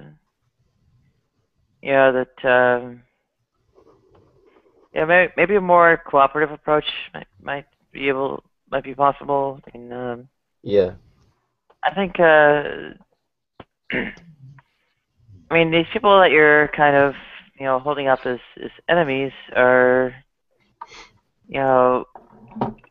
actually have, benign intentions, even if they're expressed in ways you're finding hurtful now or distasteful now. And if you, got closer to them and kind of understood their intention and so on, and they understood, your feelings about how they're presenting their case, a lot of things could get worked out. I think, I think if stay engaged. Yeah, I think that's a good point. I think if people like yourself and others like that continue to engage with us and talk to us, then that will speak to those who are not that way inclined. Hi, Hot Tie. Hi, Hot Tie. Yo, what up? Can I just say something regarding what you were saying just as I came in, because I was a bit late, and I thought it was funny because I've seen a few videos going around attacking what Ronnie's been saying about sequential specified information. And one particular video which has been circulating is a screenshot video where someone's done a Google search, and they've come up with not many hits or something. And it's made me laugh because just going by the description, it should be obvious to anyone what Ronnie's speaking about. It's DNA and the operations in performance. I think it's just funny that people who claim to have a basic understanding of biology can be so silly. Yeah. Although, Richard, what do you take away from those videos? That's true. When they do those Google searches and they show that it's not there, what do you believe their point is? I don't know what their point is. I think it's that they're trying to attack somebody, trying to Their make point is something that they don't understand. Really, what they're doing is they're just showing they don't understand the concepts being used, the definitions being used for DNA and its operations. Okay, well, Ronnie, you've dealt with this over the last few days. What do you think their point is? I think that they're demonstrating their ignorance or they're shooting themselves in the foot. Exactly. Well, I have a slightly different take on it. I have a slightly different take on it. I mean, my recollection is that true empiricism had used that term on the Magic Sandwich Show, that 3-word term, sequential specified information, and it wasn't the first time he used it. He's used it in Hangouts before that. I'm getting a wild echo. Nadia, somebody's headphones came unplugged or something. So that's my recollection. Is that so he's used that term, and people had Googled it and sort of looking for, okay, where is this coming from or whatever, and true empiricism was asked, okay, can you tell us what you mean by this term? And he says, well, it's a standard term. I mean, everybody should know what this means. And people point out, well, it's not there on Google. So true empiricism then had said, well, of course it's out there. Of course everybody uses that term. And then he actually did a video himself where he says, well, look, I'm going to Google it, and Google the slightly different what is DNA specified, whatever, and the sequential specified information, and then said, look, it's here, and repeatedly used the phrase, this is the exact same phrasing, this is the exact same terminology. So we're not discussing at this point, and this is when I don't know how many of you have seen the hangout that Drew and I did on G-Man's channel, but the point I was making there, and I'll stand behind it, we're not discussing at this point, we're not discussing DNA, we're not discussing the history of this term. What we're now discussing is this thing accessible through Google? Is this no, just hang on a sec, okay? I know. Because here you've got true empiricism making the specific claim that this three-word term is on the Wikipedia page for the central dogma of molecular biology. Well, not just the Wikipedia page. May I just say something? Yeah, go ahead. I don't know what's been said about Wikipedia, but it doesn't take a brain scientist to see that what sequential means. And following on from genes, they do follow a logical and coherent order, and the genes themselves have specified uses in how they are coded for certain genes or expressed in certain ways. But the thing is this is what atheists tend to do. They try to cherry pick. Hang on. You're missing my point. I'll let you speak. And keep in mind, I'll let you speak. Hold your tongue. Hold your tongue. Hogtie, be quiet, please. Hold yourself. Richard, Hold yourself. The point is, he's using definitions because this is what Christians have to put up with a lot of time. Is that you say something like DNA and they say define DNA, or you can say evolution. They say define evolution, or you could say truth. They say define truth. So what he's doing is just using the most simple definition for what DNA is, being that it follows a completely coherent and logical orders in its sequence itself, and that relates to genes and how the genes are and how they're expressed and what they do. So I don't really see what the problem is when people are trying to nitpick. What it shows to me is that people just want to battle over what someone said rather than listen to what he actually has to say regarding this sequential specified information, which is in the genes and how it gets there. And that was my point when I said that we're no longer talking about the underlying issue, and I'm sure True will remember this when we were talking about it on G-Man's channel. When I say it's such a derailing topic to say, well, now we're going to get into a discussion about whether or not true empiricism is telling the truth when he says he finds this three-word phrase on a particular Wikipedia page. No, Hogtie. No, I find those phrases. I found those phrases in a variety of pages. When you type in "is DNA sequential specified information," you'll find it on a variety of pages. Do it now. Get on there. Do it now. The issue is, you'll find, as far as I can see, is you've been outgunned, and you don't like it. You've been outmaneuvered, and what you're trying to do is you're getting onto all you're getting onto is the issue of semantics. You're not actually getting to the topic, and all we're getting, Jason, I'll tell you what, I'll tell you what. You guys can go to my channel. I can't screen share it right now because it won't let me screen share it on this thing. But listen to me. Well, then listen to me. I already screen shared this on my channel, my True Talk TV channel. Everybody go to my True Talk TV channel. I think it's the very first video that I did towards the situation with the Magic Sandwich Show, and watch that. We screen share it about 13 minutes in, and we find a variety of pages that use both of these terms, sequential and specified, to explain it, not just the Wikipedia page. So I already have that put up there for people to see. Why you're still talking about this, I don't know. If you want to, I'm trying to explain why it's relevant. I'm trying to explain why it's relevant. You guys are just going to interrupt, okay? Okay, I'll let you speak in a second. I'll let you speak in a minute. True, I know why he's here. I know why he's here. Here it comes. He's coming to say. He's coming to announce that Aaron Ra's going to debate you. Is that correct, Hogtie? Okay, Jason. If you're going to be a jackass, I can leave. I don't really have an issue with that. I mean, I'm just going to point out, you guys will sit here. I noticed that, I thought True and I had what I thought was the first step towards a productive exchange on this topic. And, Jason, you just saying, oh, you've been outgunned, or, oh, well, we win. Like, that's not how things are decided. This is all we're hearing from. Well, why are you getting emotional? Just chill out, Hogtie. You're getting emotional. This is your, oh, calm down.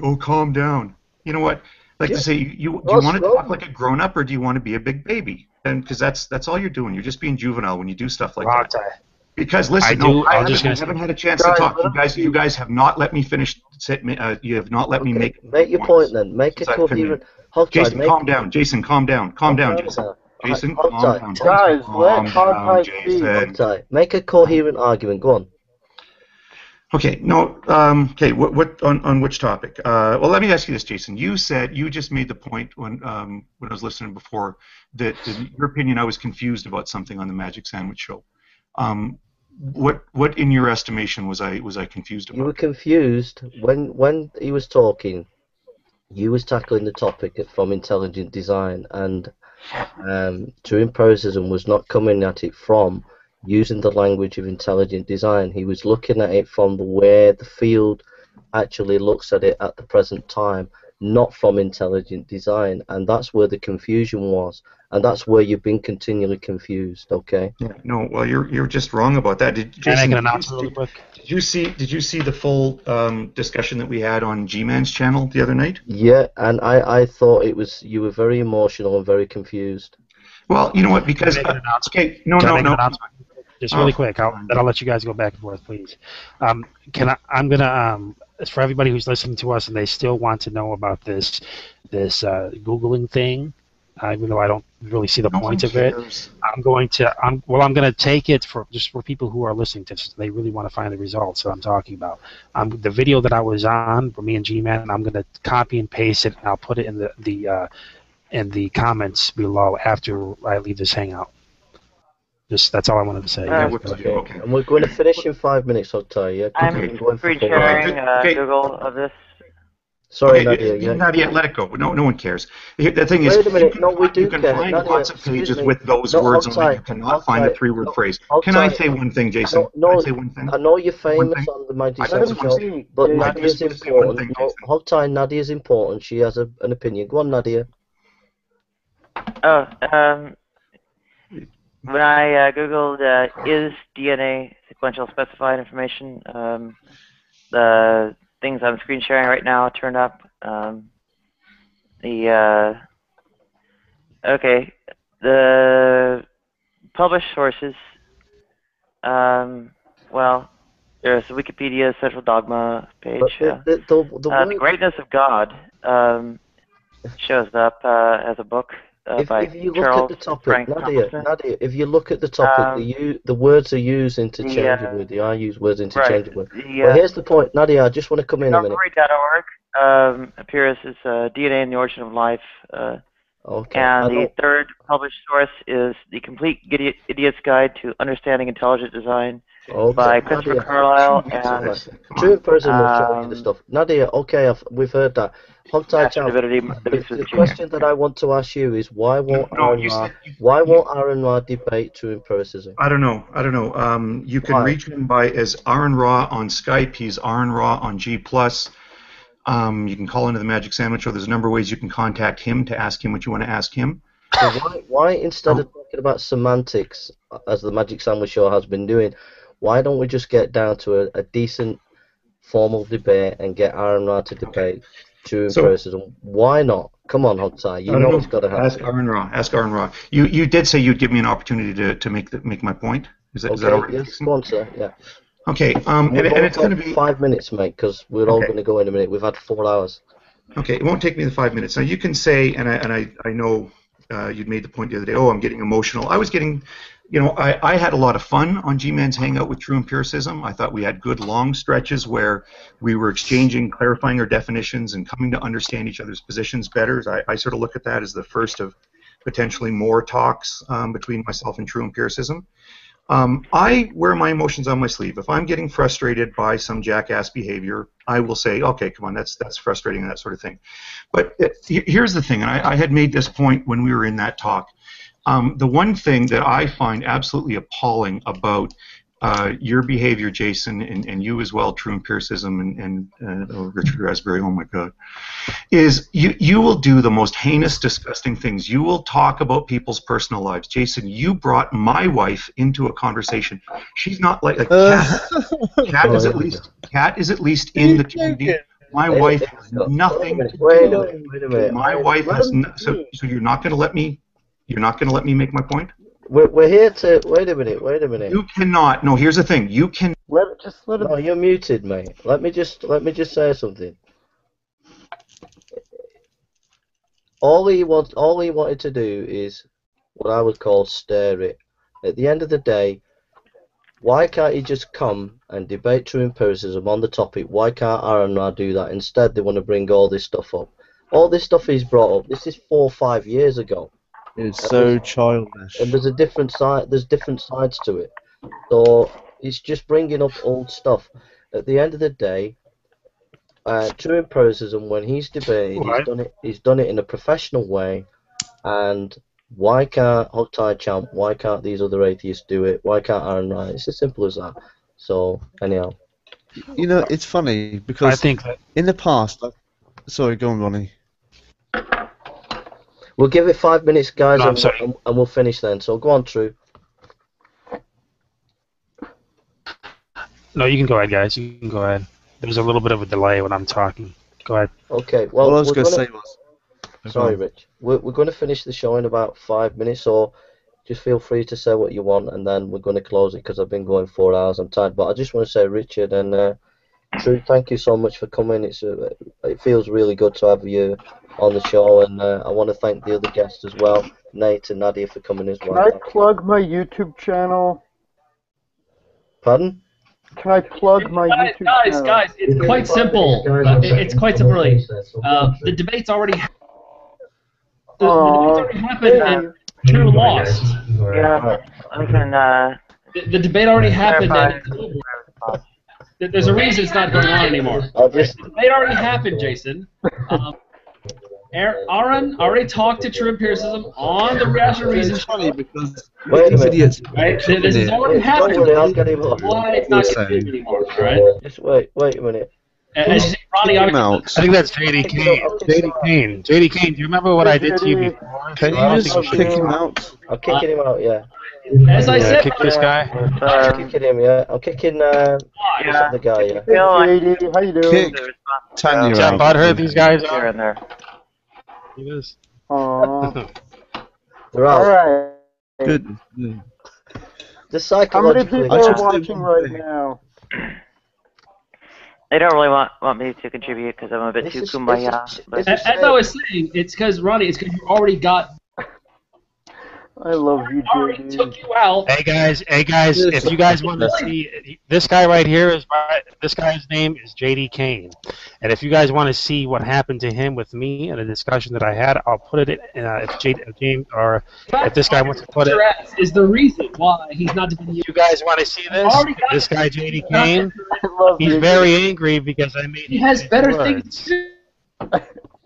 This guy, I'm going to put it in the comment section below. You guys watch the discussion that I have with JD. Guys, this is the crop, He's the butthurt. cream of atheism coming to deal with us. I want to make this clear. All right? I just want to make this. no, we don't have popes or Never bishops. change. I love you. I just want to make this crystal clear. He might Ronnie. be a good guy, but If this is your... there's no cream of atheism. I know. Let me guess, Jay. If this is academic stuff coming from atheists, I've got to say, I'd be ashamed. Well, actually, the procedural If this is issue what of Oxford is You're breeding, bullying me, Jason. You're bullying me. if this is Oxford and Cambridge academic You're stuff, bullying me. You're not allowed. I want a scholarly. You're bullying me, Jason. Oh, dear. well, Bullying me, Jason. You Jason big. actually procedural issue of allowing people to talk. he's got more sock and kites than the Queen of England. Wait, what? But That doesn't make sense. Alright. Okay, we're gonna call it a day, guys. 'Cause Wait, I want to plug everything because I'm so vain and I need internet popularity to make myself feel everybody, better. Nate is the man. Nate is the Nate new man on the block. 555. He is awesome. Go to his also- channel.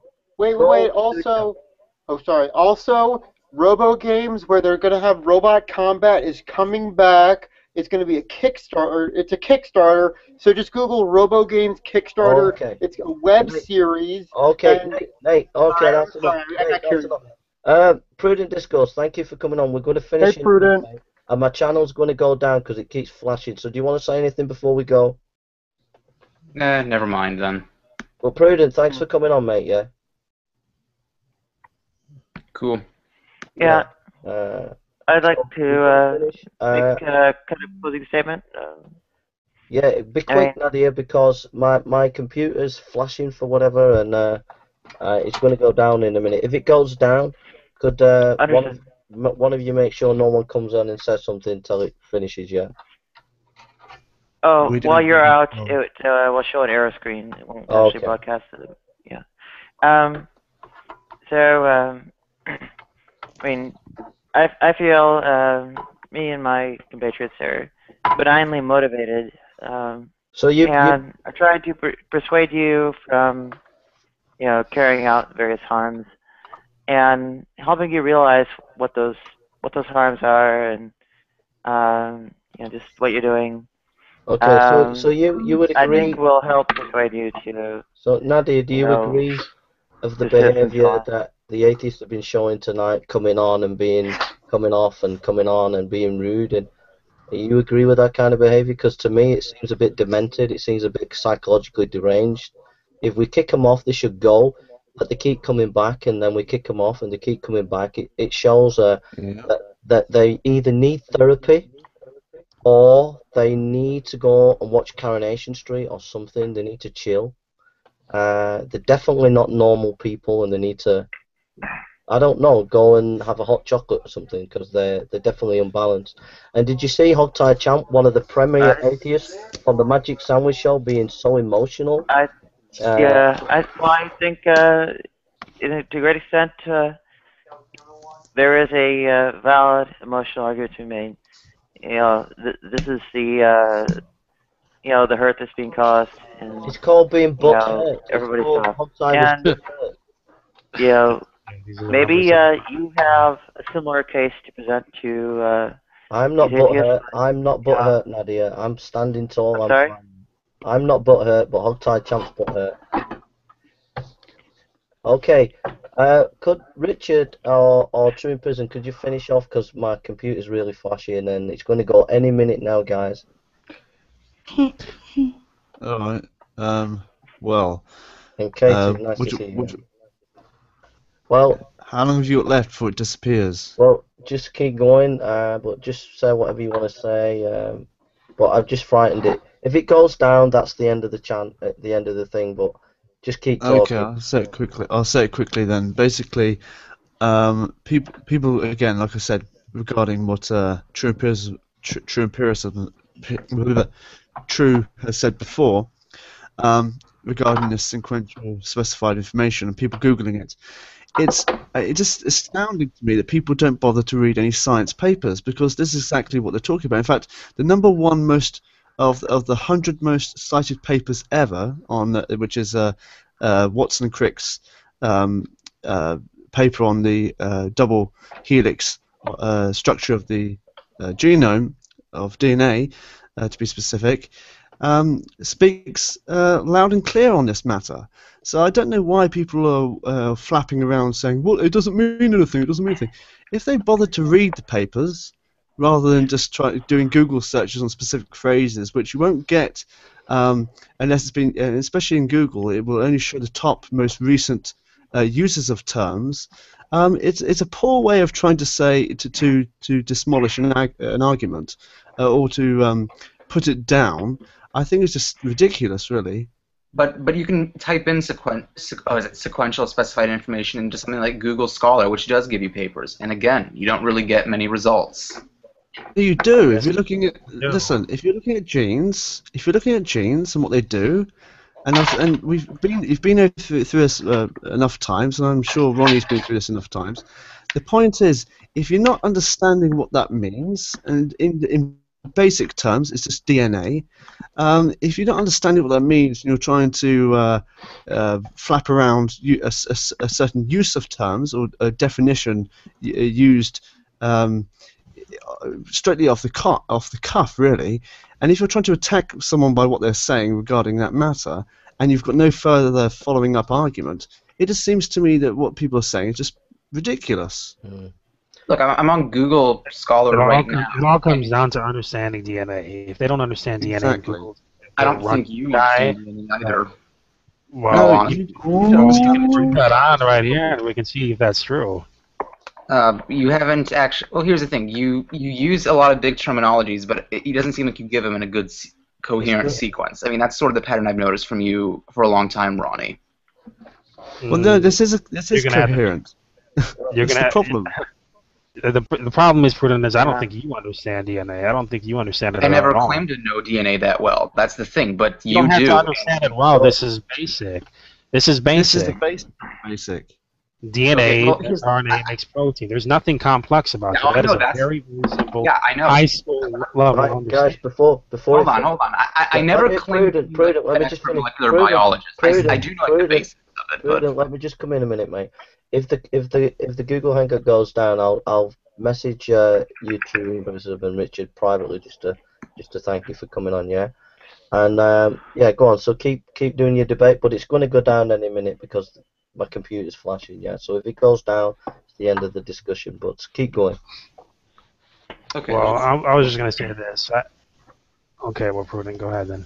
No, it's fine. You can talk. Well, I thought we were going to be giving ending remarks, and I was going to say this. Quite frankly, I don't really care who thinks I know about science, who cares I know about DNA at all.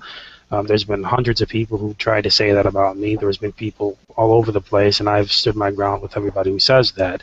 I'm only standing on what the mainstream science says, and if the best that people have is that they have Googled something where I Google the same thing and I'm finding the exact same terminology, well, then that tells me that they've got nothing. All it takes is to understand how DNA operates, nothing more, nothing less, and you'll understand why I'm talking about it as sequential and specified information. There's nothing complex or difficult about that.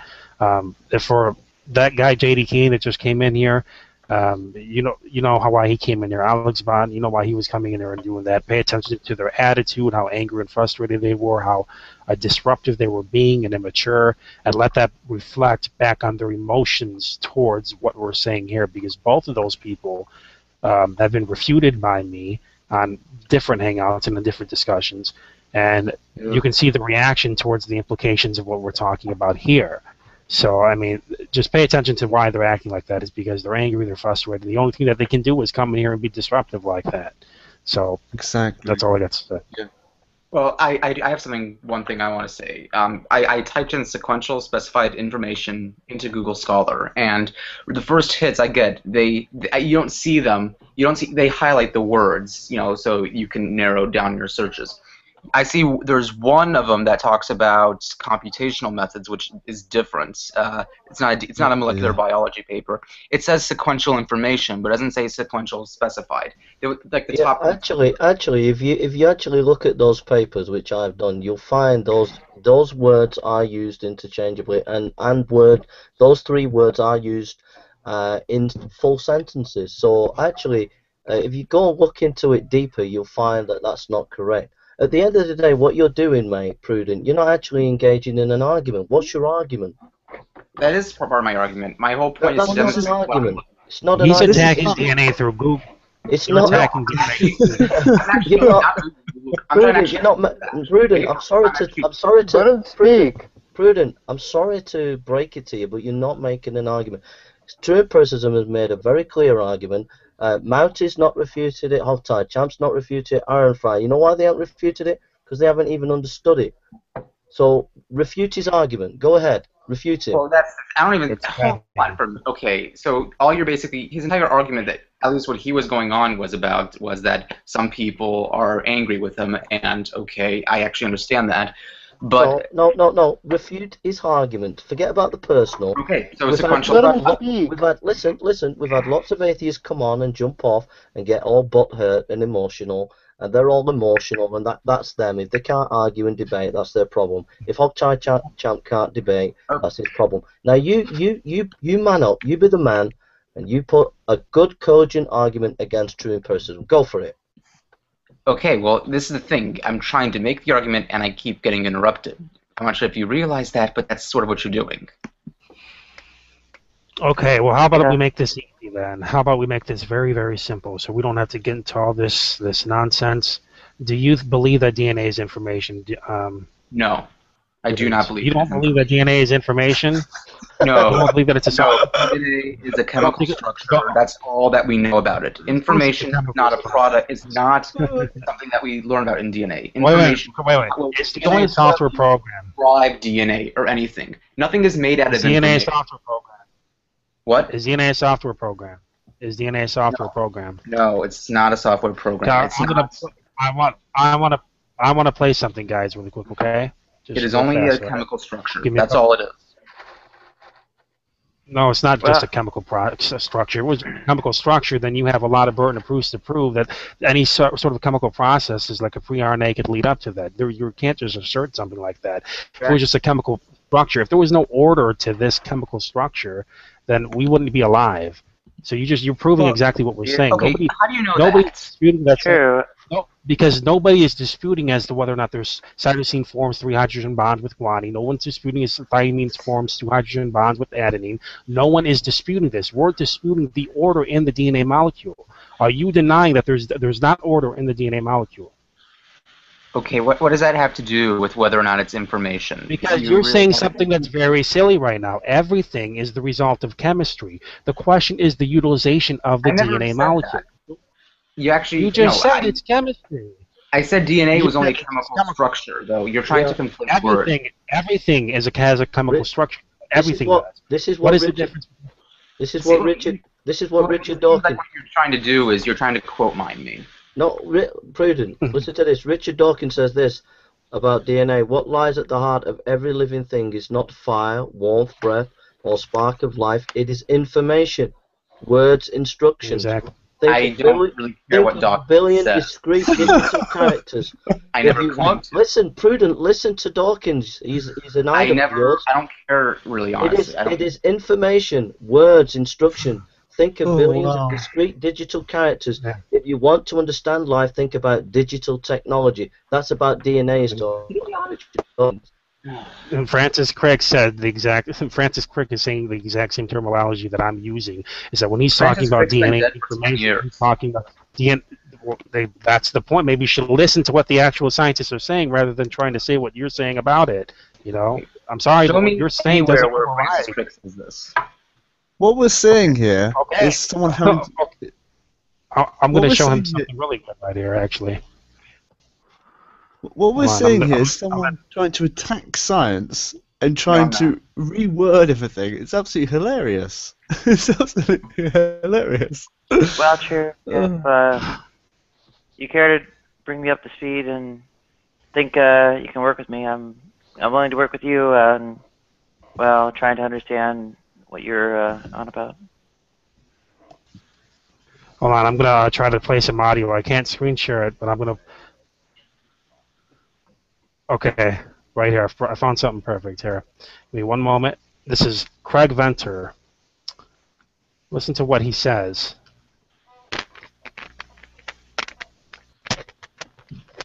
Hold on, wait. Craig Venter. I've actually done again. I've tried to search this thing too because I know you've mentioned Venter as a resource, as you've referenced him many times. I haven't heard him say anything about the idea of DNA being a computer code. Nothing. Where has he said Listen to this? me. Listen to it. Probably has. Right now, you got to start talking. Okay? Because it's going to be Last low. I heard, he got a little bit flowery. Go ahead. Oh, Oh, Jason just left. I wanted to ask him a question. Darn it. well, that's probably the end of the broadcast. It'll Sounds like stay. he was running on battery, and I actually have to head out soon too. Well, since Do you guys I'm hear this? still, No. still alive, everyone, I love you all. Oh, that's so And, sweet. you know, through all this arguing, I hope that we can continue to still respect each other as human beings. Alright. Whether or not we agree on whatever sequential specified information is, or if it's not, if it's valid or invalid, or if even if God is real or not real, like, even through all of these questions, we can still respect each other as human beings. That would be wonderful. Well, I sort of come to a little bit of a when we talk about, because this whole thing about sequential specified information, it's not found, not only, it's nowhere found in the scientific papers, it's not even found in general papers, like, or general articles like Wikipedia. It's found nowhere.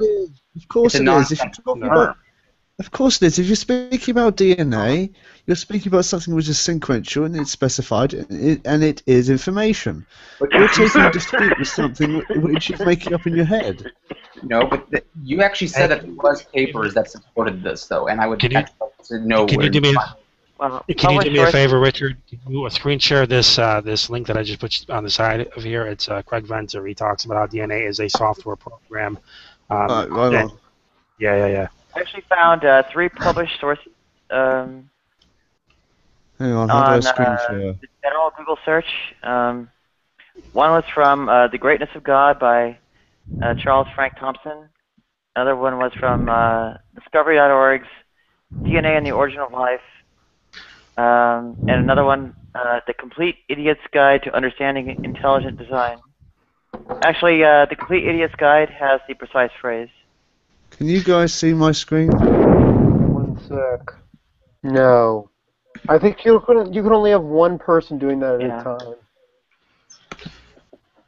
Okay, Nadia, Yeah, could you pull yours down and let Richard show his? Or Do we have to see now it is. Mine is Hold not on. taking any kind of. We have, it's a 17-minute video. Do we have to go through the whole thing? Because I actually have to be out in like a few minutes. Just play it to the beginning to where he talks about DNA being a software program. It's the very start of when he starts talking. Can you see the screen? Wait a minute, Nadia, could you pull your screen bit down so that Richard can do his? Yeah. Can you see my screen? Okay. Yeah, I see your screen. Yeah. So should I push play or no? Yeah. Go ahead.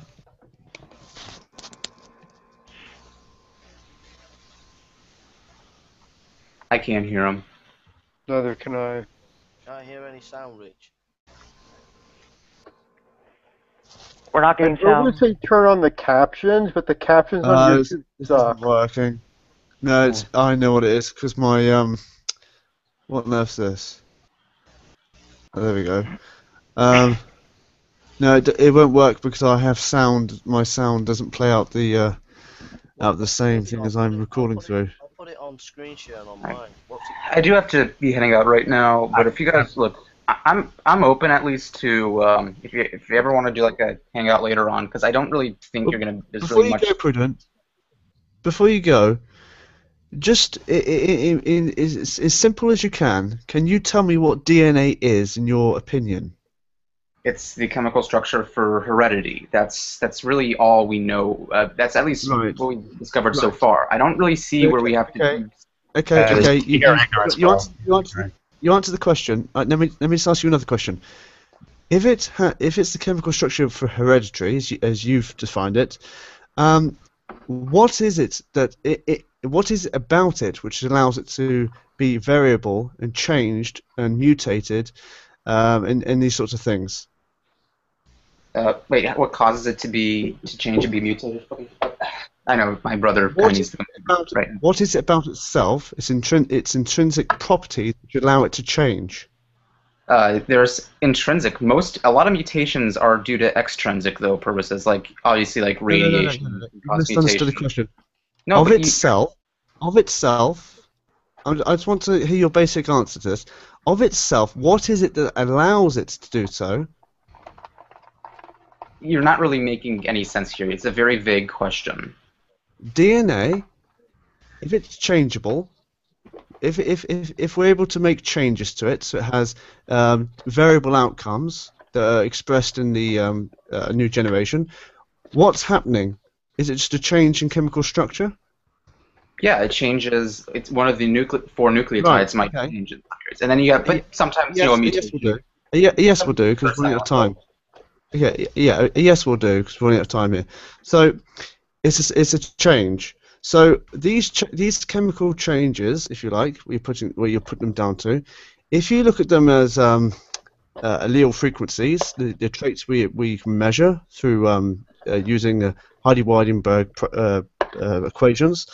What are we looking at? Are we looking at specific alleles, as in certain things which are expressed to have phenotypic attributes, or are we looking at something which has no effect at all? Of course it has effect, which is observable in generations, which means it is information bound. So when you're saying it's no information, it's just chemical structures, you're actually flipping over yourself. No, I don't think that logically follows what you just said. Well, it does. That's how it works. That's how we do it. No, not really. Well, yes, really. That's how it works. We measure the distribution of alleles in a population, and we can measure how these changes happened, going backwards through the lineage. For you to say it's not information bound, but you're applying the laws of how we determine something that has information in it, and then to say it has no information, what you're doing is you're contradicting yourself. And Okay. I see what you actually just did there. You just conflated terms. Information is what we derive from a measurement, though. Like, we would consider that information. But it doesn't mean that the DNA itself is made of... We mapped the genetic code. That's the difference. We mapped the genetic code. We mapped the genetic code. Yeah. Which is derived How's that even a genetic fallacy? That doesn't even apply. The measurement you spoke that of... specifically applies. The measurement you're speaking of, as I just said, you can measure in the allele frequency distribution. But measurements are always external, though. No, that's information. And if you look at a gene, if you knock out certain genes, you can see the effects. So certain genes hold certain information which code for certain proteins. If you remove them, you've removed information. That is what the definition of information is. But you don't see what we So I want this on record. I want this on record. Prudent. Do you deny the sequencing of the nucleotides in the DNA molecule? You deny that? No, I don't even... Okay, no. Then what are you talking about? That is. What do you think? Okay, then what are you protesting?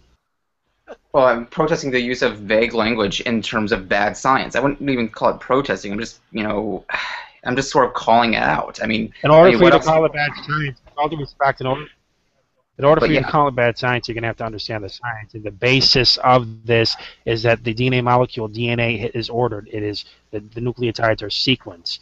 And then when it's read off through the ribosome and RNA, specifically, this is how these things happen. So this is the whole entire point. It is sequence information in DNA. But no, it's sequence. That doesn't necessarily mean it's specified or it's information, though. That's my whole point. It is information. What do you think that means? What? The genetic code, the genetic information, where do you think those things come from? I'm sorry, I can't hear you. If I could ask a question to Prudent, or a Google Books search, kind of the Books tab out of the more, on DNA and specified sequential information, in quotes. I'll put the string in the sidebar text chat. Oh, I see. Yeah, oh my God. Yields a unique result. The complete... The Complete Idiot's Guide to Understanding Intelligent Design. Wow. Well, it really shows where all this entire source comes from. To be honest, that's not where it comes from. And if you're going to say that, those books are written for idiots. So this old language issue is just a red herring. At the end of the day, it's very, very simple. I mean, all true empiricism is doing is representing the field. Your argument, Prudent, is not representing the field. The field regards that there's information. That DNA is information rich. You're saying it's not. No, it's not really. Denying science. You're denying science. No, you're denying where scholarship is at the moment. Actually, it's not. That's the thing. There aren't. Okay, show me that it's a consensus. That's what I would actually like to know. I've just read Dawkins to you. I've just read him. Okay, I just gave you a link. Hold on. Check out for yourself. I just one. Decide that you can check out what Craig Matthews And had, and he's made some of the biggest breakthroughs in genetics. So, John Mayer yeah, Smith. that's Give me one. Smith. That's kind of a bit of an argument from authority if you're mentioning John one. John Mayer And Smith. He's another geneticist. John Mayer Smith says a central idea in contemporary biology is that of information. Okay, but again, is that actually applied to the idea that DNA is literal information, like an actual intrinsic property that's measurable? Because it seems that when we use the terms information, that's what we do when we make external measurements. It doesn't mean that information is an actual intrinsic property. It's extrinsic measurements to the already existing intrinsic properties that are chemical. That's what I'm referring to. Extrinsic measurement vary in terms of Shannon entropy, Boltzmann entropy, and Kolmogorov complexity, and so on. Here's four scholars in the field. Matt Ridley, Life is Digital Information. Berad Olaf Kuppers, these are leaders in the field. The problem of the origin of life is clearly basically equivalent to the problem of the origin of biological information. Manfred Eigen, these are scholars in the field. Our task is to find a logarithm, a natural law that leads to the origin of information.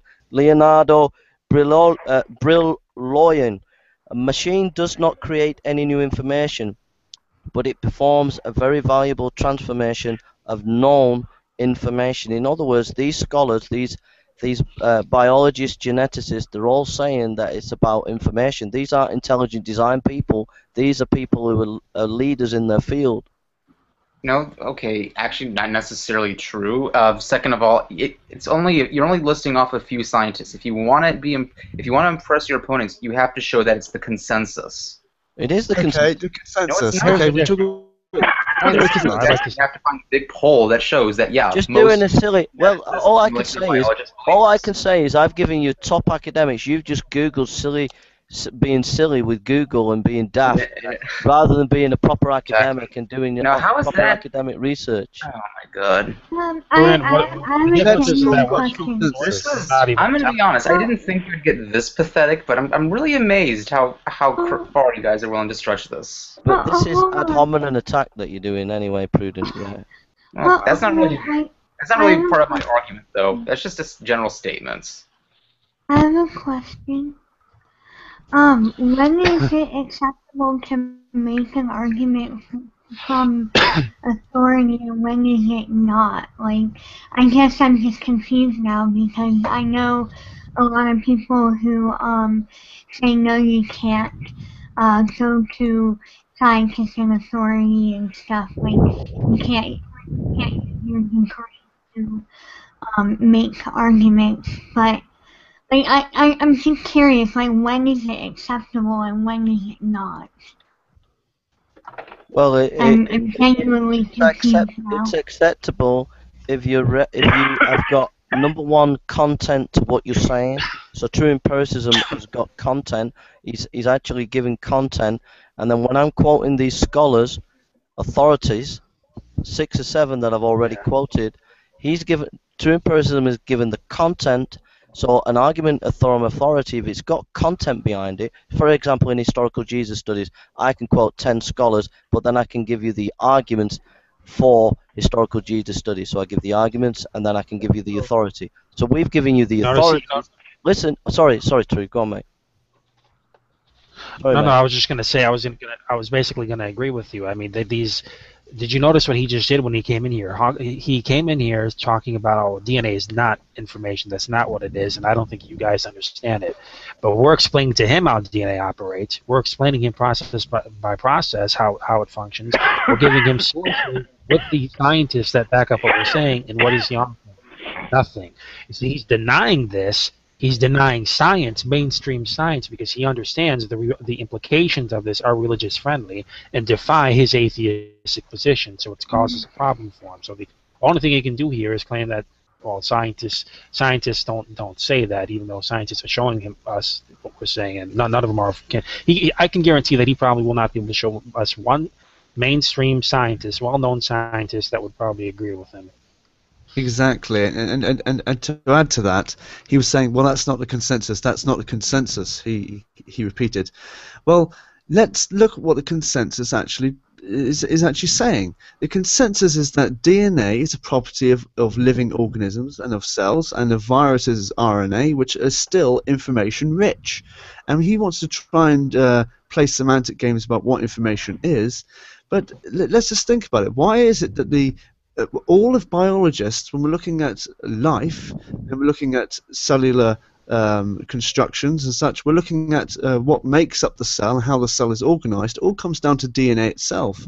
If you want to call DNA a mixture of ingredients, if you want to call it a blueprint, these are all descriptions given to DNA which aren't taken to dispute, even though they're so incredibly vague, they don't actually meet the match. But when True speaks of this sequential specified information, he's speaking purely upon DNA, what it is, as an information-based code. And like I said, the most number one of the most cited papers ever, Watson and Crick's paper on the double helix of DNA, the structure of DNA. And when he started breaking down what genes do and how genes are operational, we have to understand, it's the consensus that we understand that genes hold in them information which is conveyed in either the proteins which they sequence for, or as switches to express certain other regions of the genome. So the very idea, the audacity to come in here and say that it's not the consensus view when it's the absolute and only view they have. In fact, what we actually are disputing in science now is an epigenetic view, which includes a genetic view. So to say it's not the consensus, it is laughable. What I'm seeing more and more and more now is, since Ronnie's been speaking about this this definition of what DNA is in its actuality and how it functions, what's becoming apparent is how many atheists just don't have a basic understanding of biology. Exactly. There you go. I was waiting for somebody to say that too. That is what's being demonstrated right here.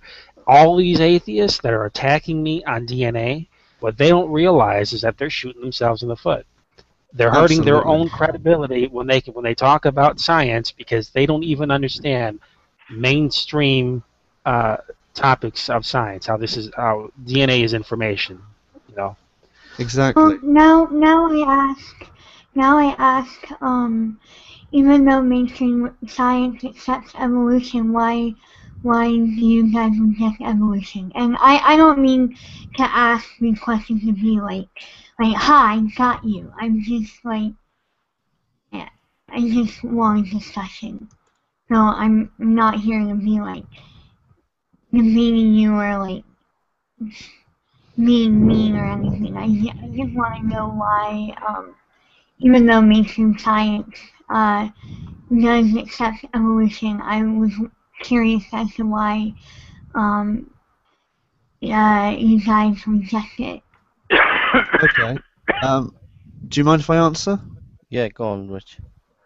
Well, essentially, evolutionary biology is the in any model you want to pick from of the evolutionary models. Comes from an understanding or an assumption that things change in directed ways, which can be measured going through past events by going backwards, essentially. But when we're looking at genes, and when Ronnie's talking about the mainstream understanding of what genes are, which is probably one of the most understood things in biology, the difference we take with the disputes between, in correlation to what Prudence was here just saying, and possibly Hogtie and Aaron Ra, I believe, what they're saying is they're taking dispute with the fundamentals of science, whereas evolution has many models, and they're all different theorems trying to explain what they think happened based upon many assumptions, and most of them, if not all of them, I would say, are based upon the disbelief in God. Now, the very fact they're bringing God into the situation shows to me that they don't care for science at all. Because when we bring God into the situation, we're talking about information, because information only comes from a mind. So why we take dispute with it is because we're taking dispute with something which is someone's theory, whereas what they're taking dispute with is something which is actual. It's not of the theory. It's not of a theoretical. We're taking dispute of what is actual. Well, okay, wouldn't you say that the comparison of DNA to information is more of a subjective standpoint? I can be completely wrong because I myself am not well informed in how DNA works and what DNA is made of and all that. And shoot, I lost my train of thought. My apologies. I thought that evolution is just one model. Natural selection brings out favorable characteristics, and species evolve from the natural selection of those characteristics. What would you mean by multiple models? Well, when I speak of multiple models, I'm speaking about different models of evolution. For example, there's the Darwinian model, which states that we have a common ancestor with some primordial soup, which is a mixture of RNAs, which is supposed to have arisen some 300 to whenever billion years ago. And there's other models, like, for example, the early high disparity model, which is pretty much the mainstream's way of concurring with biblical creation, in that it shows that the individual trajectories from incipient-based forms. For example, the Bible says God created them each to their kind, and an early high disparity model will look at the incipient-based forms, identifying them as individual genomes and their trajectories in which they have changed over time. Now, creationists have no trouble with change over time. That's not a problem for us. What we're taking dispute with is the limits and how the plasticity for such changes to take place. And this comes down to information. Jackie, sorry, Richard. Go on, mate. I was going to say, Sorry, this was comes to... I'm so sorry. If you could just let Richard finish and then you come in, Jackie, and then I just want to say something after that. Yeah, it just lagged for me a little bit, so I didn't realize he was starting to talk. Okay, go on, Richard. My apologies. Go on, Richard. Well, this all comes this all comes down to a dispute over information, because the Darwinists are trying to say that things can change over time, and information is emergent, but they're not showing. They have no mechanism for how information itself can become emergent. In fact, their own studies confirm what information theorists would say is that all information comes from mind. So when it comes down to DNA and how DNA operates and how it is aligned and expressed and so on and so forth, what they're trying to do is they're trying to belittle or trying to destroy the very definition of what information is. And this is what's being demonstrated here tonight when people are attacking Ronnie for using the dreaded word information to express what information is. And it's embarrassing for those people who are trying to stand by any evolutionary, especially Darwinian model of evolution, while saying there's no such thing as information, because information is the core of their very theory. So if they remove the core of their theory, they're left with nothing. It's kind of just, it's embarrassing to them, and it's embarrassing to us to have to watch it, because it's just so silly. Awesome. Listen, guys, I've been on here now. It must be over 4, going on for 5 hours, and I'm gonna call it a day in a minute, because in UK time for me and Richard, it is now going on past 1:30 in the morning. Yeah. So his puppy and his eyes and my eyes are going to be popping out in the morning. So we've got a bit of time. So listen, guys, I'm going to just finish. I just want to say to Richard and True, guys, I love you, and it's just been such a blessing to have you on. Yeah, just standing together as brothers, and see you two guys just tying the atheist in the knots. It's been really good. And Jackie and Nadia, you're a credit to atheism. It's been good to have you on as well, yeah.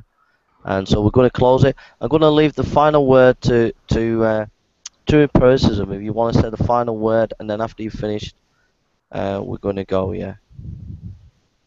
Yeah, thank you, Jason, for letting me on here, man. It's been I've loved being on here, dealing with these guys and talking about these topics.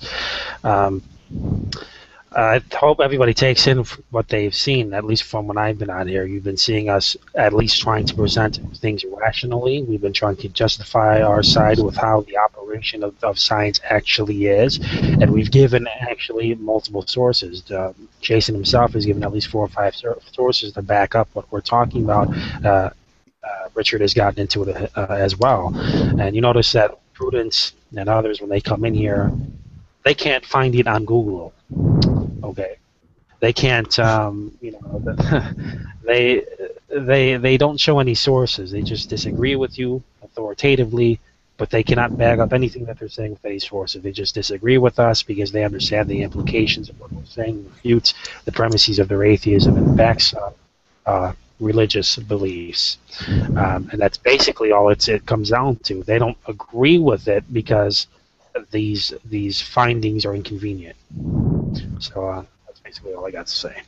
All right. I'll tell you what. I'll let each person have a last say, yeah, because it's polite to Jackie and to Nadia. So, Richard, do you want to say something, and then we'll let Nadia and Jackie, if you could keep it quick, guys, because it's going on for 2 o'clock soon. Yeah, I'm feeling the same way you are, Jace. Falling off the chair, you know. Yeah, I'll just say exactly what Ronnie said. Really, the only discrepancy they have is that they don't like the implications of the actual science, even the mainstream science, which they try to use as a smokescreen to disillusion people into thinking, that atheism is actually some sort of valuable belief, and I think that's ridiculous. If they're trying to adhere to science, they really should stay away from it.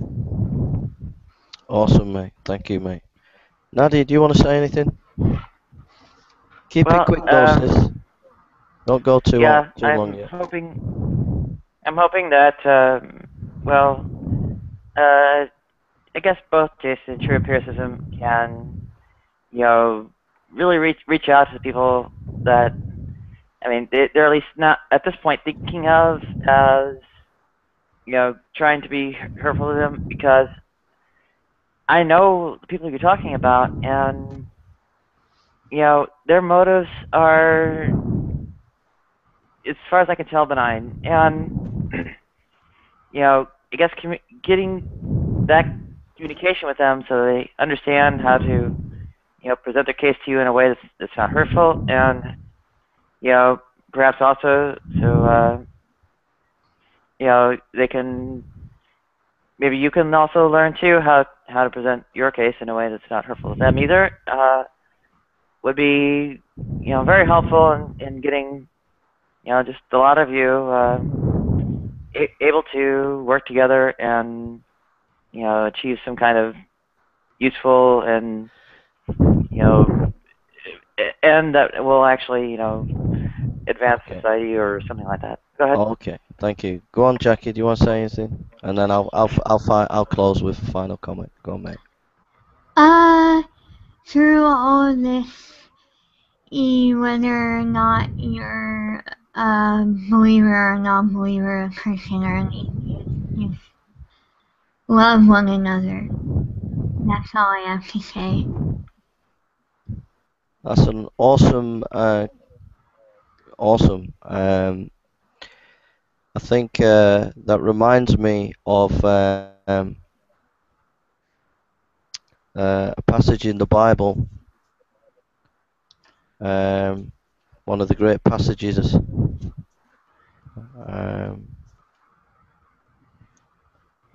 And it says, "And though I bestow all goods to feed the poor, and though I give my body to be burned, and have not charity, it profiteth nothing.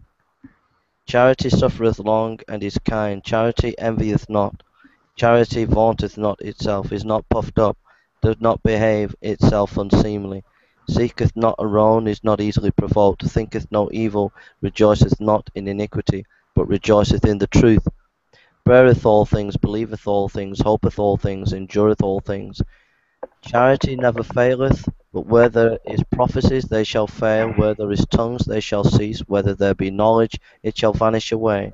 For we know in part, and we prophesy in part. But when that which is perfect is come, then that which is in part shall be done away. When I was a child, I spoke as a child, I understood as a child, I thought as a child. But when I became a man, I put away childish things. For now we see through a glass darkly, but then the face to face. Now I know in part, but then shall I know even as I am known. And now abideth faith, hope, and charity, and these three, but the greatest of these is charity. And I'm just thinking of Christ. It says, "For God so loved the world that he gave his only begotten Son, that whoever believes on him shall not perish but have everlasting life." And the greatest love of all was when Christ came down and gave himself, not only for me, not only for True Empiricism, for Richard Raspberry, but he came and down and died for Jackie and Nadia and every single person. And if we but trusted in him, we would know his love in our lives. So I just want to thank everybody. I want to thank Richard, a special thank you to Richard and True Imprism. It's great to work together. And I want to thank Jackie, who's a wonderful atheist. And I want to thank Nadia, too, who's a wonderful atheist. And we really appreciate your contribution, making us think and challenging us. And everybody else who's come on, Nate. And we love these people, even though we have these issues with them. And we just wish them all the well. But I think that for us, I don't know what the other guys think, but I think that we're better off talking to people like yourself who do want to engage, rather than the silly antics that we've seen tonight, which is just pure immaturity and not worth even a second thought. So that's it, really, and I want to wish everybody a good evening, and thank you so much for your time, and God bless you. So I'm going to close now. I'm going to press stop broadcast. So have a good evening, and thanks, everybody. I'll catch up to you guys soon, yeah? Absolutely. All right, guys. Thanks for having us on. Thank you. See you guys. Bye God bless. Bye now. bye.